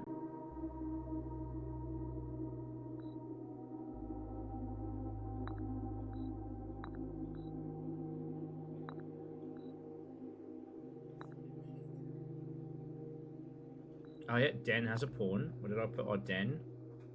Oh my god. That is D2.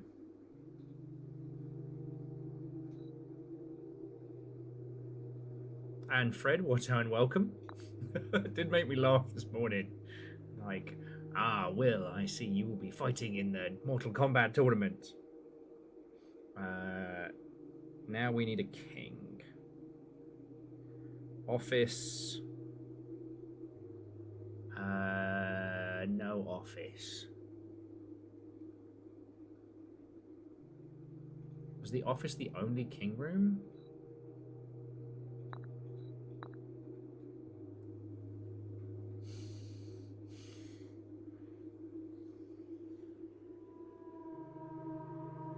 Master bedroom and the throne room.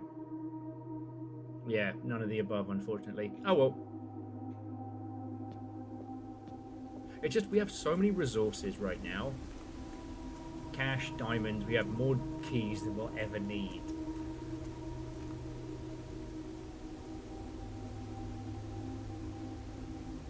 And I don't think there's anything else we can do this run.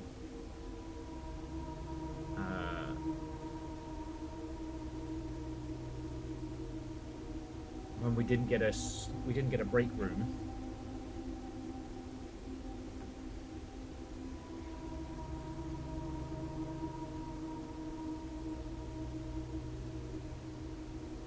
Yeah.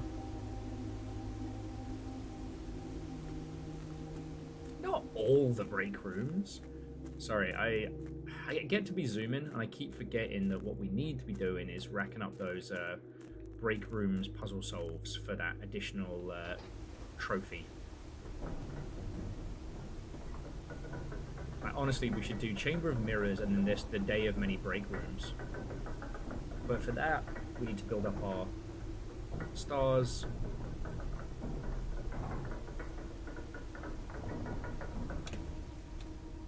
Yeah, I guess we can deposit all of the gems in the chapel.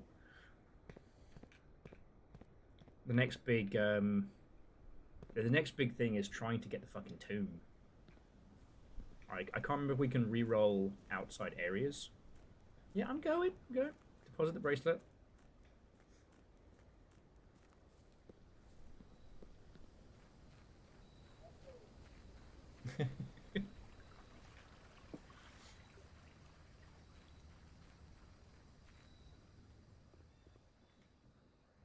Okay, check item. Emerald bracelet. Okay. And we do have the moon pendant again, so the chances we might get something cool are there.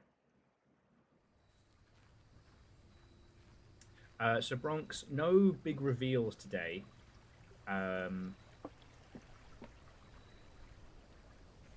was having... talking about salty cheese. I was having another look at the castle puzzle, but we can't put the chess pieces in place.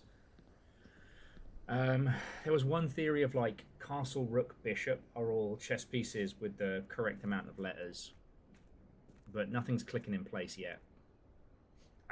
We have gotten all the way to the last door of the tunnel, and what that has shown us is that the symbol at the center of Mount Holly might be the central symbol of blueprints.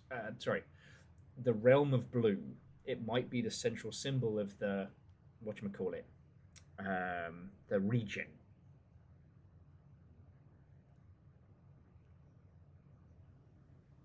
Huh. Viral said they also had a weird batch of cheese sticks recently. I find when they're good, but I have had some batches that have been weird. I had one that was just flavorless. Like it was cheese, but it wasn't. It was like they missed the cheese out of it. I had one that was incredible, and I hoovered them up like there was no tomorrow.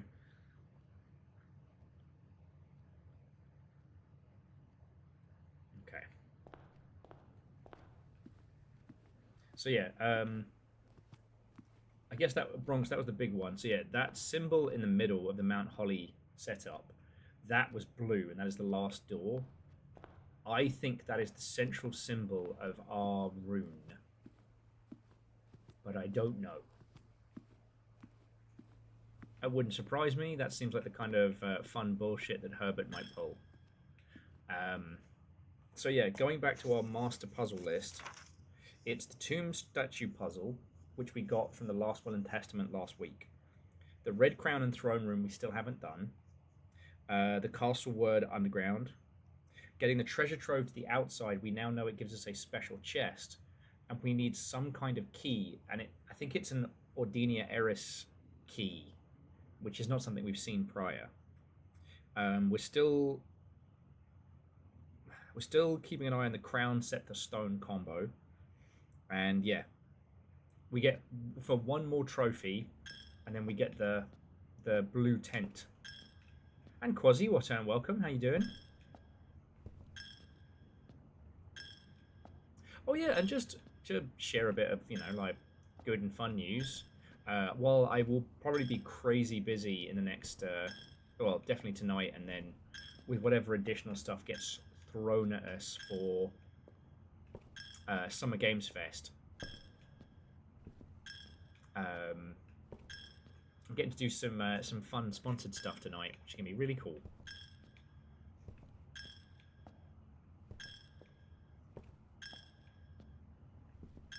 Oh, wow.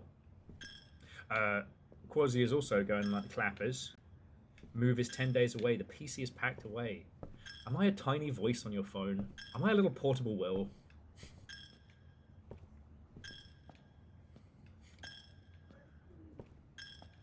Yeah. It's cool. It makes me feel like I'm kind of Mega Man Battle Network style, you know what I mean?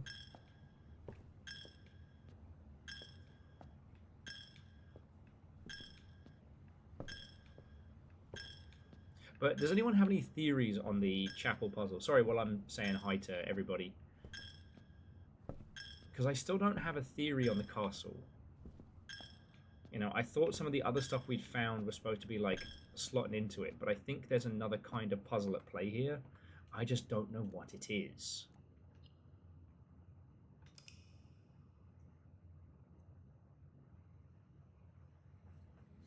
Okay. So we're hoping for a tomb. Which means we'll just... Can still do this from phone. Quasi, thank you. But don't buy the bits on the phone, because they charge you up the arse.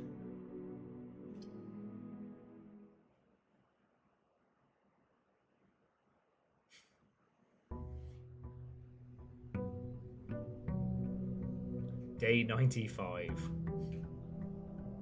Simon is still sleeping in the garden. Oh god, he slept. He slept rough all throughout DG Christmas. Will is proud to announce new Porter Will. A mini willard will help with your plumbing.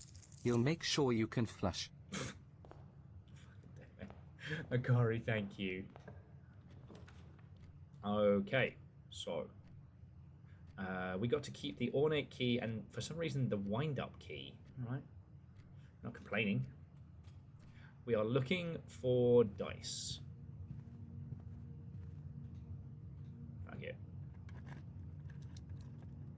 Yes. Perfect. Alright. Dice is lurking on stream. Well, I just found them, and they're coming with me. So Laoshi got stuck at the same point on that castle thing. Okay, I mean, that makes me feel better. It's that thing I was talking about earlier about like the language of puzzles. The castle puzzle here is a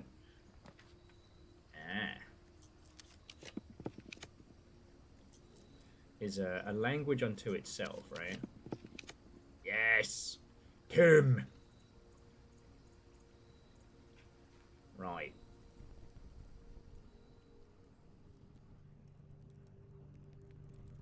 Let's do this. Oh, and we get 3 dice from here. I forget about that. Okay, so hold that thought, dear friends. Last week, we managed to get into Herbert's little map puzzle inside his office. And inside that map puzzle contained his proper last will and testament.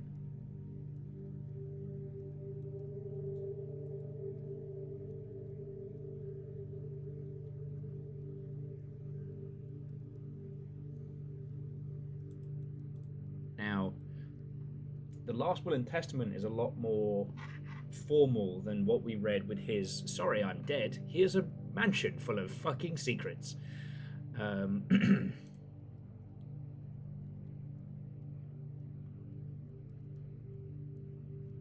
It also included... Yeah, here we go. Okay. Moreover, to the Grand Cathedral of Adrea, I bequeath 8 stone statues, sculpted in the likeness of the 8 Adrean angels. Now, we have a list of those motherfucking angels.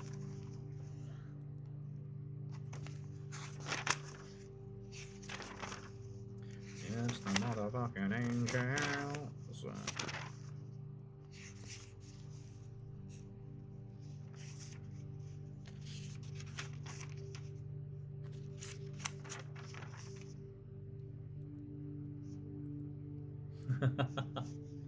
So Fred said, little bit of silliness, but they'd be interested in seeing you and I do a playthrough of Bolt Gun 2. So it's a Space Marine shooter, kind of like in the vein of Doom. One of you plays a Space Marine, one of you plays a Sister of Battle. Obviously, I'll be playing a Sister of Battle, obviously. What would be the first pick of these? Okay, which one do you want to be? Do you want to be the murder fridge, or do you want to be the loosely veiled nun fetish murder lunatic?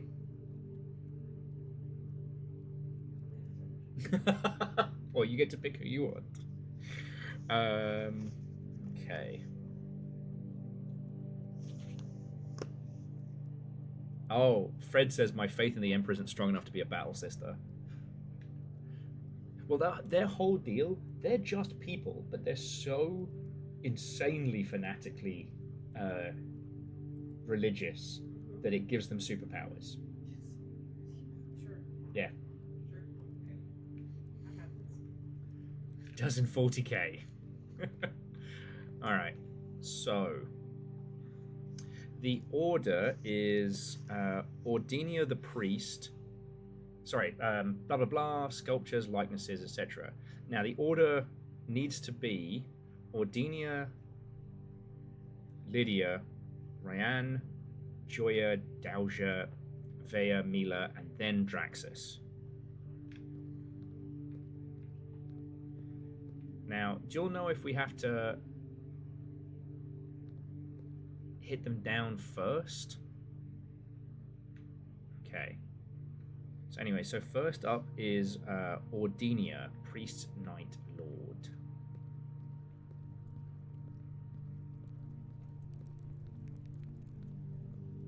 Here we go. Wait, hang on.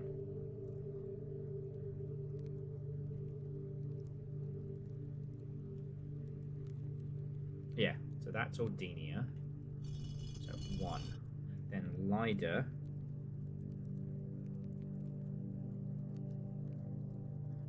Is the Lord and Stable Master.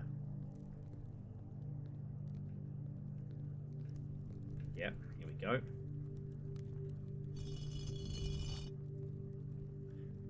Then Ryan. Ryan's the gardener. Not to be confused with the farmer.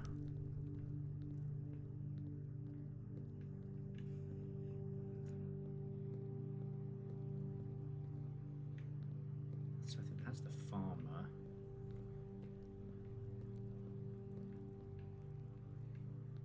And that's dead Uncle Herbert. Realise I don't know if I ever checked the back of his coffin. Tricky bastard. Okay. Alright, where the bloody hell are you? Ah, here we go. Yeah, Ryan. Ryan's the gardener. Then Joya. Joya is the cook and the baker. In my defense, I wrote these back when we didn't actually know the lore behind them or anything. Here's the bloody sweep. There's the farmer. I know you're around here. You got your pizza stick. Business Fish is my witness. I swear they're pulling like a meme version of the Weeping Angels on me.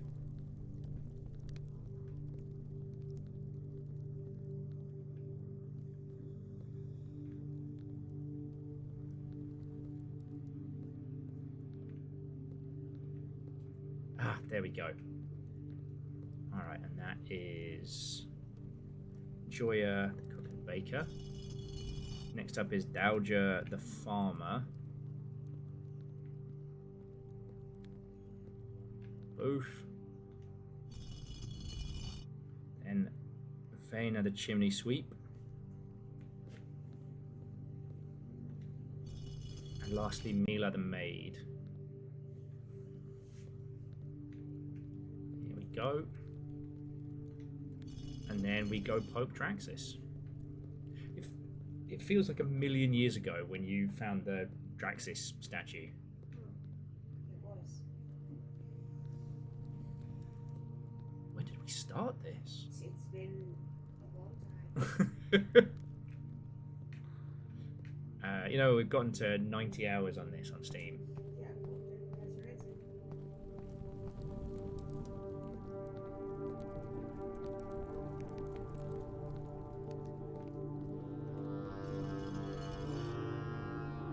Aha! Oh! Yo.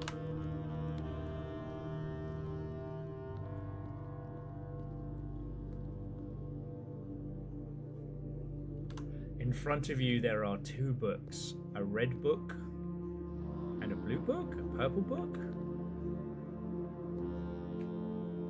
Alright, let's do this one first in case the other one disappears. A new clue.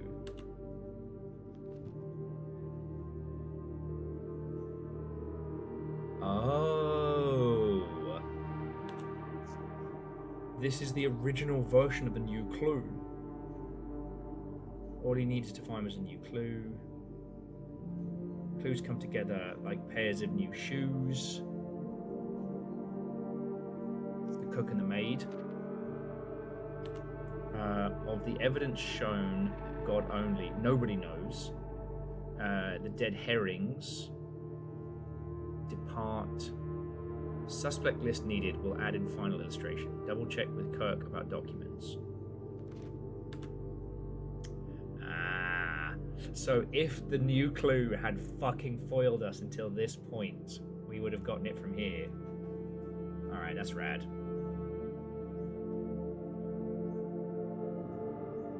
So we could have done the sanctums before we did the rest of it. That's fucking cool.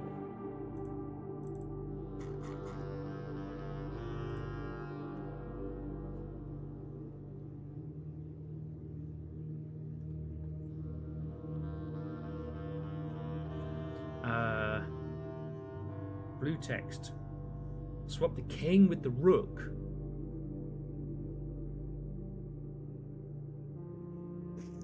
Chaunerus, you fucking legend. That's what it was trying to tell us.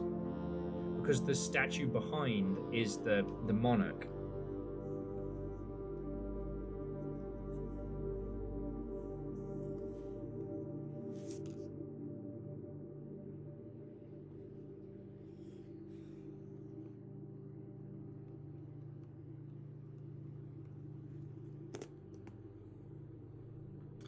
Note the publisher inserts small case numbers barely visible between the marked words above.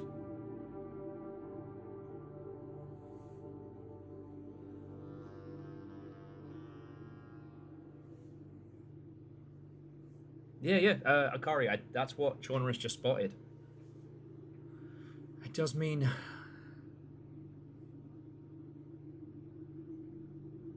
too much overlap with the clue in the secret passage.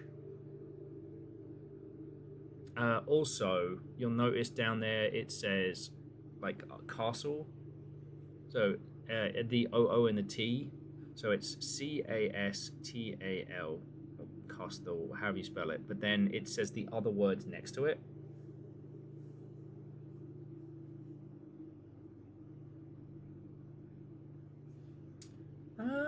Well, so Quasi, I don't know, like, I'm playing it on controller. The only advantage is just being able to screenshot everything. Bless you. But yeah, this is a big one. Bless you. Now, which was the secret passage puzzle? Because the castle puzzle, I believe, is the same thing. Anyway, let's keep going, see if there's anything else in New Clue. Replaced fork with something connected to 10. Bless you.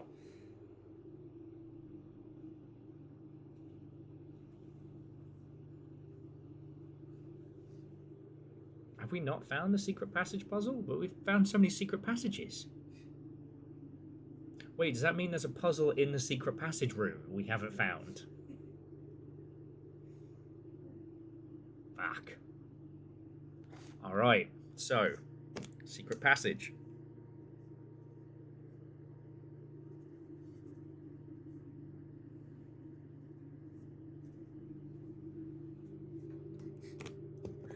Okay.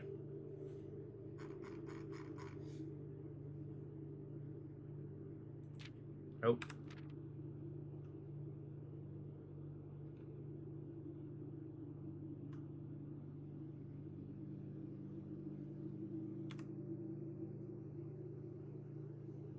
But wait, there's even more puzzle.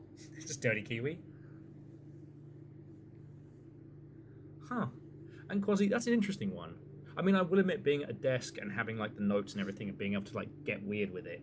And I know you've got Sproglet, so it's not like you can have a whiteboard up in your living room. It has been so much fun to do this as a squad, though, I say that. Okay, so the Cuckoo 2, those seem to be the cuckoo clocks in Herbert's old office. So maybe those need another look. I didn't see anything we could do to fuck with them, but you'll notice that it says that you can, like, twist them. 10 decipher, Luna renamed, Uncle Orr, draft the 6s. Okay.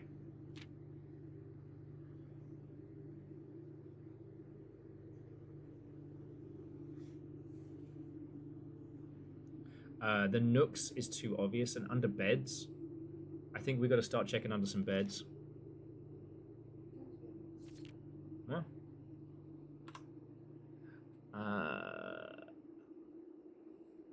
He changed all the letters in the lines that he found. Lines as in ranks or lines as in spines. Okay. He checked all the colors for each key that he would. A nod to my uncle's parlor game. He doubled the meaning of each seasonal greeting, as my mother used to call me, and found that the diction of each word was a sound. Unending, I almost want to say homophone, sorry. Now I've read it, I can't say it properly, but the words that aren't the same that sound the same.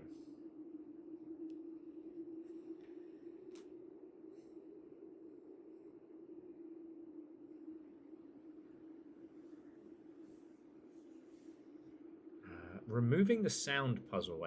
Removing the sound note. Okay. Like I said. The interesting thing here is notice that huge moon. I think did that get removed?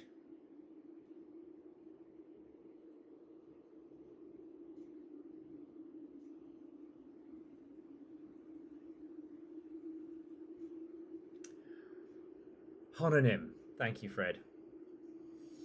Thank you for writing it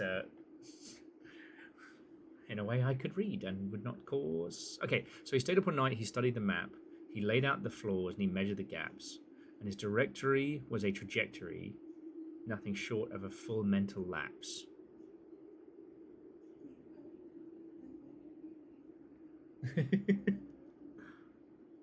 Sorry, and here's what it says at the bottom. From what I was told, I believe Margle's directory is currently 22 rooms short of completion.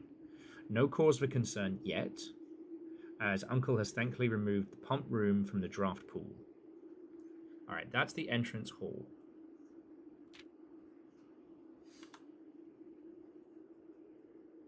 They have a lot more hats there. The man was obsessed. And cuckoo too, the cuckoo clocks, they would say he would wander through. The best medicine is not yet evidence. If he found a new clue, he'd know what to do. Have you seen all the signs? One per page. Metro, major, dead end. Show the entire route for the metro. Okay.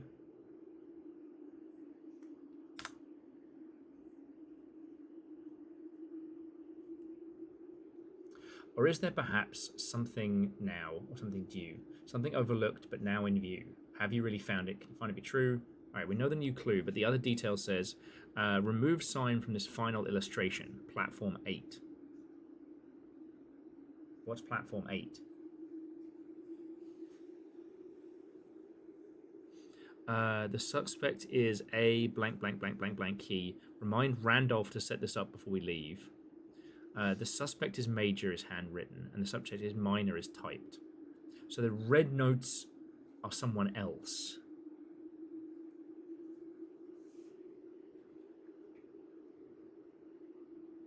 Okay, and that's all there is from the original draft of the new clue. And now we have this.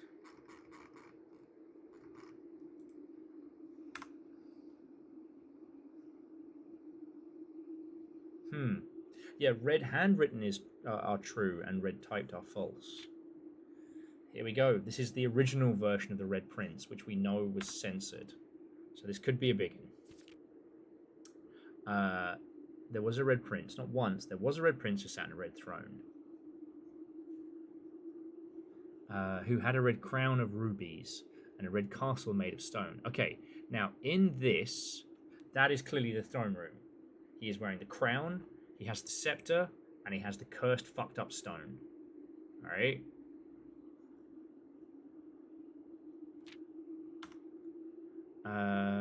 These are all the things that we've seen from, like, Herbert's room.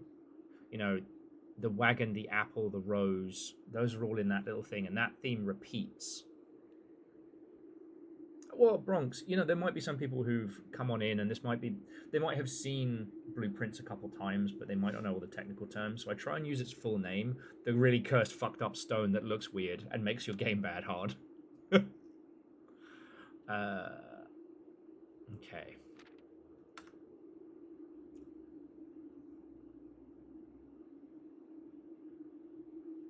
Motherfuck! No.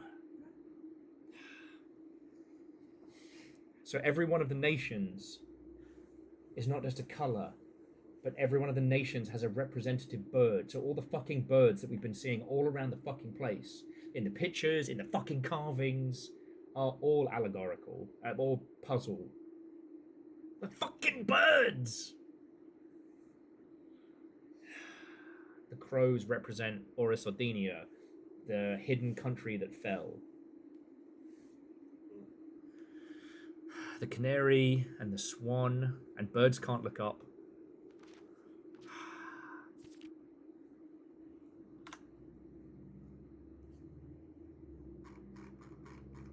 Which is why he never looked up for... Oh, God darn it. He never looked up for fear of the view. Was not of red hue. Okay.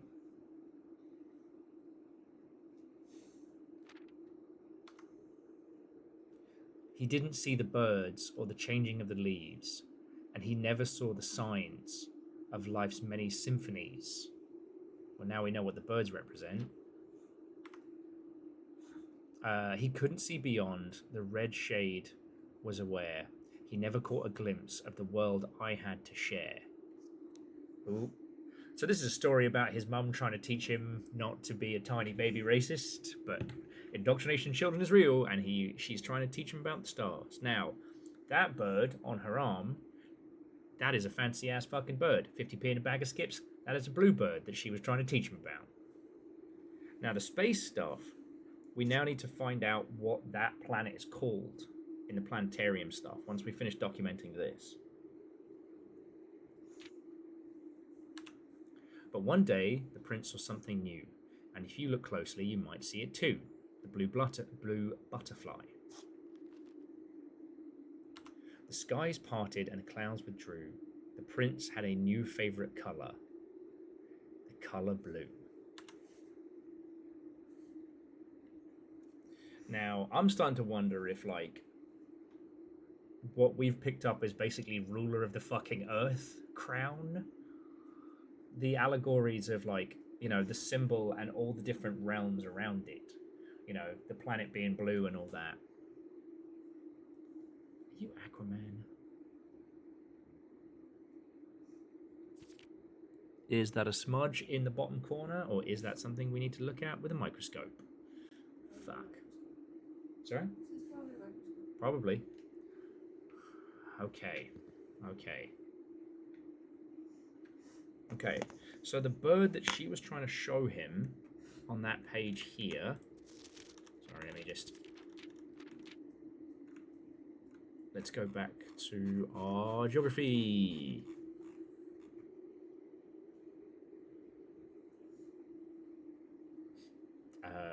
Baron has returned from installing cameras on Sheep Force 1. Okay, I like Sheep Force 1. We did a puzzle with the Angel of Death, and now we get to read the drafts of 2 of the puzzle books. The first draft of 2 of the puzzle books that we found from earlier in the game, except for these now give us even more solutions and even more puzzles. Allegedly. Unless I've gone so loopy, I'm just seeing puzzles where puzzles are not. You were just telling about birds. Okay, but the birds mean things. I bet they do, Will. I bet they do.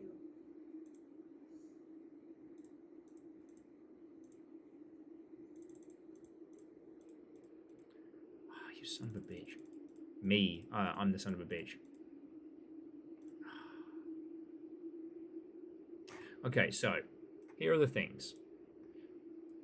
The thing that says it never ends in her ladyship's bedchambers is clearly this like twirl of like constellations. Hi, I'm the son of a bitch. It's me. Nah. The birds mean things. Oh no, Will's lost it again.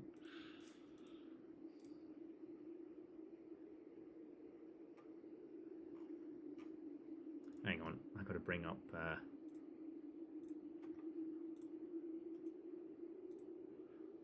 Sorry, we need to go into the paint here. Now, the publishers killed this ending of The Red Prince because it was too, quote-unquote, political. Now, here we go. Do-do-do-do-do.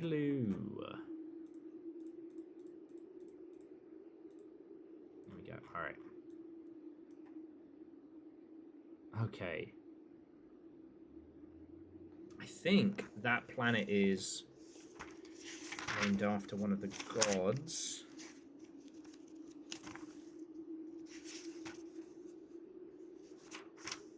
because Mora is the planet that we're on in this.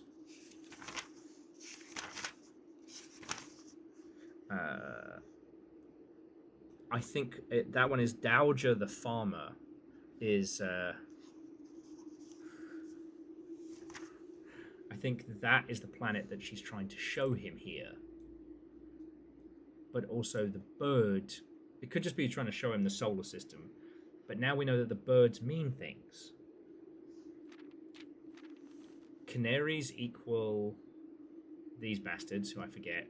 The crows is Ordenis Aries, and then we have the white swans.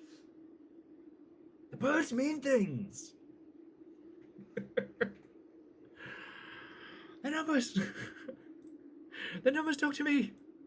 The birds! The birds! Okay. So, we now need to start looking for birds. So the swan in the clock tower is an indication of that nation's... That was the hint that we would have... Birds aren't real. That's just what the Red Prince wants you to think. It's got your mind. The birds are real. The birds, Mason. The birds. What do they mean? Okay. Now with the new clue.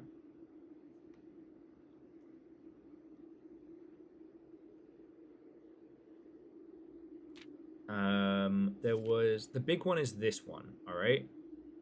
Now we've not cracked the secret passage puzzle. Right? So we now need to draft the secret passage. Swapping the king for the rook means we need to lay out a board where we have the pieces. Did you all see anything else in this early version of the new clue that I missed?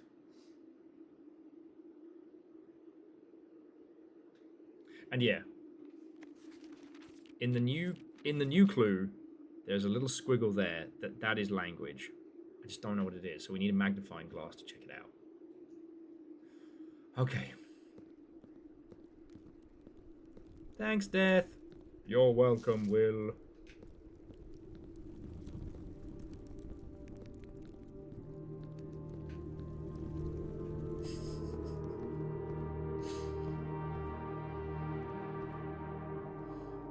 Okay.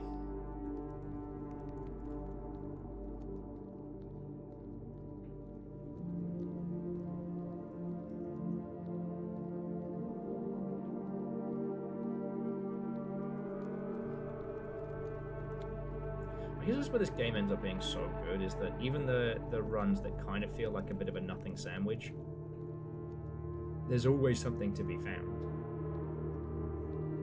Even if you get fucking lost.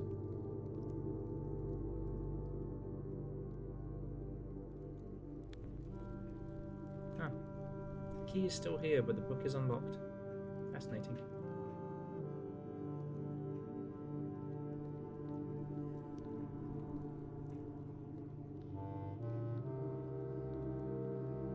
I will admit, though, I don't know at what point my brain would have melted if I was doing this by myself. I think the math puzzles probably would have broken me a little.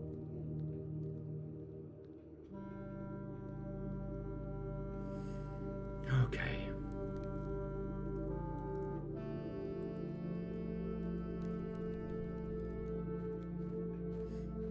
Okay. So we want a magnifying glass if we can. And...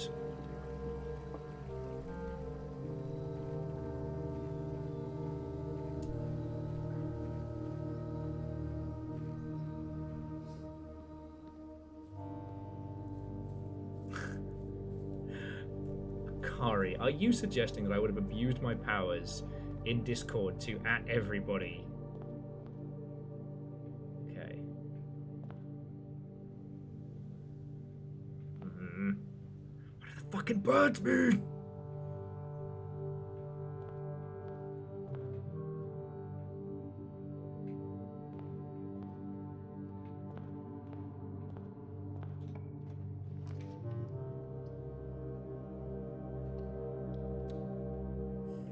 devices.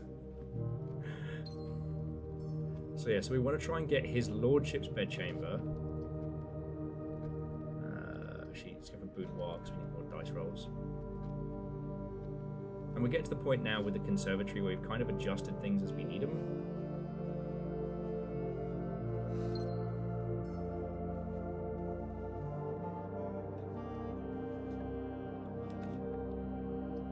Big Bird knows what he did. Yeah, we need the study or her ladyship's bedchambers. Which only, yeah, you're right, which only works when we're drafting south, and her ladyship's chambers are on the other side. And his are like deep into it, if I remember rightly. Only the worthy can get to Sesame Street. That is true. It's the only way they can afford to have a street in New York City.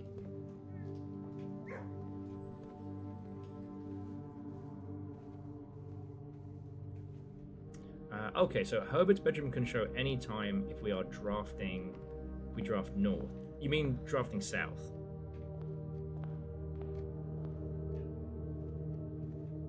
North and on the west wing. But we still have to draft down while we're in the upper quadrant, though, right? Like, I'm not going loopy.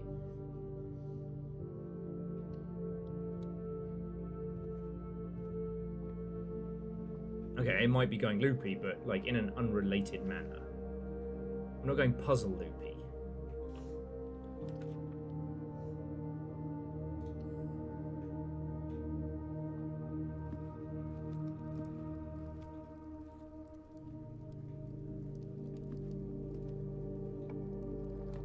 Okay.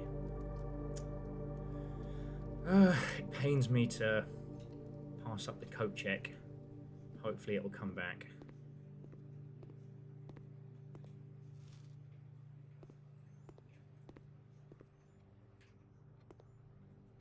Oh, interesting.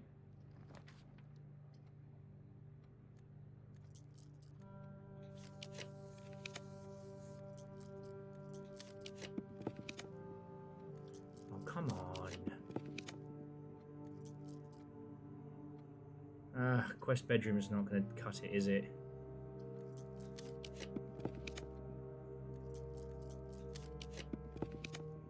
Fuck.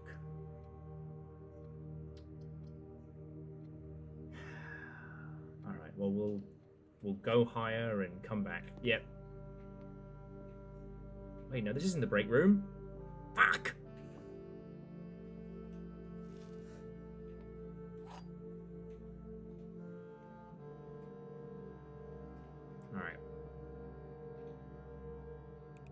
We have 2 keys.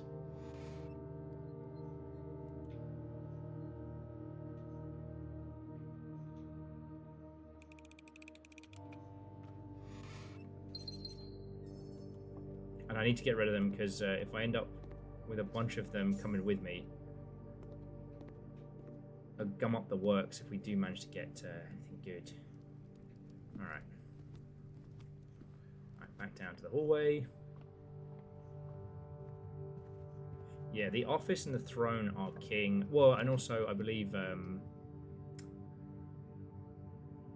what's his face is his lordship's bedroom is a king piece.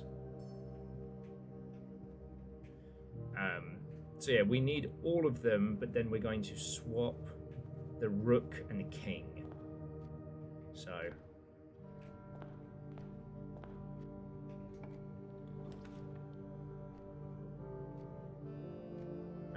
we don't have a breakfast nook yet.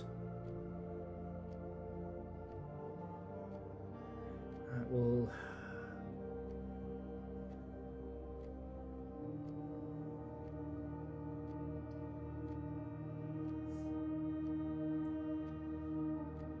all right, let's start taking them off. Nook, rook. We really need lots of dice. Oh, magnifying glass. All right, don't let me forget.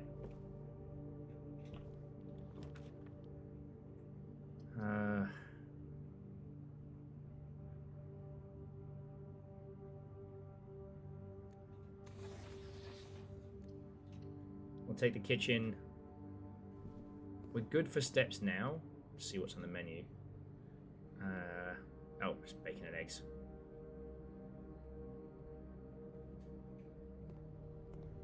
If it had been like the garden salad or something, but okay. Nan's I don't have a response. Yeah, exactly. Alright, Corryard. Hoped there was be some tools here.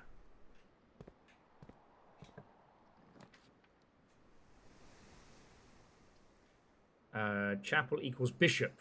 Good shout. Okay, because the bishops are usually a hard one to get. And it's not like we're not going to get this cash back eventually. Okay, currently we don't have a shovel. And we don't have a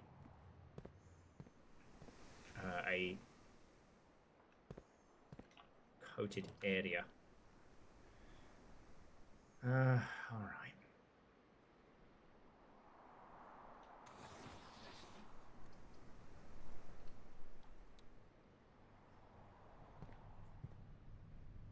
Don't have a security either. Fuck. Did we get a card? Nope. Fuck sticks. That means we're down to one door. To be honest with you, friends, I think this might be going poorly.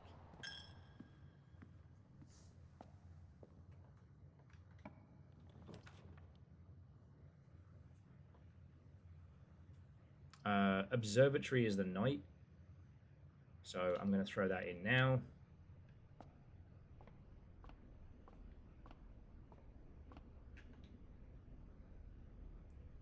Hell no, hell no, hell yes. Alright, we got to sail.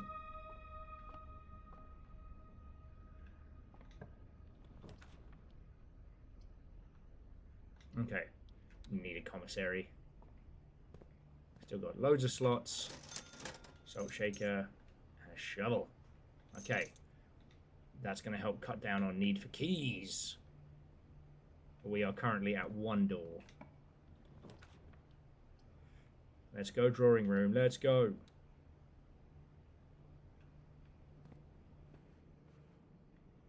Okay, and we got food. Excuse me.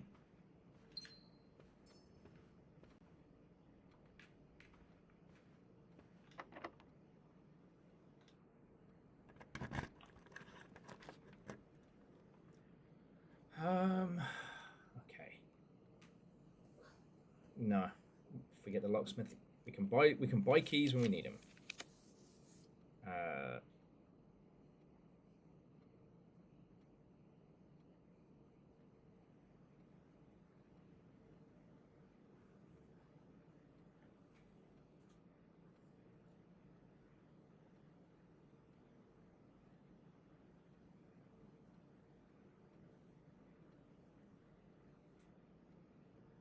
Wait, the locksmith sells the key card? I haven't encountered that before. I'm going to go for... I should have paused. Apologies for zooming ahead. But one, I wanted to reduce the number of security doors we have to deal with.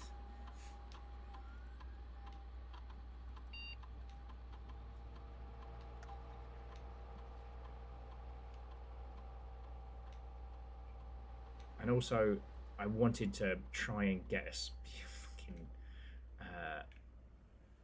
something on the go. We can currently buy keys from the commissary.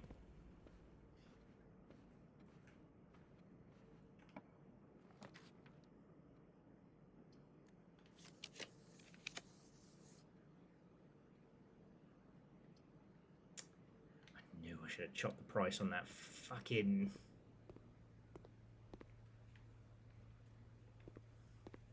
Oh well, can't win them all.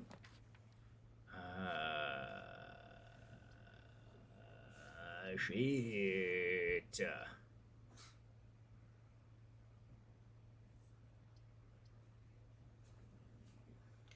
And the vault had a chess piece in it.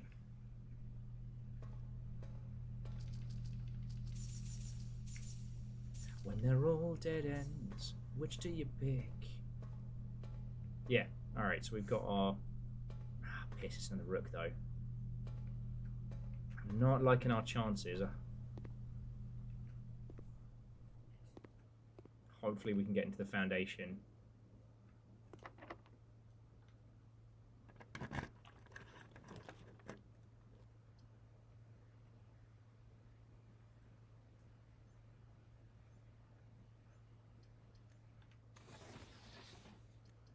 Okay, got the armory.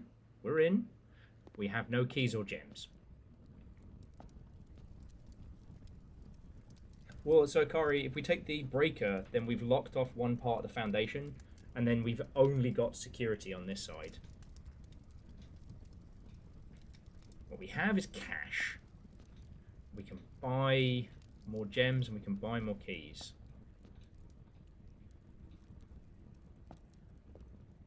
So we'll head back to the commissary. We now have a sledgehammer as well. So we've got a sledgehammer and a shovel. Yeah, we've got a shovel? We've got a shovel.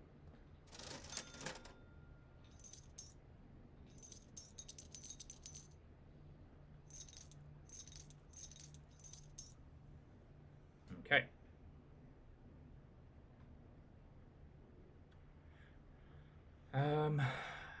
Well, the question is, what are we going to use the axe on?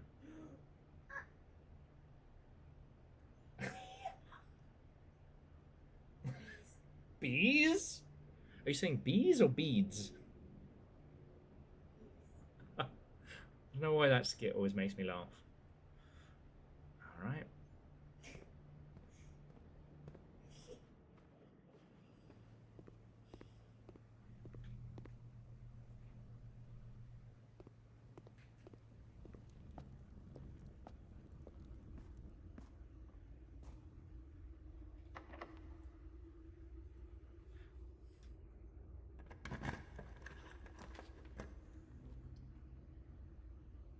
Love to see it. Business fish, business fish. Thank you, buddy.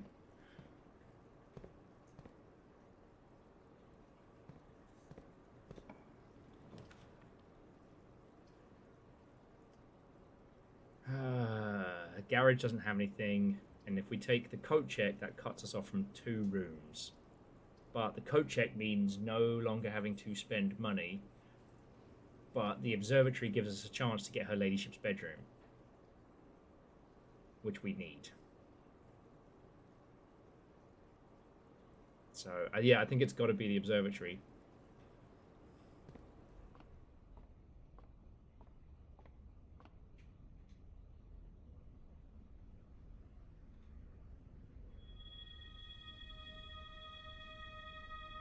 Okay, he doesn't want some extra keys. Okay. Come on. Cool bedroom. Fuck. Alright, morning room it is. I suppose you got a chest piece all crammed up in here.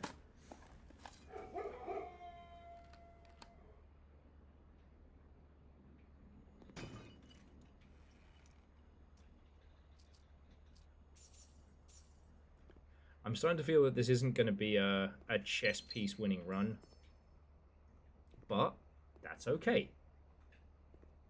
The new unredacted stuff. Oh, you son of a bad word.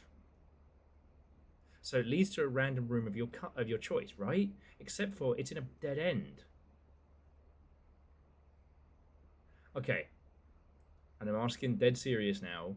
If I pull this in a dead end, what happens?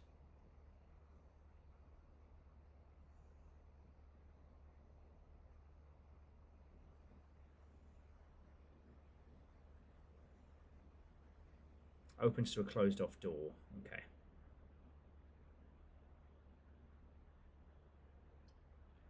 Okay. Thank you for letting me know. Guess we'll just take some extra steps.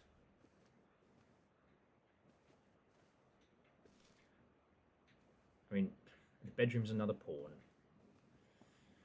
Alright. And hey, we've got more keys. We've got our rook, we've got our knight, we've got our pawn. Now we're just essentially king and queen hunting. Problem is, what else aside from her ladyship's bedroom can we get a queen from? Because we can for the office, gets us a king. All right, the study. All right.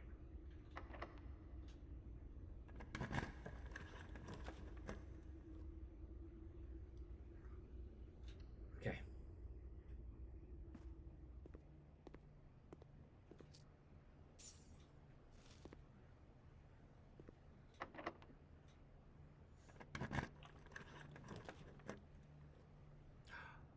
All right, you know what? I'll take a secret tunnel. Okay, so is it too like the secret passage puzzle? All right. Now, is there anything else of note in here before we begin? Okay.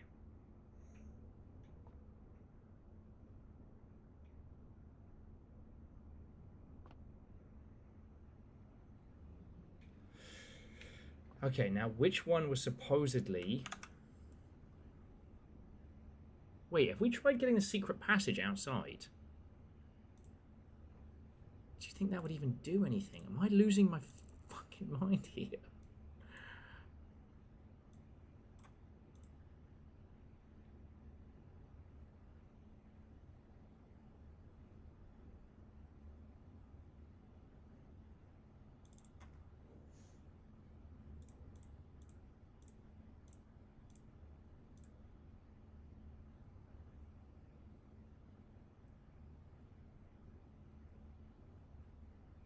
It says... Okay, so the thing that Marigold left for us in the new clue says, too much overlap with the clue in the secret passage. Ah, Bronx. Same brain, same brain. Oh, God. It wasn't just us. According to DJ Coyle, today was the hottest day of the year so far. I could feel it. It was bad. Yeah. It's just starting. Maybe one. I'm not excited about this fucking summer because winter sucked, and not in the oh my god, it's so cold. It was no, this is really warm. Yeah, no, this winter was not a winter at all. Left.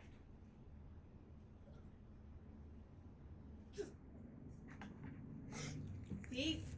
Well, the problem is we got the big ones because it saved money, but I can't have a whole one to myself because Weak. I'll sketch out. Here, do you want the rest? Only a little bit left. Okay. Yeah. Hey, I get hand-me-downs. Mostly spare. That.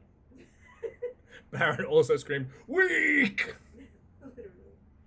God, you would have been terrified. I used to drink 220 ounces. Like, I'd have 220 ounces as my main drink, and then I would drink small ones throughout the rest of the night. Oh, I used to have them like it was nothing. They were just part of my life. Okay, now, Akari says, do the books have acronyms or something else? The only thing... The castle puzzle, is it acronyms? It's castle something something, right? The mystical existence of the implied blue bull. That's where the flavor comes from. Okay, so we've got orange, the halls of holly. We've got green thumb, the key to the bedroom, red rover, and then gold sink. Now, the interesting thing here is we have like the little holly logo. Green thumb doesn't seem to have anything else. If it's an acronym or something, or a word jumble, I'm not seeing it. Now the key to the bedroom. All right, that's violet. But then here, red rover, scarlet. Then it says drawback press, and gold sink, market.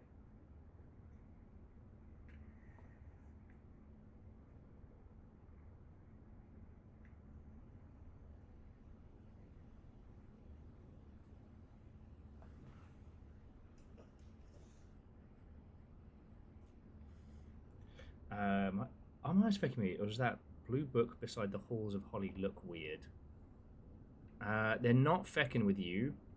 It does look weird, but there's nothing to click on. Allegedly, there is, yeah, also, no blue book that we've seen. Now, this puzzle is supposed to be similar to the castle puzzle, i.e. acronyms to, or rearrangings to save stuff.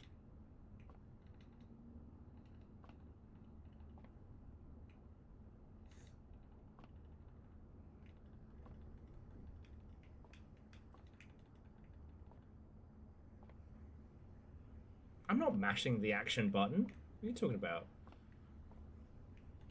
Give it the old Resident Evil special.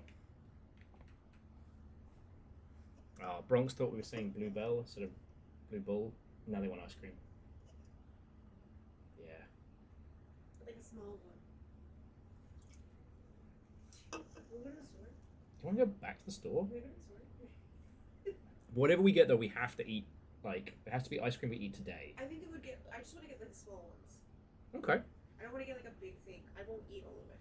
Like it'll just sit in the freezer. Plus, we don't have room in the freezer, so it Yeah. has to be something we eat. We unfortunately now have a guinea pig drawer in the freezer. I don't want to think about the cleanliness of something like that. It's fine. It upsets me.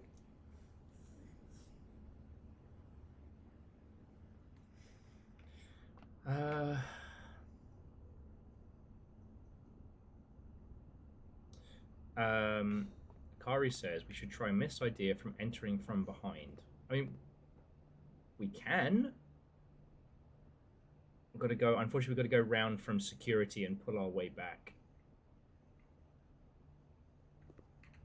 Idea: say the names of the books minus the colors. The Halls of Holly.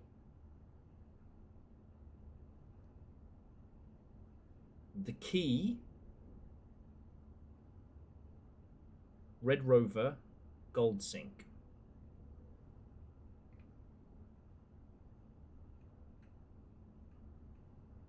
Yes, the Key to the Bedroom, Green Thumb, the Halls of Holly, Red Rover. Drawback Press is quite funny because it's a book you pull back. But no, on your previous idea, the idea of acquiring ice cream is a very good one.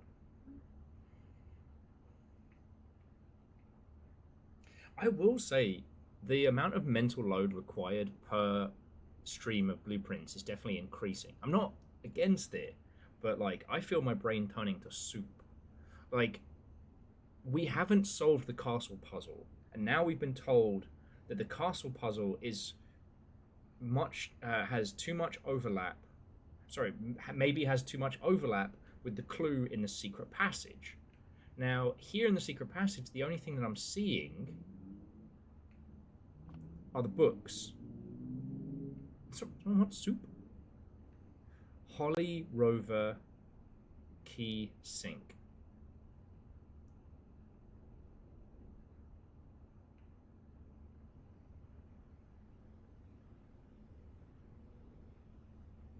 Well, Holly, Thumb.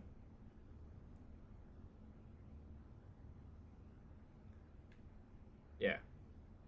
Holly, Thumb, Key, Rover, Sink.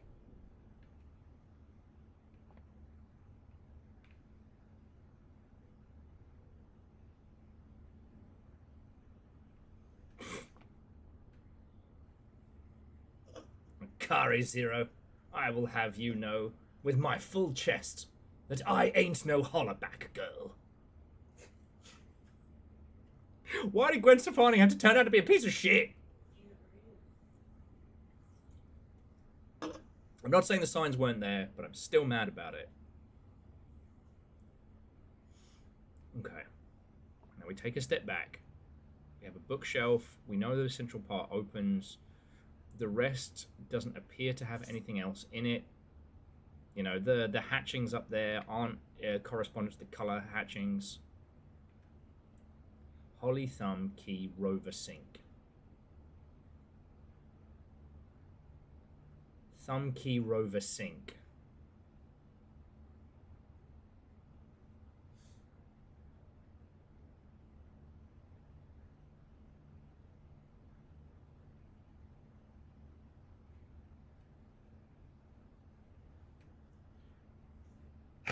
We all just listing words. Maybe that would be my deal. I'd open a puzzle bar. I'll do puzzles at the bar. Oh, gods.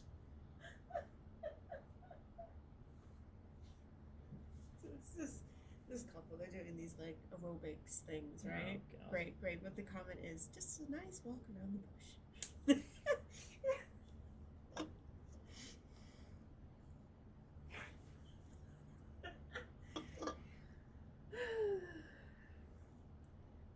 Oh, yeah, Dustin, that's it. It would be a pirate puzzle bar. We call it AR the G. Thank you. There we go. That's going to be the bar. Jess and I were joking about this the other night, and I was saying that, you know, if I somehow stumbled upon a sack of money, my retirement thing would be having a bar. And Jess was just like, gave me this look of, yeah, but I'd have to be serving everyone because you'd just be flopping around being like, hey, how's it going? And whatever drink anyone asked for, they just end up with a gin and tonic from me. The ARG, the pirate puzzle bar. Fuck, that's good. Ah, okay.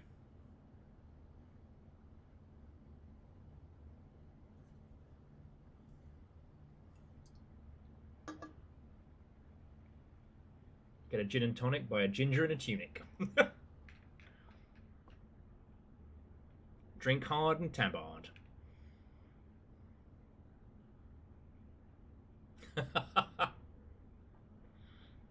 Yeah, I don't, Dustin, sadly, I don't think we could make it into a strip joint. I think as soon as I started to take clothes off, little Fire be there just with a stick, like, back off, everyone.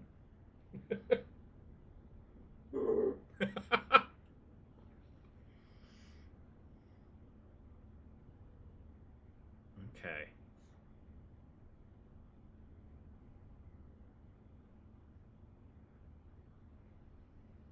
Alright. We should come back here later. I've taken another scream cap of this. Of course he says, look up. Ah, is that you, God? It's me, the puzzle fucker. Putting the drill in scoundrel, how about that? Baron said she wouldn't need to. Everyone would be blind. Spotlight plus pasty flesh. This is God. I saw what you did in Kentucky. Akari threw in some bits too. This is God. I saw what you did in Kentucky. In my defense, that's where the cocaine bear is. So, you know, when in cocaine Rome.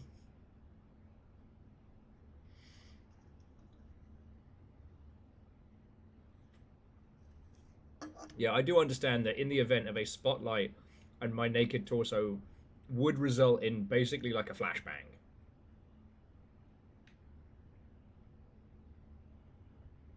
Okay. You know what? I do want to say, though, you all are right. Aeon says, what happens if you click a book? Then it will give you 3 choices from that book color.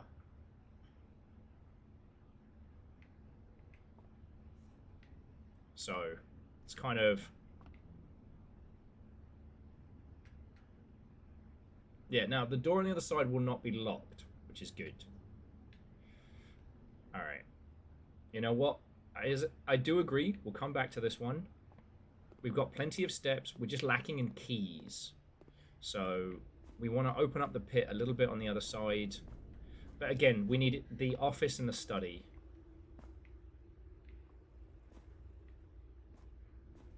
Oh, yes. So, yeah, we get 3 room choices.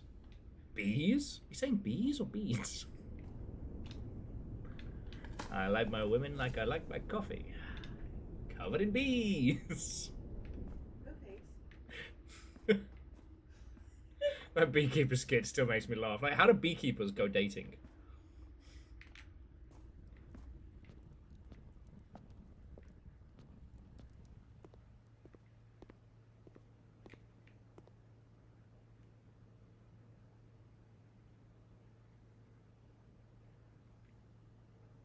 I know you're up to something, blue tents.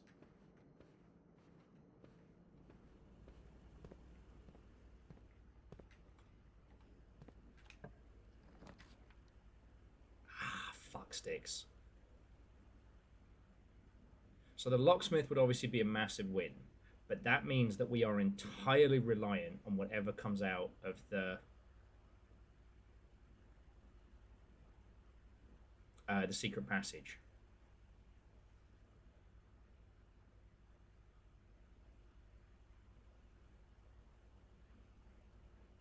So we've got to take the pool.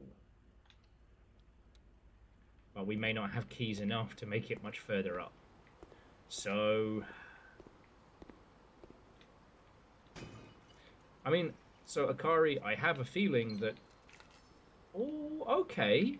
Actually, Akari, I think I see where you're coming from. Oh! Fuck yes. Alright, let me just go change something down at security.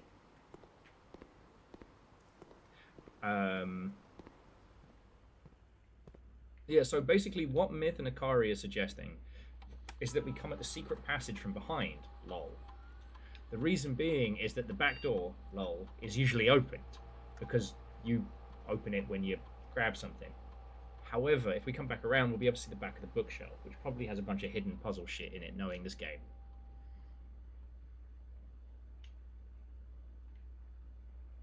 Okay, so we go high. Okay. Now, between the dags and the security doors, we might be okay.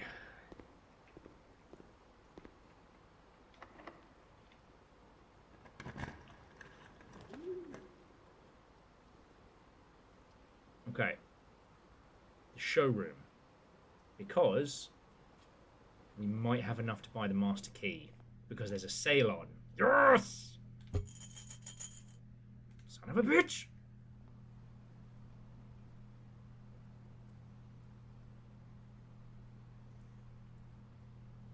Fuck. The showroom is never on sale. Fuck. Alright. We just need $2.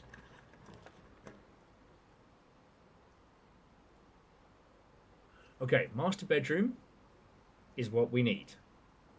But it will lock us off so we can't come around the back of the secret passage. So we've got to take the pump room.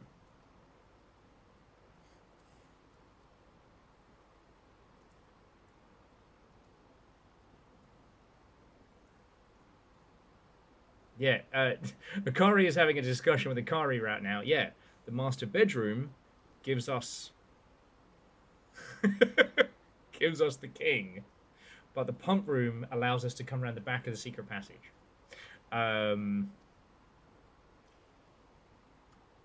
So I guess we're going for back of secret passage, and we're going to read the back of the little hidden thingy in the new clue.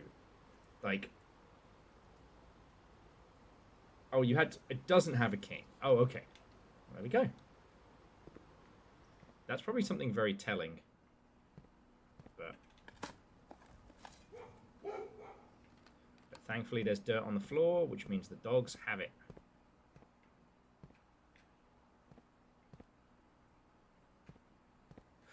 Ah, yes. You know what it is, Chaunerus? I keep forgetting about the...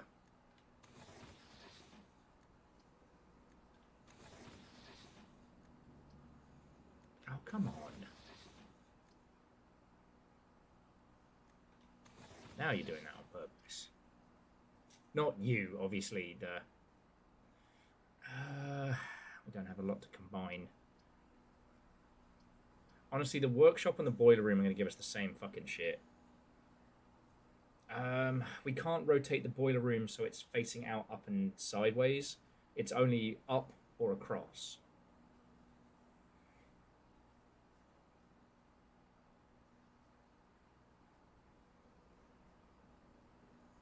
There's a door in the boiler room that you can't enter the room, though.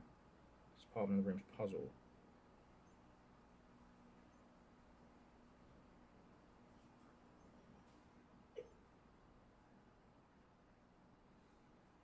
It's because the other side's a sealable door? Okay, so then we should just go workshop and then hope, right?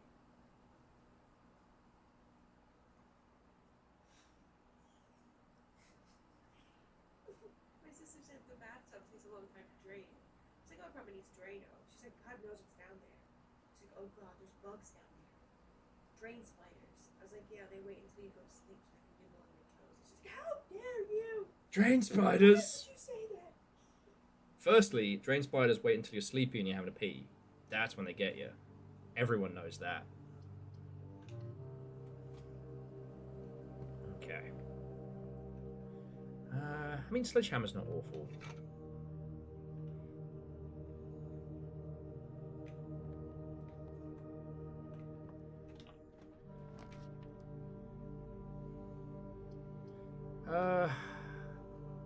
Foyer, it's got to be.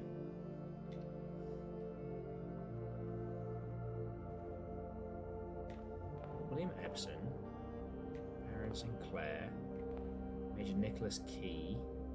I still the fact that he has Key in his name has got to be.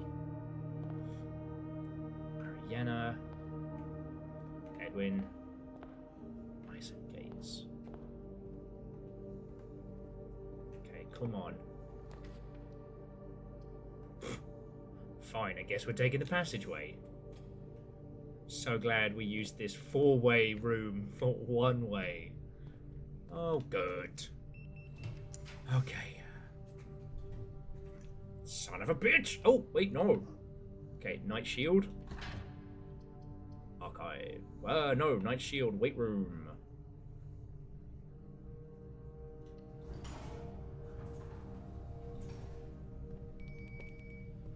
Oh, dinner is served.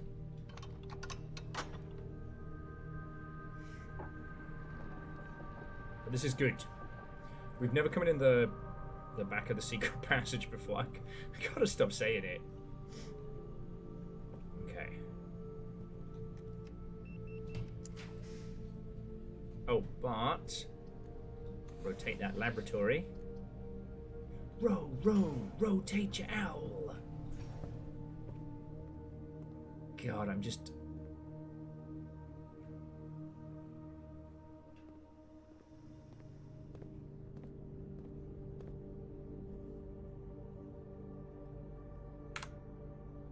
Both.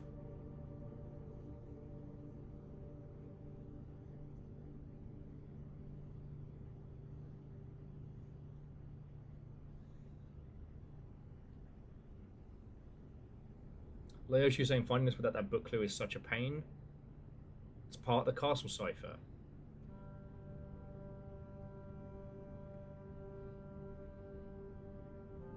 Okay. So let's go back to the grid map.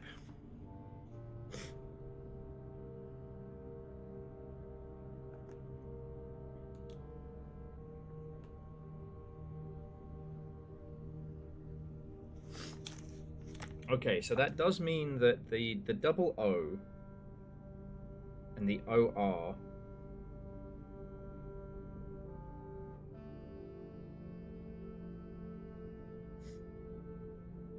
we need to overlay all the different cipher pieces together. All right, so we've got this one. All right, and then if we zoom in on this, so we've got soot. So this last one is T. So the double O's we have confirmed, but that means that it's LOD in the middle. Right. Oh, sorry, LOR, so law. So we got law, and then TO something. All right. So we have the 2 O's, and then gap D. So A blank D. Tor ist. So we got Tor law. Now if we have a look at the back of the angel, where the fuck that is.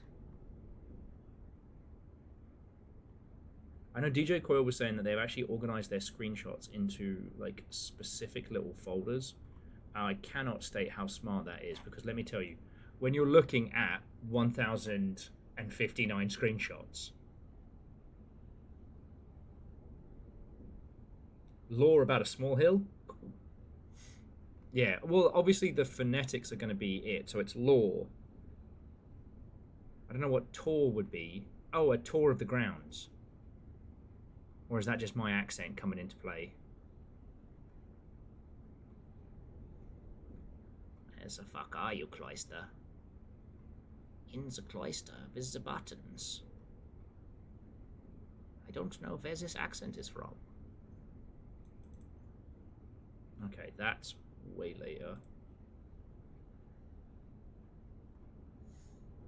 Now, Akari, that is a good point. It might be Adrayan or Edrin. I'm still going to keep calling it Adrayan because fuck it, it's my house.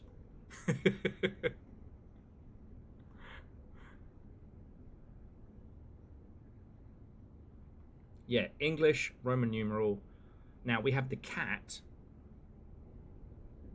which did confirm one of the letterings.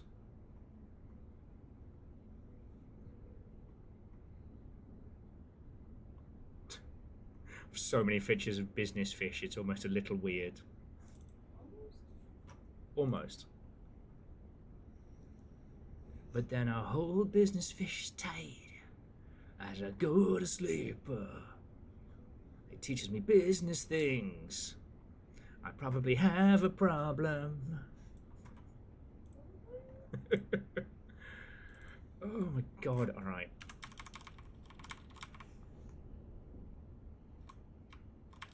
Oh, you son of a bitch. Steam will only scroll so far back. Don't worry about it.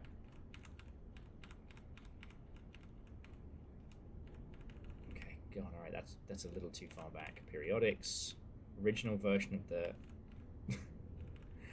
Azara. Oh man. 7. Resting upon 8 pedestals, you will only receive 7.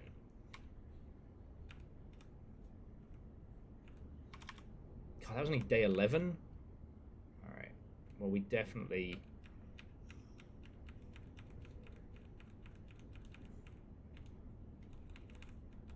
Oh my fucking life!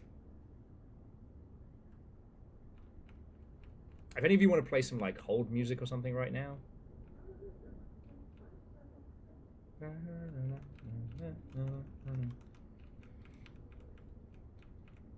I mean, yay for studiously recording where everything is.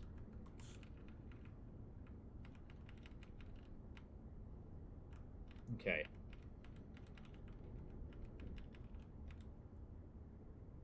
So Akari, I'm looking up the symbol on the back of the statue in the cloister and the symbols in the dog's area.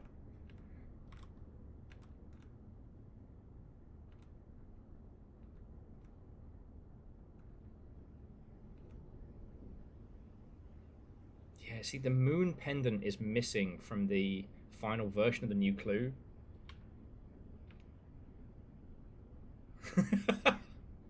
Aeon has posted elevator stuck. Can't stop the home stuck. Yeah, change the ending to political.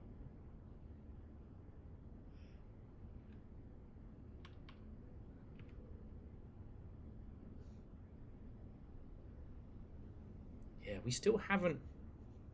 Although, I guess that guy from Zalahara's vision, that's supposed to be the OG Bastard King, right? Okay. Fuck you, Herbie.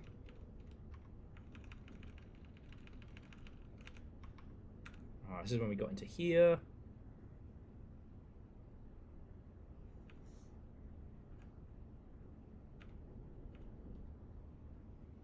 Ah, yes, so we had this, which was part of the cipher. So the double O's we understand. So it's double O and then it's I above that.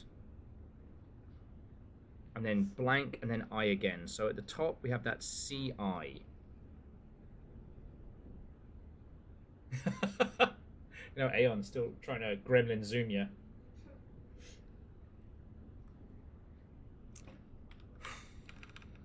Okay. So we've got the admin logs, the mail.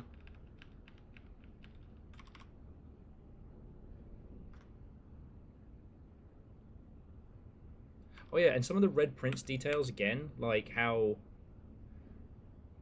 the throne room is changed when the little prince does not have the scepter, the crown, and the cursed idol.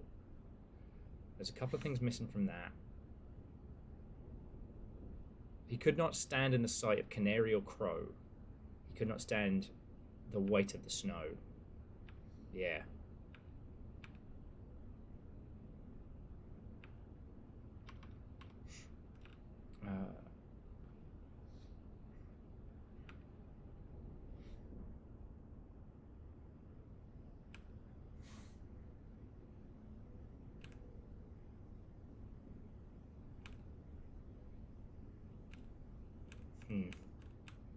Okay, and this is the CA.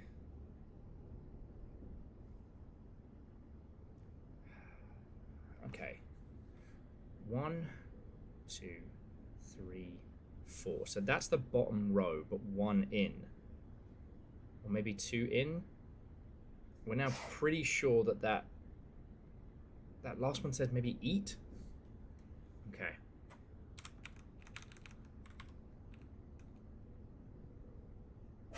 Bless you.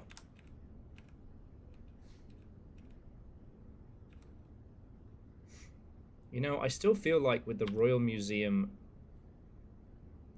whatever puzzle is in this, I still think we haven't fucked with that fully. I feel like we're going to come back to that one.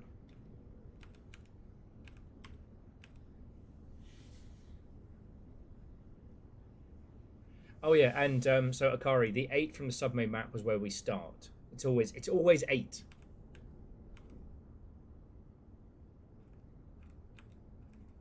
I don't know if DJ Coil's still about, but I still think the over in Neverai must be in like Atrean or something. Okay. Thick. Sorry.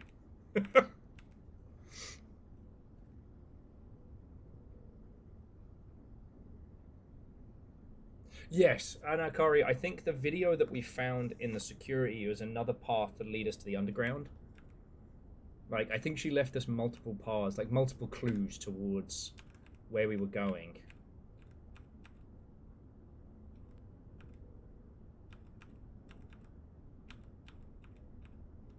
I know the fucking Black Bridge is going to come back to bite us in the arse. There it is, the cursed effigy. Somehow we'll have to get that into the fucking spot.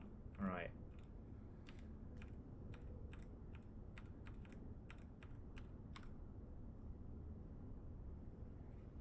Okay. Good old Draxus, he knows what's up. Oh, here we go.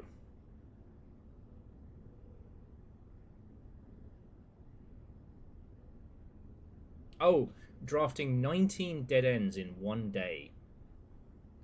That's the dead end sweepstakes. For that, we just need to like finish the fucking Oh, okay. So Quasi, just in case I don't see you tomorrow or before the move, good luck. Obviously, my best to you and yours, and like let us know how it's going.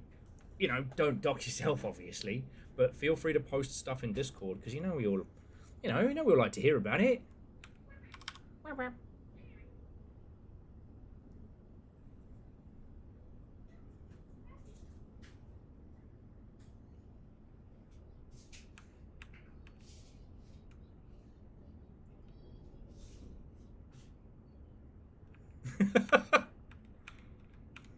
Okay.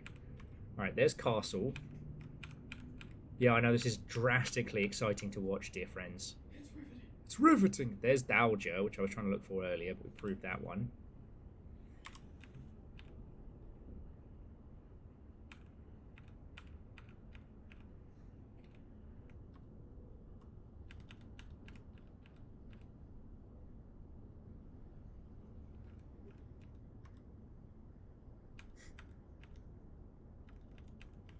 Okay, there's Randolph. What's up, Randolph? Okay. God, there were so many of these. I mean, it's proved invaluable having all of this just, like, ready to go. You know what, Quasi? That's a good point. If you're homeless, you can't be doxxed.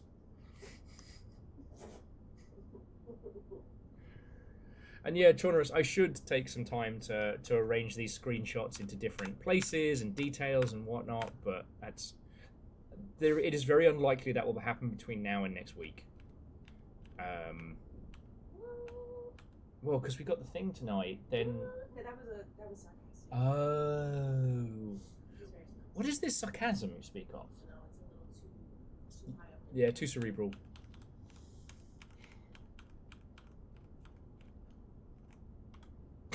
The amount of photos I've taken of business fish, like, what the fuck?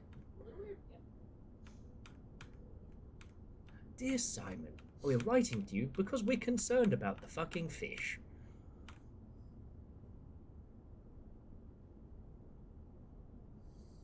Well, Lyoshi, you're not wrong. The problem is that the cloister was... Alright, we cracked that one. The cloister... Here we go. Okay, C and X.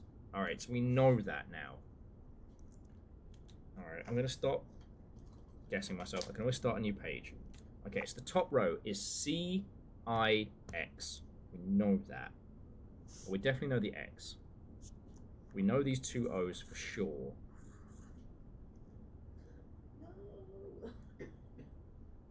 No. What happened? It has to charge. No! Okay. And yeah, we know E and T at the bottom. We know that. Alright. Oh, Chona says we've been on this for 4 months. I guess we started this just after Christmas. Alright.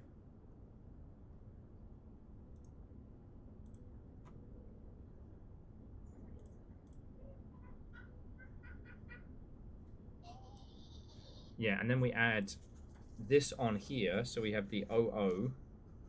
So the law is for sure. And the D, blank D. All right.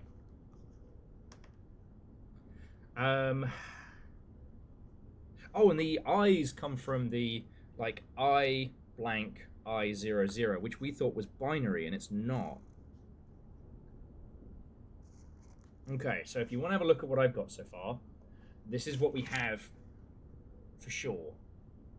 We've got 6 at the top, A blank D, SI, toe, tor, and then E blank T for sure.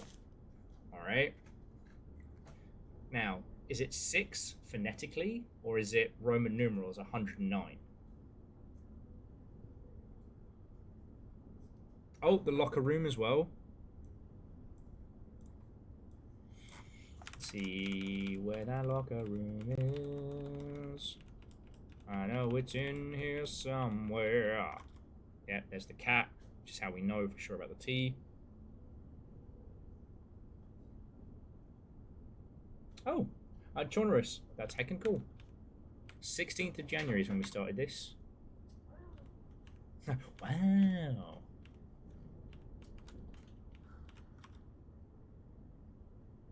Okay. And here we go. 6 for sure. OOR, so that's Tor. So Tor law. 6 A blank D. And then 6 SIX, 6 Tor law.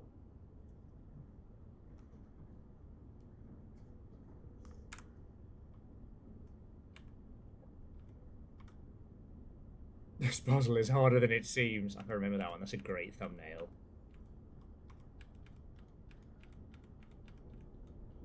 And I don't think we found any other cipher pieces. I was hoping that that this would have something in it, but nah.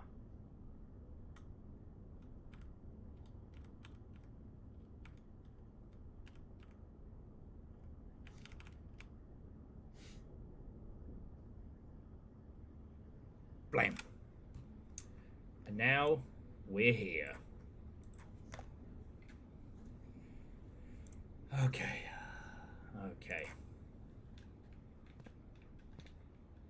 Oh, we can't actually open it from this side. Okay. Not hiding any bullshit. I knew you'd pull some horse piss like this. Take some shots of my banana cage. Oh, Bilbo. Okay, so we came in the back of that, which is good. We're low on steps, but we're not in a bad way. I guess now we're just trying to see if we can maybe get the study.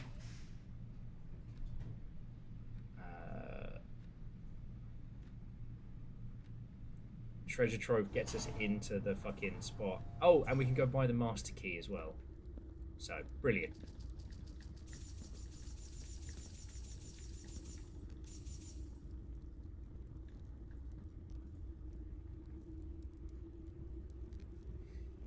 Okay. Might as well do these two now. Actually, how far are we away from the showroom?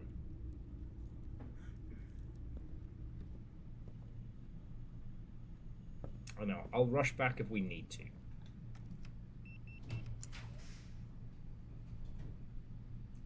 Damn it, Darkroom, you're bad and you should feel bad.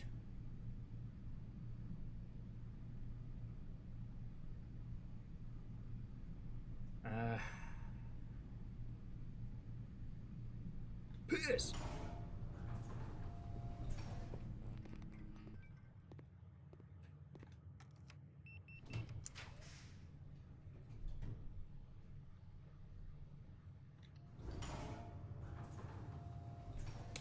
Haha! How's that for a slice of fried gold? I just bimbled us into the office. All right, we have a king. If we can pull a queen, yeah, job's a good one. And we've got to head back.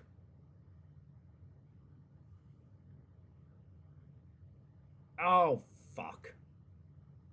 No, we've fucked it. Pulled the treasure trove. We haven't pulled the room to open the other sides of the antechamber.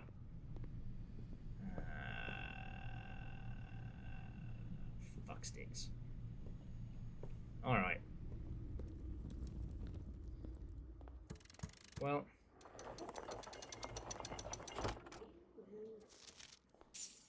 Hey, at least we get a little bit more cash. And we can buy out everything in the showroom. Okay, so what we're going to do, friends, we don't have the pieces to complete the chess puzzle today, and we're still missing 2 more letters from the cipher, which is, I mean, if it was any other game, I'd be like, well, obviously it's and eat, right? Now, the words don't make sense, so like castle down the side doesn't make sense in the same way of I blank I, but then XDXRRT sounds like someone's fucking Twitch username who gets mad that I can't pronounce Zakudavadavada correctly.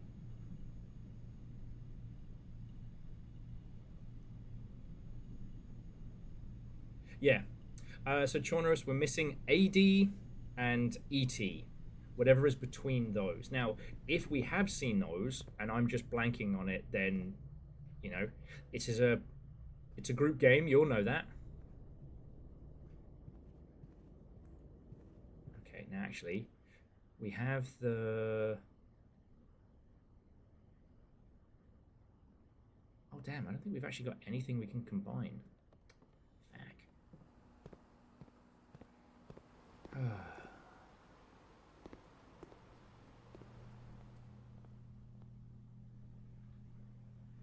Okay, Moon Pendant for sure. Master Key. And fuck it, Silver Spoon. I know if you want specific items, you should buy less, but right, what are we going to do? Okay.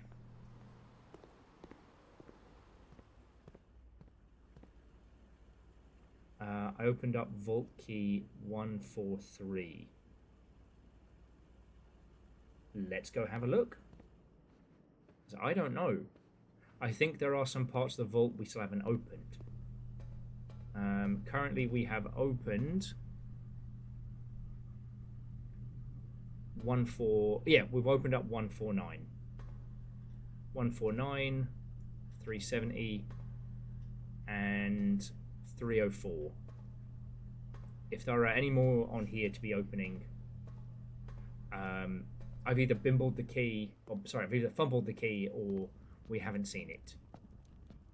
And both can be true.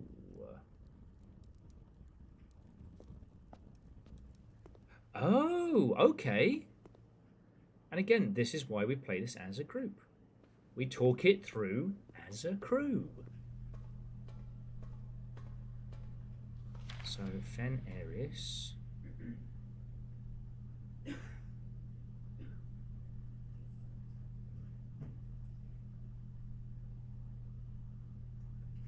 Oh! The ID at the top. And the only place that could fit is in the second row. Because we know what the other ones are beneath it. 00. So ID. Ah, you son of a bad word. Okay, 6 add 6. Tor law something.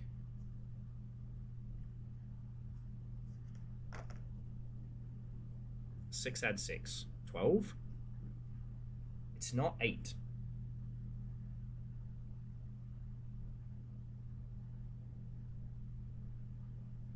Could it be ETT? Et? Torlorette? Tolerette? Alright, let's have a look at her other passport. Yeah, that... Okay, so this was the... Law is the Adrian word for word. Okay. Yeah, so the clue is here is like we have her one passport, and then we have this one.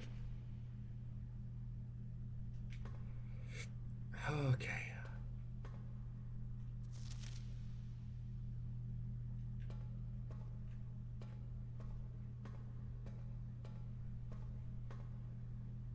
God, we've made it to February 9th. Sorry, it's getting increasingly hard to find thumbnails to put up for the YouTube VODs that aren't massive fucking spoilers. I was looking through the screenshots for thumbnails, and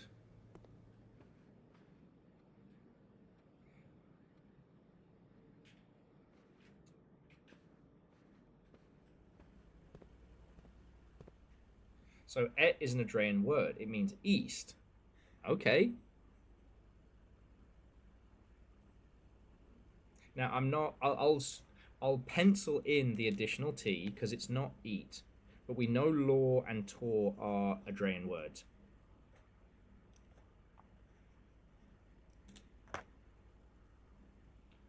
Okay. God, I made a fucking pig's ear of this layout. Okay. Dining room, commissary. A drawing room, commissary. I've got to be a little careful here because we need enough steps to be able to go and retrek the newest new clue. And then we want chapel, courtyard, kitchen.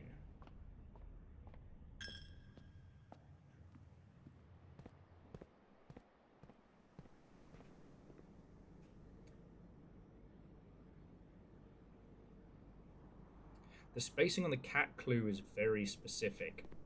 I chose to believe... Ah, okay, so I thought that the cat clue was telling us that that there were 2 spaces at the bottom. If I'm misunderstanding the cat clue,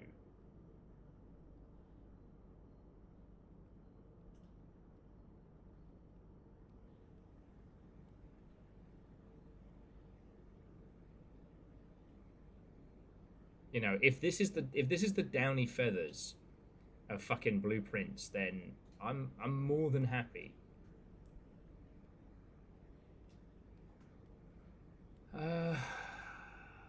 Okay, Akari, one thread at a time. Alright, let's have a look at the... Okay, Rotundra.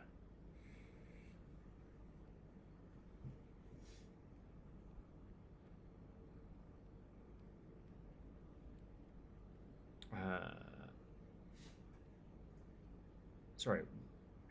Rotunda. Circular chamber, dome ceiling, an array of mechanical gears. The center of the room, a stalled podium, serves as a pivotal point for the chamber's true purpose, rotation, which means a fitting function for a room named rotunda, which means clockwise room in Adrain. Okay. Like, that's be a good one for our... If rot means clockwise, Tor should mean counterclockwise.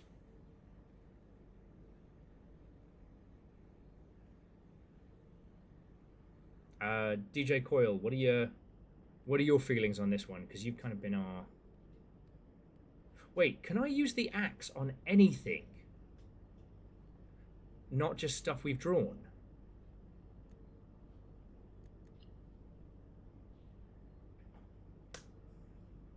That's why I haven't used it. Okay. Okay. You'll say a lot of things. This is like fucking has-been hotel. They say insane shit all the time. How was I supposed to know that one was true? Gold was invented by the shadow government.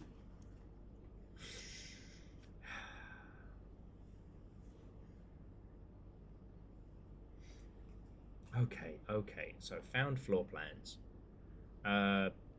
What are we thinking? I'm thinking throne room. Remove the cost, turn it into a common room when we get the chance.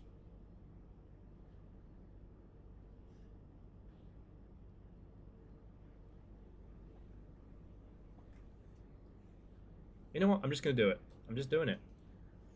Throne room. We're axing it. For exceptional motion.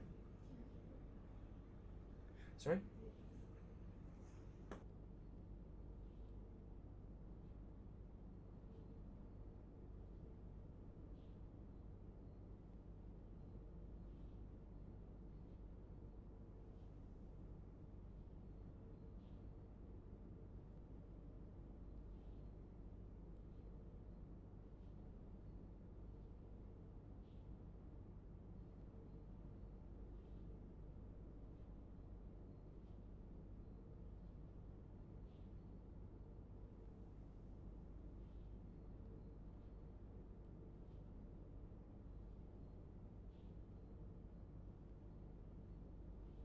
Okay. Right, fuck it. Axing time. Both. The throne room is now free. And I will change it to rarity common. Okay. Okay. Although, except for when we've gotten the setup, we're so close to the castle puzzle. 106 add 6 counterclockwise. So 109, sorry, 109 add 6 counterclockwise. Okay.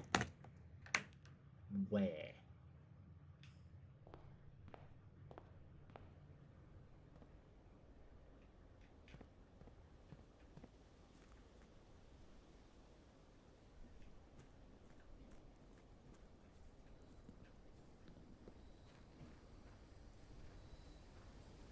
Yeah, 106, add 6, counterclockwise. Now, there aren't any places where we can adjust clocks except for the clock puzzle in the... Man, Simon's zooming.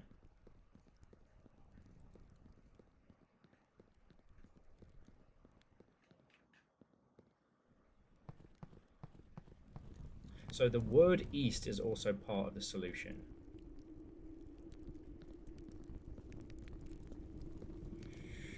Six add 6, Tolerette, which is and word east.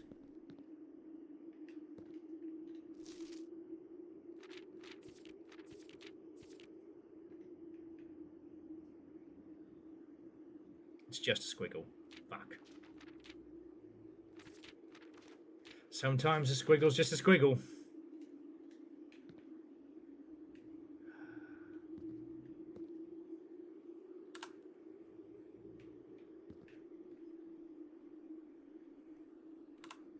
Okay. And there wasn't anything this time in the new clue because it says the little stuff.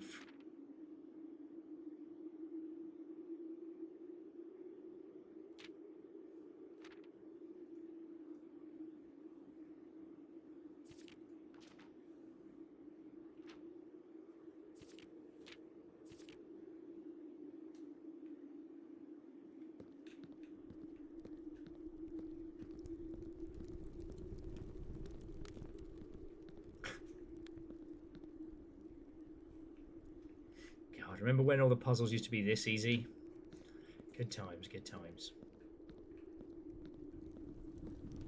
Alright, friends, if you have theories, thoughts, or ideas, like now is the time to throw them in, right? There's nothing else we can do on this run. We didn't get enough pieces to be able to do the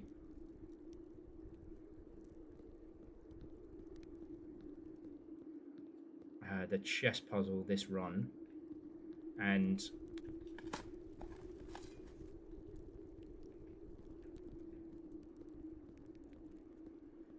I'm definitely starting to hit the wall. I've got I have videos to make, which is a lovely problem to have, but it is a thing I want to jump on before I completely bake my poor noggin. So yeah, if you've got theories, keep them to yourself.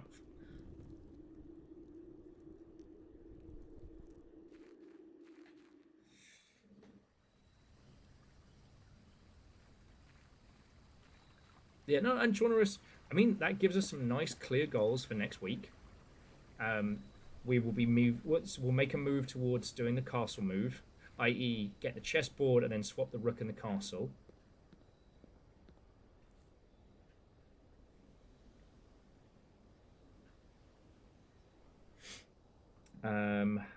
We have either the 6 add 6, or we have 109 add 6 counterclockwise, or eastward.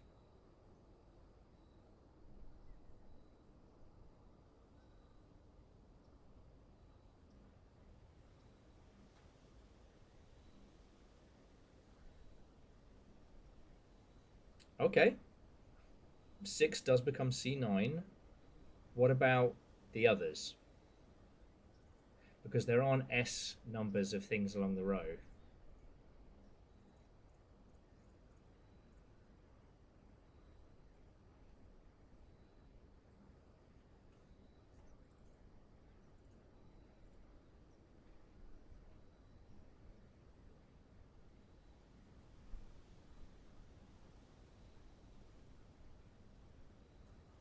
Okay.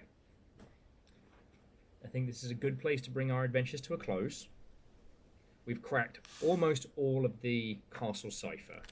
Alright, now if we go to the grand puzzle list, and VOD watchers, thank you for staying with, you lovely Mother Hubbards. So, the tomb statue puzzle, we've cracked that. So that's another one off the list, which got us a preview, a pre-release, pre-edited copy of The Red Prince, which tells us about essentially bird theory in the different countries.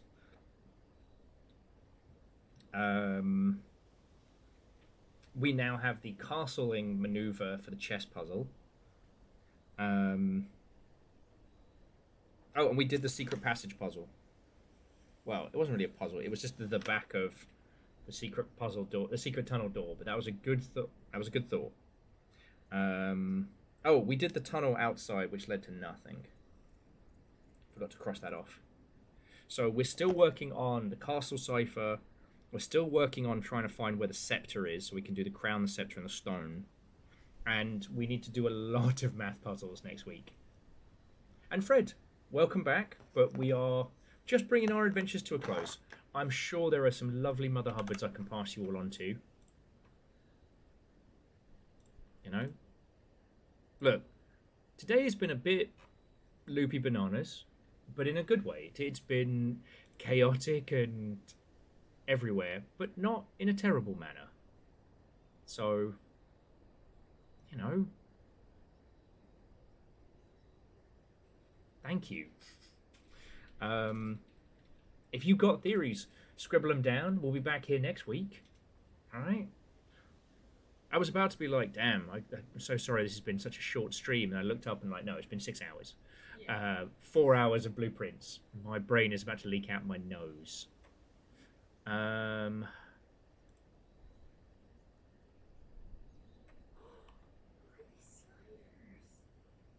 Oh, did you get paleo working?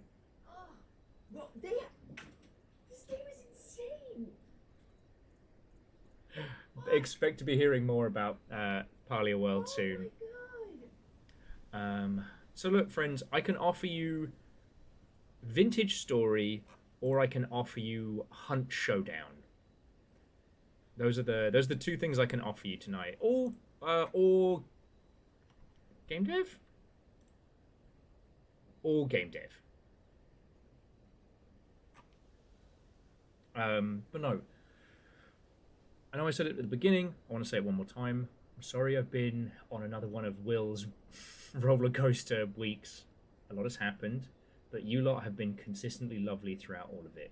And whether you have just been quietly, maniacally laughing at my failure to crack puzzles in blueprints, whether you've been helping, whether you have gifted subs and chucked stuff in, or gifted sarcasm, or the name of my retirement bar, the ARG, the Puzzle Pirate Bar. That was Dustin. Like, seriously, all of you, thank you. All right. Apologize for murdering bacon or apologize for nothing. Two-faced Englishman. Fuck. Never! I did not kill Bacon Avenger! I don't know where this accent is from. And Vershi, again, like, thank you for the food, mate. That was really needed yesterday, you know? Thank you. Okay, and to that end, I am thanking the following people. And if y'all don't have a preference on where I pass you to next, then I will pick.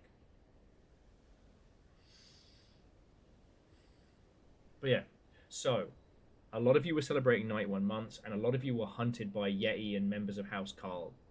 So, to some numbers, Wallosaurus, Hayshift, Arrow Griffin, the Swedish Chef Jokum, a Clockwork Cthulhu and a Shaker Maker, Ezekiel Dev, Babama Guy, Genesis?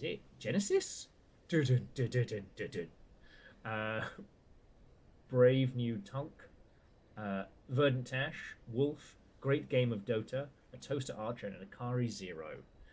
Seriously, all of you, thank you. And House Carl, you guys have been kicking ass this month, thank you. To Akari, Eriman, Scotty, Bacon, Dustin, Verdant, Quasi, J-Post, Divershi, and Vanderbeast. Most of your bit donations today involved Mockery and Japes. And thank you. Alright, seriously. And last but by no means least, to not just to Caffeine, but to Moose, to Nova, and to Tal, thank you for being the best mods. I'm sorry it's been a squillion years since we've had a mod meeting. Realised that this morning. But you'll have my back, and I don't take that for granted. Thank you. Right!